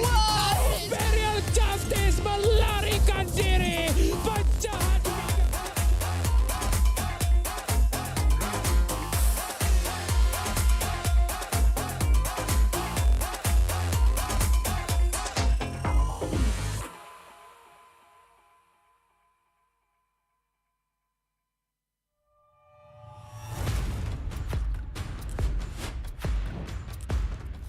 Ini kelanggaan kita. Ini gaya kita. Every year, I gotta deal with your nonsense. Anyways, selamat datang kepada format explanation video kita. This season, a brand new game format has been introduced, and we are thrilled to be presenting it to you. The MPL MY has been waiting for this revolution. Format kali ini lebih dramatic, lebih hangat. So let's begin. 10 teams will be seeded into one group. Masa regular season, 10 pasukan akan main sesama sendiri satu kali saja. That's right, and these teams will score based on those games. Bila cerita pasal markah, kalau menang 2-0, 3 markah. 2-1, 2 markah saja. But if they lose 1-2, they will only earn 1 point. But if they lose 0-2, they won't score at all. Markah yang terakhir akan menentukan kedudukan terakhir mereka. And the lowest 2 scoring teams will be relegated at the end of the regular season. And the top 8 will then advance to the playoffs. Sekarang, mari kita tengok format untuk playoff. All games in the play-ins will be a best of 3. Kecuali upper bracket final dengan lower bracket final, kita akan main best of 5. Best of 5. And grand final, kita akan main best of 7. Teams ranked between the 5th as well as 8th place of the regular season will have to play in the play-ins. Team yang menang dekat play-in akan lawan dengan tempat ketiga dan keempat dekat upper bracket quarterfinals. The winners of the upper bracket quarterfinals will have to face off against the first as well as second seed of the upper bracket semifinals. Team yang kalah dekat play-in dan juga upper bracket quarterfinals akan disingkirkan.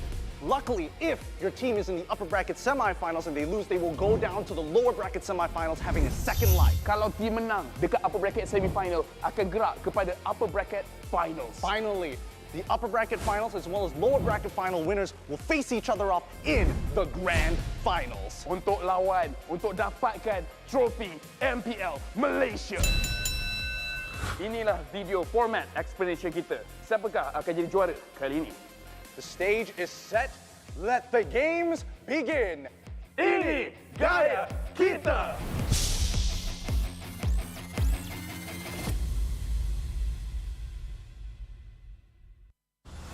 Nadi sebuah bandaraya.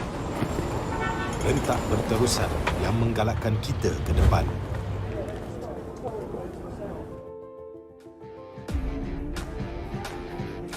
Sesuatu yang mengapi-apikan hidup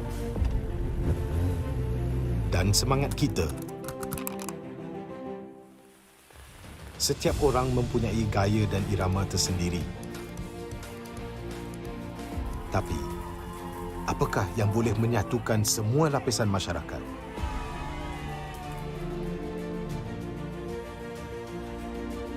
Yang akan menarik perhatian seluruh negara dan mengujakan fan-fan dan players kita. MPL Malaysia ditubuh pada tahun 2017 dengan impian yang besar untuk menghimpunkan player-player Mobile Legends terbaik di atas satu pentas kompetitif yang terbesar di Malaysia. Musim-musim lepas menemui pelbagai cabaran dan halangan, tapi MPL Malaysia tidak pernah berundur. Sentiasa berdedikasi dan bertambah baik untuk meningkatkan pengalaman e-sukan yang bertaraf tinggi. Kini, MPL Malaysia adalah satu liga yang penting dan paling dinanti-nantikan di tanah air kita.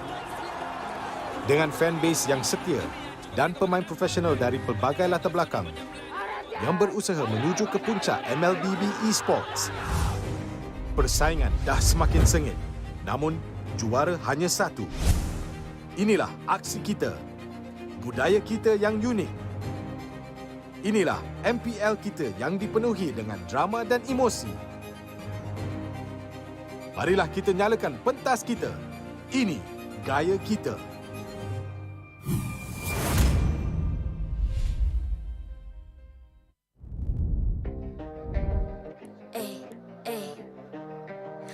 I'm a rock star.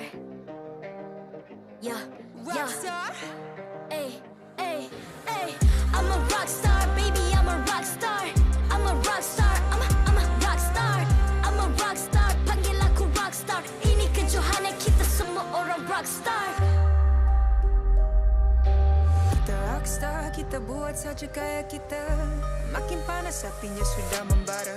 Macam mana pun kau menempuh segala. Demi negara kau buat semua bangga. Step into my world, you know I'm always in my zone. You know I got my team, no I'm never alone. Bring out my best, buat yang terbaik. Jadi juara perlahan kita naik. Aku nak push, naik-naik jadi lebih bagus. Jadi hero, ku ada skill. Berapa banyak musuh aku dah kill. Ramai cuba mencabar, cause they envy me. Tiap game aku pasti jadi MVP. I'm a rock star, baby, I'm a rock star. I'm a rock star, I'm a rock star. I'm a rock star, panggil aku rock star. Ini kejohanan kita semua orang rock star. I'm a rock star, baby, I'm a rock star. I'm a rock star, I'm a rock star. I'm a rock star, panggil aku rock star. Ini kejohanan kita semua orang rock star. Tengok nanti siapa yang juara. Ni peluang kita bawa pulang piala. This is my game, this is my time. Menang semua, everything will be mine. Kalau jatuh kau pasti kembali. Bangun balik ku tegak berdiri. Kuatkanlah tenaga, ganjaran diperoleh. Ni kejohanan kita, Malaysia memang boleh. Rise up to the top, kita buat bersama. Semangat kita kuat di bawah satu bendera. Ay. I'ma go hard for the win. Win. On the battlefield till the end. I'm trying to beat the greatest anyone has ever seen. Stand by, I'm coming in for the win. I'm a rock star, baby, I'm a rock star. I'm a rock star, I'm a rock star. I'm a rock star, panggil aku rock star. Ini kejohanan kita semua orang rock star. I'm a rock star, baby, I'm a rock star. I'm a rock star, I'm a rock star. I'm a rock star, panggil aku rock star. Ini kejohanan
I'm a rock star.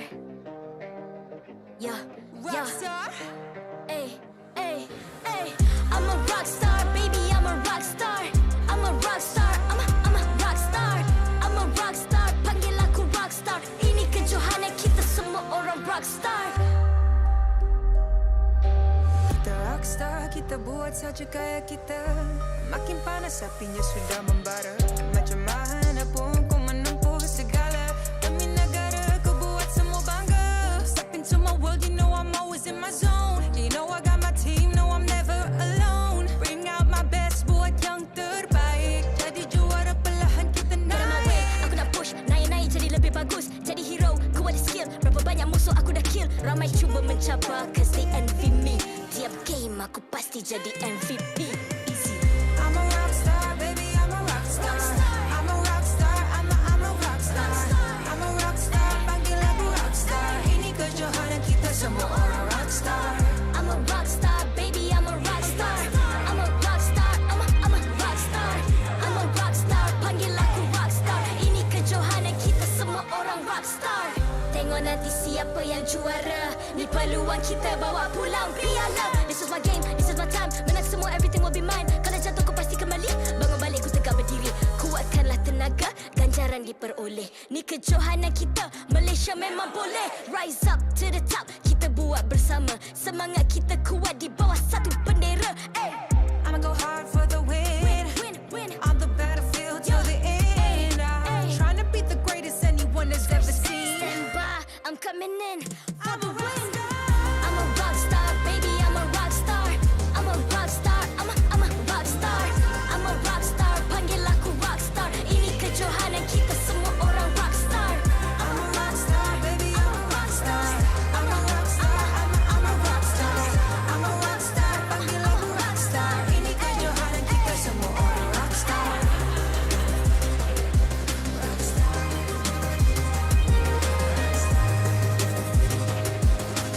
Ini kejohanan kita semua orang rockstar. I'm a rockstar, baby, I'm a rockstar. I'm a rockstar, I'm a rockstar. I'm a rockstar, panggil aku rockstar. Ini kejohanan kita semua orang rockstar.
I'm a rock star. Yeah. Rockstar? Ay. I'm a rock star, baby, I'm a rock star. I'm a rock star, I'm a rock star. I'm a rock star, panggil aku rock star. Ini kejohanan kita semua orang rock star. Kita rockstar, kita buat saja gaya kita. Makin panas apinya sudah membara. Macam mana pun kau menempuh segala. Demi negara kau buat semua bangga. Step into my world, you know I'm always in my zone. You know I got my team, no I'm never alone. Bring out my best, buat yang terbaik. Jadi juara perlahan kita naik. Aku nak push, naik-naik jadi lebih bagus. Jadi hero,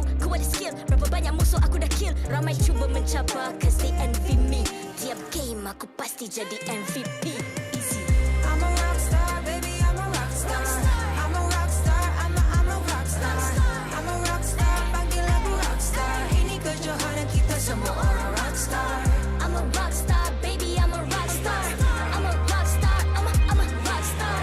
I'm a rock star, panggil aku rock star. Ini kejohanan kita semua orang rock star.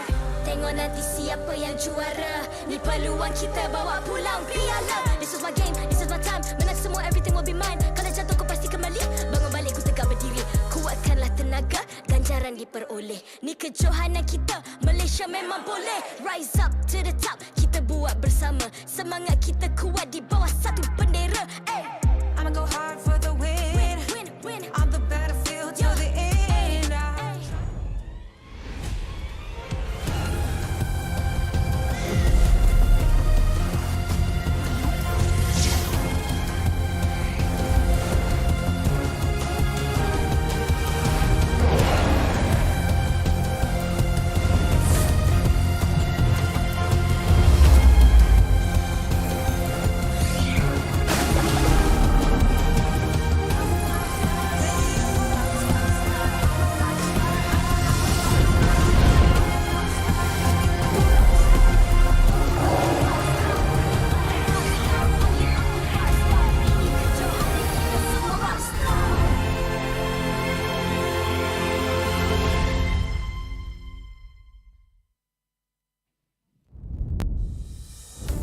The final chapter of the MPL MY Season 11 regular season has been written, but now it's time for the epilogue, a battle between the Reds for that top 4 spot. Will it be Red Giants Esports or Red Esports moving on to take their place in the playoffs quarterfinals? The Prime Colors are going to be battling it out for that final slot in that top 4. They get to skip the play-ins, and more importantly, they have one step further down the line in the playoffs when that happens next week after Raya. But I wouldn't have expected it to turn out like this. Like Red Esports, even they themselves were like, wait, there's no way Red Giants can actually get to this point. But at the end of the day, here they are. That goes to show that anything can happen. Just like any of you could be the brand new owners of the Hanabi Moonlit Ninja skin, which is now available in the game. All you gotta do is join the Moonlit Wish Draw, and you stand a chance to get a beautiful skin for Hanabi. You can enjoy a discount of 50% off for your first 10 times draw, as well as your first daily 1 times draw. But of course, this will not be applied when you're using promo diamonds, so make sure you guys keep that in mind. The draw event will last until the 8th of May. Wait, no, hold on. That is the 5th of August? I'm a little bit confused. But either way, it's gonna last a while. Make sure you guys join on that. And if you guys don't know, you can actually still use the promo diamonds as well. So make sure you guys save for that if you're interested in decking out your Hanabi in some brand new style. Well, at least there's just another use for your promo diamonds. And honestly, the skin's looking mighty fine with the changes to Hanabi. We've seen, well, I've seen a decent amount of it in NA, not popular anywhere else outside of North America. Well, doesn't mean that you can't grab it for yourself. We've got Hanabi fans all over the place, but please don't appear in my games. Either way, moving on to our final game of the regular season. It's gonna be Red Esports versus Red Giants Esports. And like you mentioned, Gideon, I think they definitely weren't expecting to be up on stage once again. Yeah, it was a 1 in 3 chance that they would actually make it this far. Actually, a 1 in 4 chance if we're calculating all the possibilities. Red Giants are prepared. They are very warm after their first stage game. But Red Giants, on the other hand, they walked up on stage. They're not, I don't know whether they're warmed up for this particular matchup against the Red Giants, but hopefully they've done some kind of preparation. Well, they've definitely gotten the chance to see what they're capable of after Red Giants Esports were able to take a 2-0 sweep against the defending champions, rendering them out of the competition entirely. And now that we're in the tiebreaker, remember, this is a best of 1. A single game, a single victory or loss determines if these teams go on to the quarterfinals, or they'll have to complete in the play-ins just like everyone else. All right, it's time for the draft, ladies and gentlemen, our very final game of the season. Let's jump right into it. We have Red Esports up against Red Giants. Now, I think there's already some things we can talk about both these teams here. There's been a lot of improvement from both sides, all of these players as well. Red Esports getting better and better every single week, and with Mom rejoining the roster, they've definitely had a new look on life, going all the way up to 4th place. But Red Giants Esports, the same could be said for them. A team with a lot of promise, backed by a massive organization, as well as joined by the legendary Zorn on their side. Definitely have a lot of energy to bring to the stage. Well, honestly, I'm just a little worried for Red Esports, right? Technically, today was supposed to be their off day. They weren't expecting Red Giants to actually come up on stage, and I'm sure Sora Bayong already has a draft ready, but I'm not sure about their players. Are they feeling warm? Do they have that kind of momentum that the Red Giants was able to accomplish today? No, they don't. Hopefully they will be somewhat prepared, though. It's only a single game. Like, that has to be nerve-wracking, knowing that you can move on, or you can fall to the bottom 4, just depending on the results of this one singular venture into the land of Dawn. I think Red Giants Esports are definitely going to be feeling a little better. They got the chance to be warmed up in their previous game.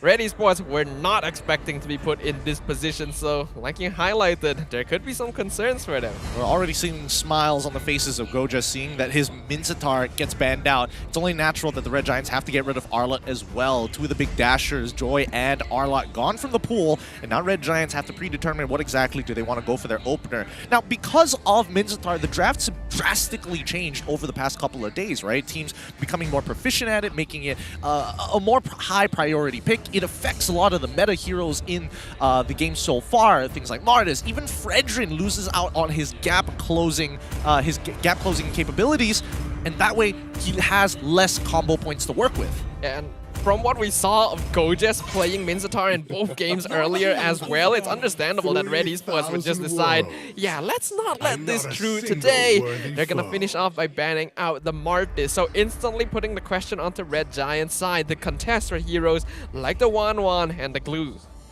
I feel like SYF is very comfortable. I think Red Giants have to determine whether they want to get rid. I think if it's Melissa against Wan, it's not too bad, right?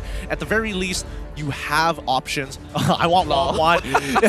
You want to get Claude? I don't mind. If Red Giants give SYF Wan and Red Esports decide to go for the Claude despite Melissa being open, I think it's a fair trade. But definitely have to respect the capabilities of MLBB here. You can see that the Claude has been banned out. He banned it out, really. They're just having fun over there. I guess that's gonna be MLBB's screen. This guy has a personality. New player for Red Esports this season in particular, and he's already really made a place for himself among the Red Esports lineup. With the Claude banned out, Wan does become a very obvious choice. But do they want to prioritize something else? The Glue, the Valentina, all of those. He's just communicating at this point. I love it. I love it so much. I love the cameraman just standing behind us like, I'm waiting for your response. I got you, boy. I'll make sure that your words are heard. But it's going to be the Fredrin as the very first pick for the side of Red Esports. A Fredrin opener does usually mean the Martis follow-up, but Red Esports thought ahead of time, banned it out to make sure that they feel uncomfortable.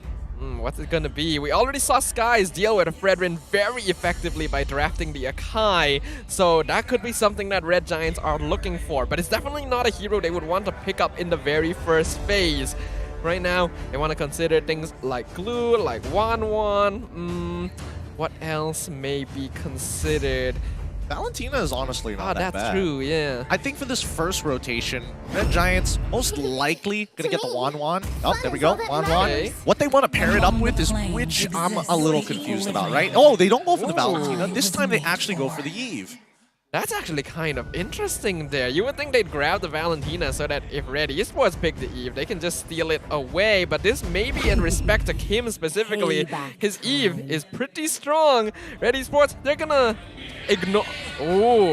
Oh, straight up! Wow, I am loving the taunting coming out of Red Esports right now. The cameraman just being our middleman here. The Fanny for Amal, bringing to the table. Yeah, cameraman acting like WhatsApp right now. Yep. Red Esports going to be locking in the Fanny as well as the Farsa. Artillery mages are always good, especially when you're up against marksmen who scale well. You can burst them down in a couple of hits, and they can't even get in range half the time. Now we move on to the very final pick in this very first phase. I think Red Giants, they might want to consider their junglers at this point. They know Fredrin's going to go into the EXP lane, but they have no real way to actually stop, right? So they can go for the Grok to show it very early on. Red Giants most likely going to start banning junglers from then on out, but Franco is going to be the pick instead. Zorn gonna be playing Franco here. It's pretty good against the Farsa. Can threaten Fanny as well if Amal were to get too close. But I feel like since they didn't pick up the Akai here, that does allow Red Esports to ban it out in the second phase, and that's gonna reduce a lot of good options for dealing with heroes like the Fanny and the Fredrin. We'll see how it goes from here. I think Red Esports, they ban out Lancelot. They see Kufra, they know Red Giants are posturing for it. Do they care about it? Is a different question. I think with the Franco pick, I would have expected Grok to be the go-to, but with Franco, at least you can kind of kill two birds with one stone. You can stop the Feathered Airstrike by threatening her position with the Iron Hook. At the very least, you have the Bloody Hunt to deal with the Fanny. Yeah, I do like Franco a little bit better here than something like the Kufra. I do still feel like Akai might be pretty nice, but I'm pretty sure Red Esports isn't going to let that through, and if they do, well, it's just asking for punishment. Yep, there they go. Gonna be banning that out straight away. Now for Red Giants Esports, what else are they worried about? With the ban on Kufra, they do want to make sure that Zorn has superior early game presence, especially against a hero like the Fanny. They should ban out, I'm thinking, what else? Because it's I guess the Lolita? Because it's EXP as well as the jungle that's missing. EXP could be something tanky, could be something that dives into the backline. So I think for RG, it's either they're thinking about the EXP laner right now and what are the matchups he has to deal with, so Glue, or they could probably get rid of another marksman as well. Melissa, still available as well. Oh, no, instead they're actually going to go for the Diggy, huh? Alright, so another support ban. Just didn't expect it to be Diggy. That's kind of interesting there. Like, I get that Red Giants are going to be relying on CC with Franco and E, but I don't really feel like Red Esports would default to a Diggy in this situation. While Mom can definitely play it, I feel like they would still want to go for a setup. Something like the Lolita that can block hooks, something like, maybe even like, we've seen the Masha from Mom before in the roam position, can be quite annoying when paired with a hero like the Fanny. So, we'll see whether or not that was the right choice from Red Giants. There could be a potential for Cho on the side of the Red Giants to be thrown into the EXP lane. You ban out the Hilda. Do they want to pick up Grok? Why would you ban out Hilda knowing that they already shown the Franco? It's against Gogus. I mean, it's against Gogus, but like, what matchups are you really worried about? I mean, Glue is wide out in the open as well. That is true. I think what Red Esports is thinking here is that Gogus will most likely not grab the Glue regardless, because that's just not his style of play. I think they're anticipating more of the style of Lapu Lapu. And when comparing the two, Hilda would be more annoying in their ability to just pressure and invade the jungle. So I guess that's the thought process from Red Esports right now.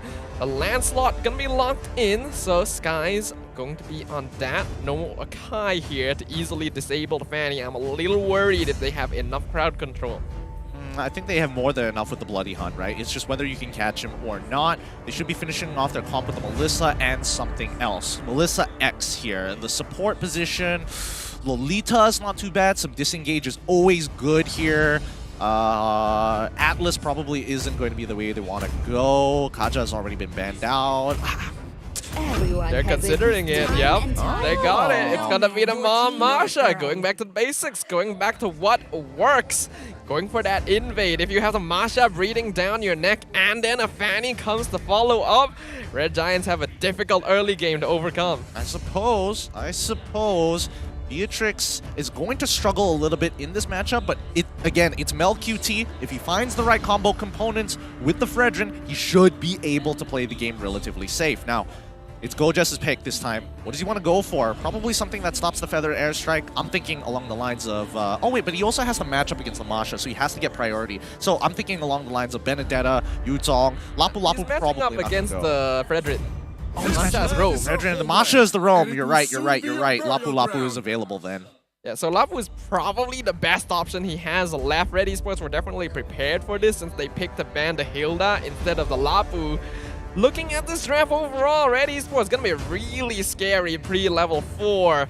Red Giants going to need to make sure they can scale up, stay safe in the mid game, and hopefully hit that late game power spike. Personally, for me, I think, Red Esports with the draft that Sora Payong has got for his team feels like a better version of what Team HAQ tried and attempted to do on blue side, right? And I think a lot of the early game is going to be Fanny-induced. She's going to be looking to make the plays as much as possible. The mid lane is going to be really hard to control with just Farsa as well as Masha in comparison to Franco and Yves, both of which who will be able to control the lane for at least the first 3 levels. Once you hit level 4, that's when you're expecting to see Masha as well as Franco to start splitting off into the gold. Well, hopefully we'll get to see a very interesting match here as we enter the Land of Dawn for the last time here in the MPL MY Season 11 regular season. A tiebreaker game that will determine whether Red Giants Esports or Red Esports will move on to the ranks of the top 4.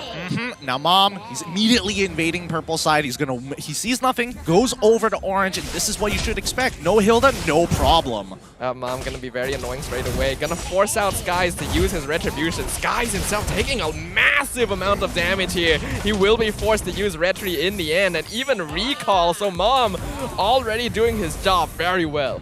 Purple buff gonna get stolen away by Amal, knowing for the fact that Skies had to recall. It's very unfortunate for him. Losing out on his purple buff isn't the end of the world, but it does mean that Amal gets to stay ahead. Yep, and here comes Mom once again. He's gonna target Zach QT. Skies dashes forward. The Zorn! Zorn secures it! But Mom gets the first blood onto Zach QT. They want to kill onto Amal, but Skies won't get it! Kim stops him! He gets the kill!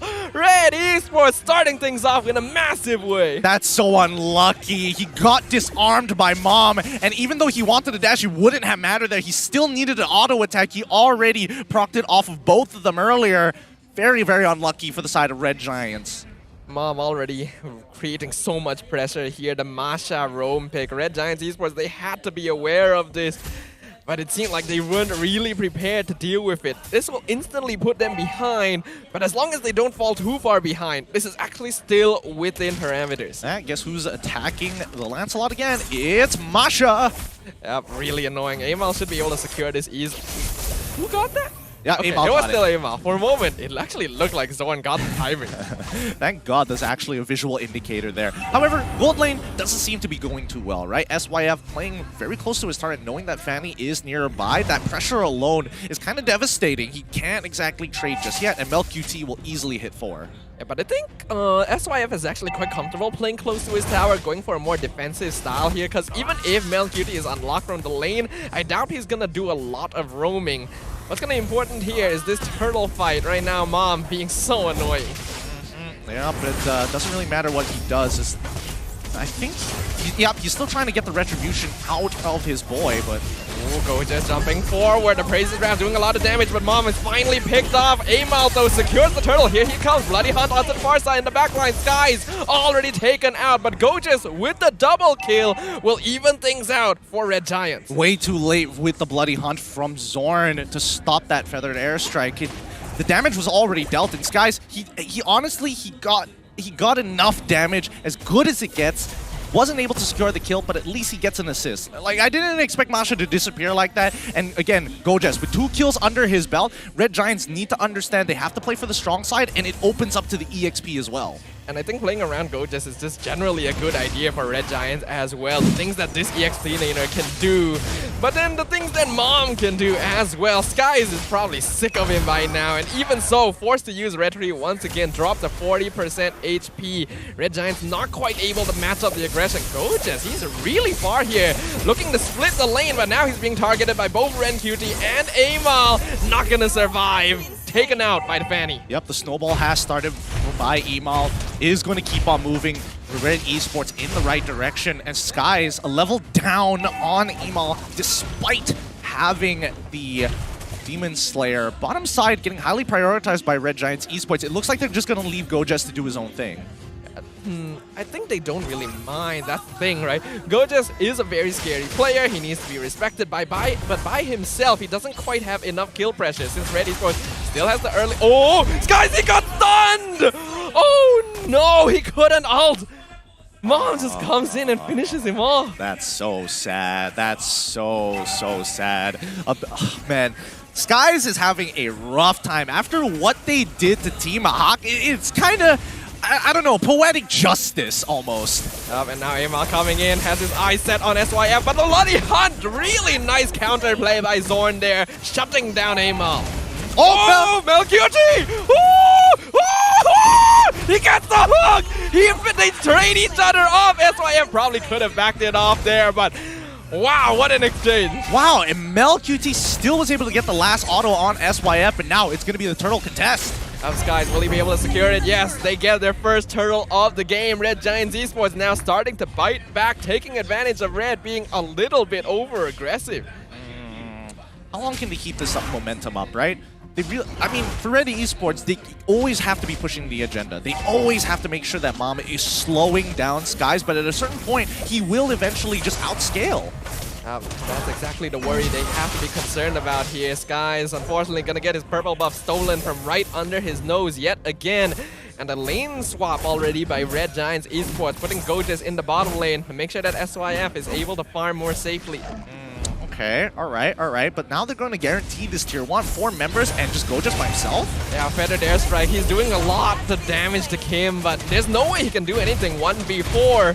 So, Red Esports gets the bottom tier 1, but Red Giants will trade the top tier 1 in exchange. It's a bit of a bad priority. I personally think that he should have used the Bravest Fighter to clear that wave, so at least, even if he dies, he's just giving 200 gold over rather than giving 1,000 gold off of the turret itself. Well, in the heat of the moment, he's trying to do as much as he can. I think he was trying to build up meters so that he could get shield, but not quite enough there. At the very least, Red Giants... Oh! Did he just not see Zorn there walking up behind him? Conceal play successful. Bloody Hunt following Skies with the Thunderclap, but for now, he's fine. Alright. I'm okay. I mean, Skies didn't take any damage from that. The iframes was still active there somehow. Definitely thought he was going to take a lot more damage from that. So just jumping onto Mom. Kim already forced with the wings by wings. Mom actually on his last health bar. Has to be careful. Gojas has his eyes set, and Skies finishing Kim off without the wings by wings. Rencuti hooked into 4 members. Skies with a double kill, making his return. Oh, nice iframe onto Amal as well. They're going for the orange buff. Yep, while all this is happening, MelQT was able to get that tier 1, and this could be dangerous for him because Gojas, his Bravest Fighter, should be coming back up relatively soon. I would say about 13 seconds left until he has it back up. But this means that the Red Giants have recovered from that early game and the lead that Red Esports developed and will be able to take this 3rd turtle. Yeah, that's actually massive here. Sky should be way behind considering the amount of pressure he was under. And he's actually evened things up. No more EXP gap between him and Amal. Red Giants Esports having the slight net worth lead. Yes, they're losing a cup. No, actually, their towers are even here. Red Giants Esports doing a great job. And they're also maintaining, actually getting a small lead for themselves. Now, the question is who's going to hold on to the lead, right? Whether it's regained by Red Esports or Red Giants is just going to hold them hostage for the rest of the game. So far, it's up to Zorn to make it happen, right? Because Amal, now this is the time where he starts to fall off. The snowball has come to an abrupt halt, and now it's up to Kim to try to make things happen. Red Giants Esports are doing a great job of disabling it the entire time. Gojas, his job every single fight will just mainly be to target the Farsa, but he has been going above and beyond. Oh, Skies getting in a duel with Amal. Here comes Mom as well with the conceal play. Amal jumping over the wall, but Sky is still able to dash away, but he is being surrounded. 1v5, Mom catches up, and they set it up with the taunt on Rencuti to finish off the Lancelot. Okay, they give it over to Rencuti. Not the biggest deal in the world. He's going to be the least valuable player other than Mom in this lineup, especially for the draft, right? And Sky's now getting that bit of a lead, able to go for that counter jungle, even out against Mal. And now this is the best position Skies is in. I do like what Red Giants is doing, though, in terms of trading towers. Yeah, they're losing members in trades. Oh, Iron Hook. Zorn going for it. Gets the Bloody Hunt onto Mom. Feathered Airstrike doing a lot of damage, but the crossbow of Tang is out. Now retargeting onto Kim. He's able to fly away with 1 hit left of HP. Gojas, unfortunately, missing his Flicker Landshaker entirely, but still doing a lot of damage. Rencuti flickers to safety. SYF has Wind of Nature, so he's able to avoid being picked off by Amal as well. And Skies continues zoning out Red Esports. Nicely played by the Red Giants. A good attempt, but unfortunately, SYF have built a very early Winds of Nature. Getting that mid-tier 1 is huge, but more importantly, this purple buff falls into the hands of the Red Giants. Things are on the reversal right here. Shu on the other foot. Red Giants Esports now claiming control over the mid game. This is where the heroes start to hit some damage. Power Spike. Red Esports unfortunately not able to follow up with their early game snowball. Guys, wow, he was playing that dangerously. That almost got sniped by MLBB. It did, and Amal forced to walk away from the purple buff, seeing that the majority of members from Red Giants are making their way back after that neutral objective. A good decision from the side of the Red Giants, but honestly, you have to give it to RG because usually in these positions, they never come back from a deficit. And Red Esports, it's not even them who dropped the ball, it's Red Giants who were able to buy it back. I do think, though, that Red Esports may have been a little bit too aggro in certain cases, and Zoran was able to get some really nice catches. Honestly, the fact that Amal didn't see him walking up in conceal cost them pretty heavily, and now Red Esports just running with that momentum. Yep, now the tier 2s are starting to fall with Lord in their hands. Red Giants should secure at least a very clean 5k gold lead against Red Esports. If they're able to get an inhibitor, even better, but the high ground defense from Red Esports' draft is a little tough to get through. Yep, they've got Feathered Airstrike, they've got Nibiru's Passion, Bandit's Rage all available, so they gotta make sure. Ooh, Iron Hook just barely missing Mom. They can't lose anyone here. They kind of try and break down some inhibitors, but the Lord has already been cleared up by Red Esports. Still some minion waves to deal with. Feathered Airstrike comes out to zone out Red Giants, but it's not going to be quite enough. It is enough to clear up the minion wave, though, so Red Esports will keep their inhibitors intact. Oh, I think Red Giants could have actually sieged it even better. Like, Kim popped his Feathered Airstrike really, really early on. There could have been a counter engagement from ZachQT to zone them away from the waves, and I think this might be a good time to do so, but again, missed the Iron Hook. Yep, RenQT not gonna be caught out there. Red Giants still maintaining their presence here. Goja's actually jumping straight in. He gets stunned out, but he's able to do some damage. Sky's just zoning out the backline as Gojas will sacrifice his life.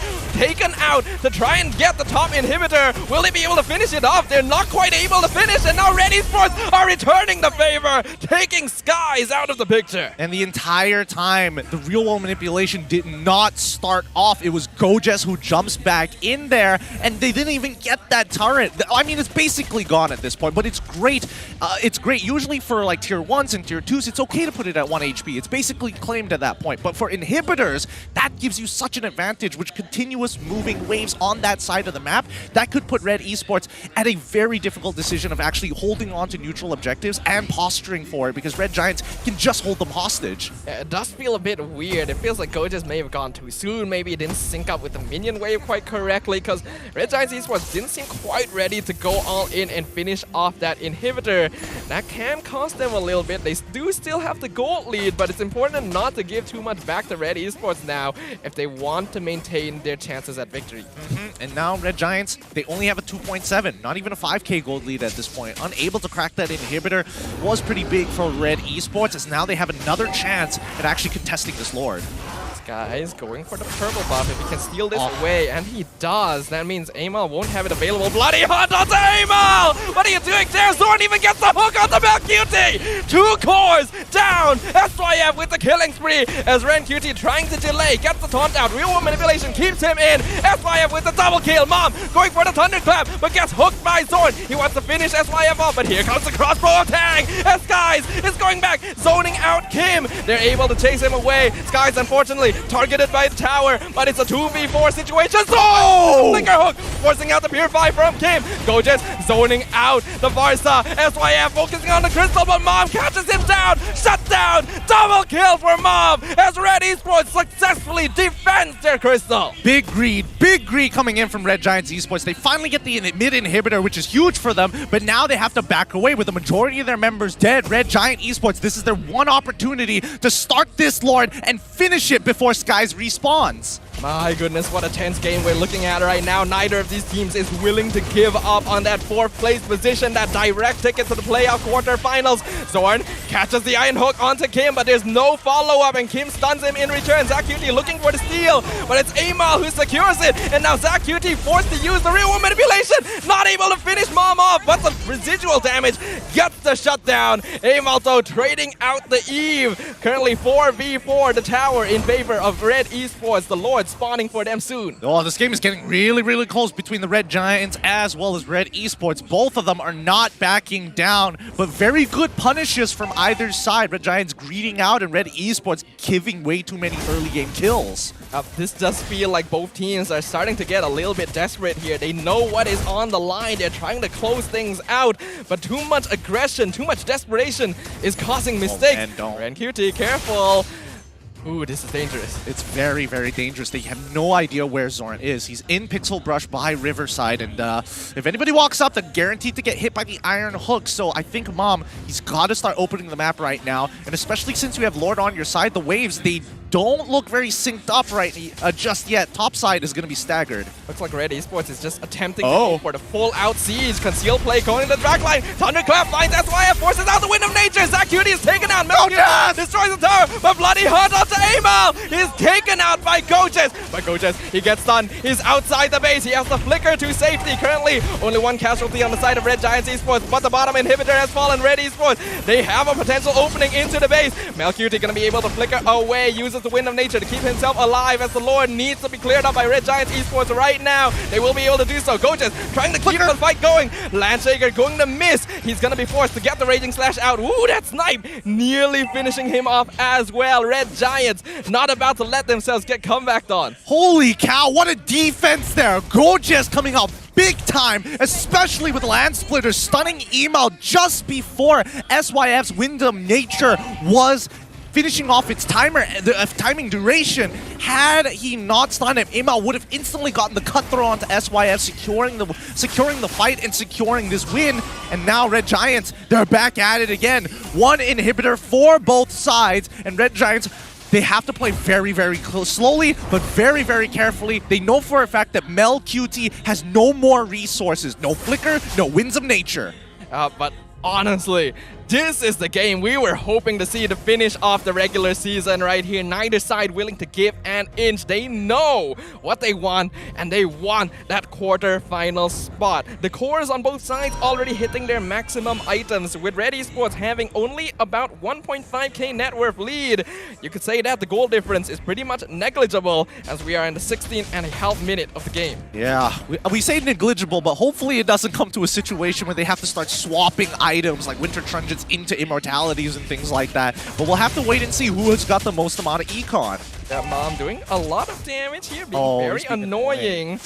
There's a lot of Red Giants around. Goja is going to invest the ultimate. Here comes the rest of Red Giants. They're going for it. They want to finish him off. Bloody Hunt catches out Mom. He's going to drop down, and he's taken out instantly. Sky's on the opposite side of the map, still providing vision over the Lord to make sure they are not taking it. The rest of Red Giants looking for a re-engage. MelQT is in the bush, but he misses out on the Wesker's Elation. No shotgun ult there. Amal not able to get the split push in just yet, but he might still be going for it. Gojes is there to stop him. RenQT now going to be targeted. Crossbow Tang is available. MelQT with a Wind of Nature keeps him alive, but Skies will finish off the Beatrix. They'll pop the immortality on Kim. RenQT is picked up by himself. Kim just barely able to walk away, but now only 2 survivors on Red Esports. Red Giants still hyper aware. Gojes is making sure that the exposed inhibitor area on the bottom side of the map is taken care of so that Amal can't go for this back door. So it was a 4v4 fight that Red Giants just won, and now it's all up to Amal here. If he cannot secure this Lord or win his 50-50 coin flip, it's over. Amal comes in, gets the drive-by onto ZAQT, taken out of the competition. Gojes and SYF are zoning him off of the Lord. Zorn gets the hook onto the far side. Sky secures the Lord for his team. Kim now in a lot of danger. SYF finishes him off. Mom trying to finish off Skies, but he's not able to do so. He's caught. Double kill for SYF. Amal forcing in. He wants to finish off. But he's not able to. He gets him. But what will it cost? He dashes away from the crossbow of Tang. Still has immortality. SYF chasing him down. Amal's the only survivor, the only one that can defend. He's gonna be taken out in the end. He's still able to escape. But will he make it back in time? Red Giants Esports pushing mid with the Luminous Lord. Zorn and Gojes are offering support, escorting it. They're sending SYF to split push up the top lane. They don't know if they can end the game with this. Gojes gets the top inhibitor. Red Esports respawn in time to finish off the neutral Lord. Oh, Amal just saved the day right there. He literally just saved the day, buying just enough time so that Kim can come back and for the rest of his teammates to actually stagger these waves, slow down this Lord. Lord and make Red Giants have to work for this endgame. That's scary right there. ZAQT nearly got taken out without even realizing what had happened. Amal gonna be able to recall back to base as well. All 5 players on both sides have respawned. Red Esports still keeping their top 4 hopes alive. They're still in it to win it. SYF with the most damage right now. He is popping off, but Kim is this because wait, the conceal! Conceal play, Mom gonna find 3 members in the bush. Meanwhile, we can see Zorn gonna be trying to delay as much as possible. Gojas with the flicker, Landshaker into 2 members. Amal executes ZAQT in the backline, but he still has immortality, so he's able to respawn, and the bloody hunt catches out Amal. Here comes SYF. The crossbow tank secures the mega kill onto the Fanny. Mom, he's trying to finish off the members of Red Giants. They're all so low, but he's being delayed, surrounded by 4 members. He's not even able to pick off 1. Red Giants Esports able to recall with their lives intact, while Skies and Gojas continue zoning out Red, so they cannot help their roamer. Beautifully played by SYF. He knows his resources. He knows what he can do. Honestly, just on a knife's edge, tangoing with death. Mom should have been able to kill him, but he knew he had Winsome Nature to buy that extra bit of time to save 1 extra member of the Red Giants. Now, as much as they've got all the lanes pushing in their favor, Amal is going to come back up in about 7 seconds. Red Esports has to delay until at least Amal is back on track, but 3 waves are pushing in. Red Giants Esports wants to end this sword. He gets the hook onto the far side. Kim gonna be taken out. Veteran Rank not able to do anything. SYF has the crossbow of Tang. Winter Trunky and keeps Rank QD alive, but the crystal is exposed. Red Giants Esports, they have done it.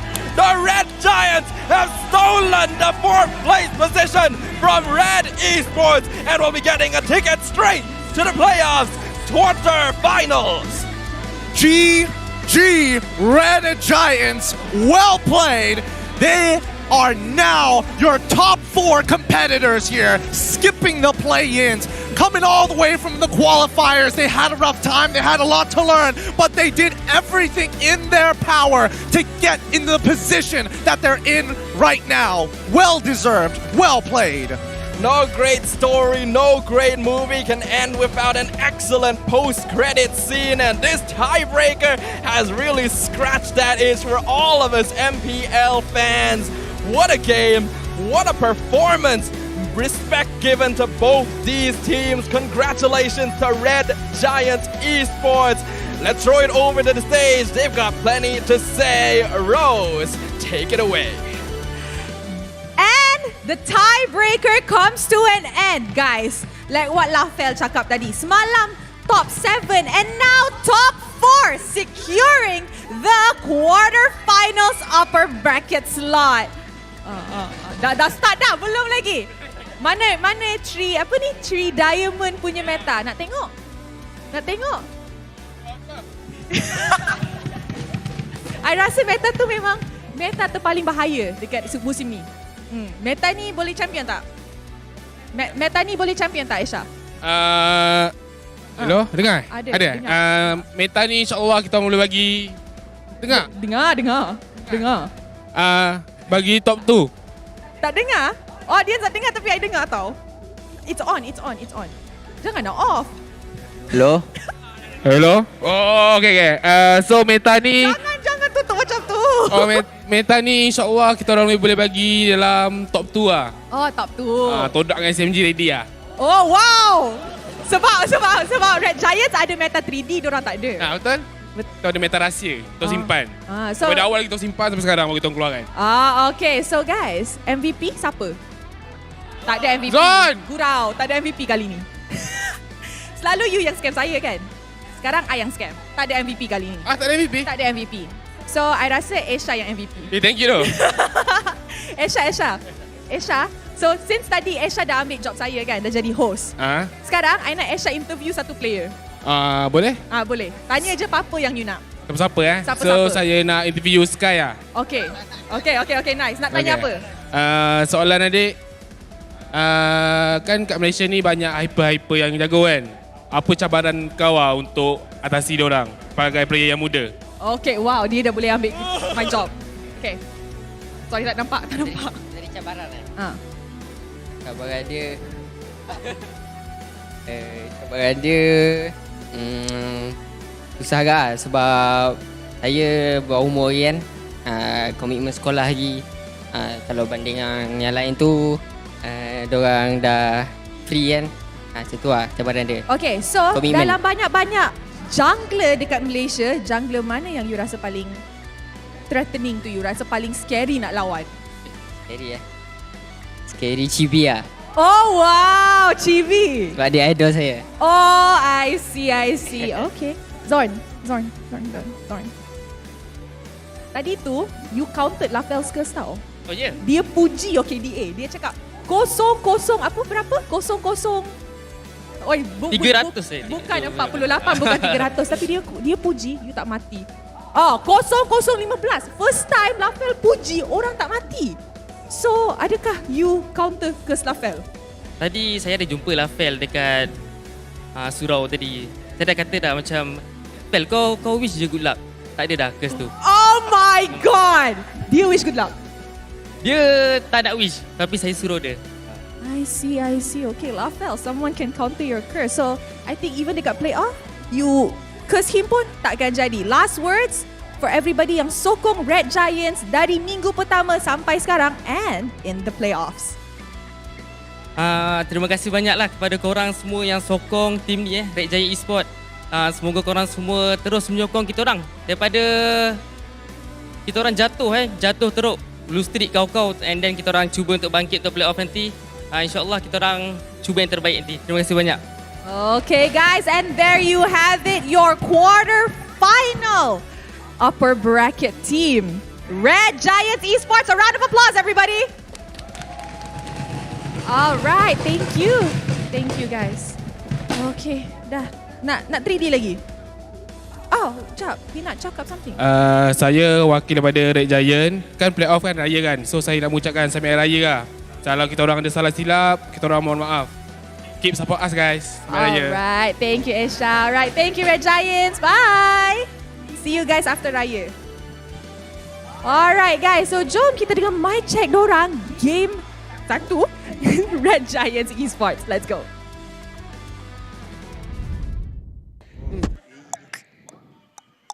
Kira format matre cloud only bro. Cloud only Dia ban ni pula. Moskov tu MVP tadi. Macam biasa fokus. Wah, bila ada objektif je. Abang Masya ke Pasha? Dia nak habiskan title tau. Nice one. Kait. Boleh menang. Lepas clean ni commit tu. Jangan kena laju dulu. Bentar. Let's go trap. Let's go. Trap. Target. Tahu. BT no figure. Kalah gitu. Balik. Kait Zak. Jangan mati Zak. Rugi kalau mati. Turret. Nice. Starting the final day of the regular season at 7th place and then ending up in the top 4, stealing the spot away from their rivals, Red Esports. Red Giants have certainly created a name for themselves here on the MPL stage. Absolutely. I think at this point, you might as well give them the title of the People's Champions at this point. Bunch of young boys, one senior to make sure that all of them get through it together. Couple of legacy players and veterans to guide them through the hard works of MLBB Esports. Red Giants, they take the cake on this one. We already had a lot of expectations for this team. When they came in, we mentioned they were the strongest semi-pro lineup, the most expected to move on into the MPL stage, and then they got backed by the Red Giants organization, and now they have proven themselves to be true contenders. Remember, they're a qualifier team. This is the first time on the MPL stage on one of the most competitive seasons, so honestly, nothing but props to them. Well played. Well played indeed. Let's have a look at the highlights in case you missed out. The match highlight is going to be stomping their way from 7th place. The Red Giants Esports steal the last upper bracket qualifier slots from Red Esports in this tiebreaker. I mean, yeah, with Red Giants, right? You would imagine them to be in a position of like, oh, I'm a little scared to actually play. Gotta focus on other commitments, like school, for an example, from Skies. But he has proven himself time and time again that this is a team worth keeping your eyes on. And their only problem right now is the 3 other names, the 3 other teams above them. If they can take them down one by one, they will truly be a championship team. Let's just go through what happened in that game once again. A best of one, you can imagine the pressure is immense for both of these teams to determine who moves on into the quarterfinals here. But Red Giants are really playing out of their minds despite how much pressure Skies was put under in the early game. Anything's possible. Anything is truly possible here, but look at SYF's build. The man decided to go for Scarlet Phantom. The extra little bit of crit is going to make a very slight difference in a couple of these situations, but when it hits, it feels so darn good. It does work out pretty well in cases like this. You can see only one blade armor on the side of Red Esports, so that crit going to be doing a lot of damage overall, especially against a hero as tanky as the Masha, which proved to be such a huge problem for Red Giants Esports in the early game, and just became a punching bag as the game went on. He became a real, honestly, Masha, Mom was taking a lot of damage there, and I think, you know, Red Giants had very good responses to how Red Esports was moving across. Like, if Mom is split pushing to the side, they probably want to go get Lord. They have Skies to go and check out that Lord and make it into a 50-50, even though it's very unlikely for him to actually win it out against 4 people. And they found that kill on Mom, and Red Esports just couldn't pull themselves together after that. The macro awareness from Red Giants Esports this game was immaculate. It was perfectly done. Whenever they were trying to make a play on one side of the map, they made sure that there was someone on the other side. They would send Gojas around, they would send Skies around, check on the Lord, make sure there's no split pushing happening, while making sure that they still have the resources and the awareness of what Red Esports might try to do, whether they're diving the backline, whether they're looking for a setup. I think Zorn really adding a lot to these new rookies. Yeah, I mean, he is super patient with the way he actually utilizes his abilities, you know? And more importantly, he's getting mega amounts of value. There's not even a word that I can usually describe. He's hyper efficient when he is utilizing key abilities with high cooldowns. Our MVP obviously going over to Zorn with a 71 match kill participation, but not dying a single time throughout this game. Yep, the legend is back. No longer quite the king of emotes, because he definitely seems to be pulling that back a little bit, but still having some recall spams here and there, showing that he's feeling it. He's enjoying his return to the Land of Dawn, to the MPL stage. A clean match KDA, and well, overcoming the LaFell curse, not an easy thing to do. Truly not an easy thing to do. I mean, LaFell's curse has been going strong for the past 3 weeks, 2.5 weeks? I don't even remember anymore. I'm just going to make a wild guess and round it up. 3 weeks, right? Halfway through the season. And, you know, Zorn, again, a phenomenal player in his own right. We don't get to see his signature picks, but he's still making an impact. And honestly, it's great to see that he's finally integrating with a team that's so young. Yeah, you gotta love it, right? Getting to see old blood mixing with the new blood to create a brand new product here on the MPL stage. As we saw in the early game here from the match highlights brought to you by Garnier, man, with massive pressure from Red Esports to start off the game, Mom being super oppressive, super annoying, but then Red Giants Esports had opportunities to bite back. And it looks like it wasn't the disarm that got him in that early engagement. It was Kim just getting his stun off of cooldown. And honestly, SYF, it's really interesting to see that instead of the Golden Staff, he decided to go for the Scarlet Phantom. An extra bit of crit, but more importantly, the attack speed, right? It doesn't compensate for the on-hit effect that Golden Staff gives you. Yeah, it's very interesting why he did decide to go for that in the end, even when he had items like the Demon Hunter's Sword that could have definitely benefited from more attack speed, but well, you can't really argue with the results here, as Red Giants Esports took advantage of Red Esports' over-aggression. I feel like when they started to play aggressive early game and things were working out for them, they started pushing themselves more, feeling the desperation, knowing that if we lose, our 4th place spot is going to get stolen away from us.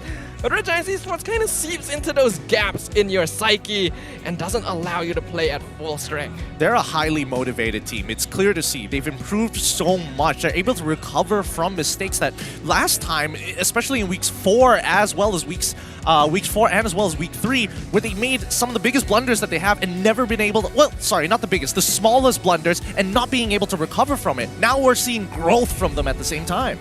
Yep, I love seeing the growth of this, but with that, we have completed and cemented down the MPL MY Season 11 Playoffs bracket. As we can see, the format a little bit different this time. The upper bracket semi-finals, SMG and Todak already earned their spots much earlier on. And in the upper bracket quarterfinals, Homeboys are now officially joined by Red Giants Esports. Yup, in the play-ins, we have Red Esports up against RSG, and whoever wins that will have to face Homeboys, with LTX up against Madness Esports to deal with the Red Giants after their match 2. So these best of threes are going to be very, very important until we get to the upper bracket finals, where it will be played as a best of 5. I do have to feel a little bit bad for Red Esports though. They had that 4th spot. They were clinched the position in the quarterfinals. They were already prepared to have a rest today, thinking, we'll be fine. There's no chance that they're gonna be able to tie up with us, play the tiebreaker, but that happened. They lost. And now they have to play for their lives. Yeah, I mean, is it their fault? Really? Technically, Team HAQ could have denied them in game, gatekeep them from that position. And I mean, the same can be said about Team Secret as well. But then again, they're not in the playoffs. They're not going to be the competitors that move on. But the competitors that are moving on are going to be able to take a break for a couple of weeks and then come back stronger than ever for the MPL MY Season 11 playoffs. I'm super excited to see what's going to happen. What metas are they going to be? What new picks? What new strategies? You guys, you don't want to miss it. It's going to be happening very soon. Make sure you guys reserve a spot. They absolutely do. With that being said, that means this rounds out the regular season. Hopefully you've enjoyed the English broadcast of the MPL MY Season 11. Playoffs happening after Ramadan. See ya then!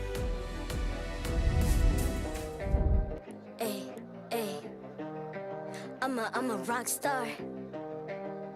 Yeah, rock star. Ay. I'm a rock star, baby. I'm a rock star. I'm a rock star. I'm a rock star.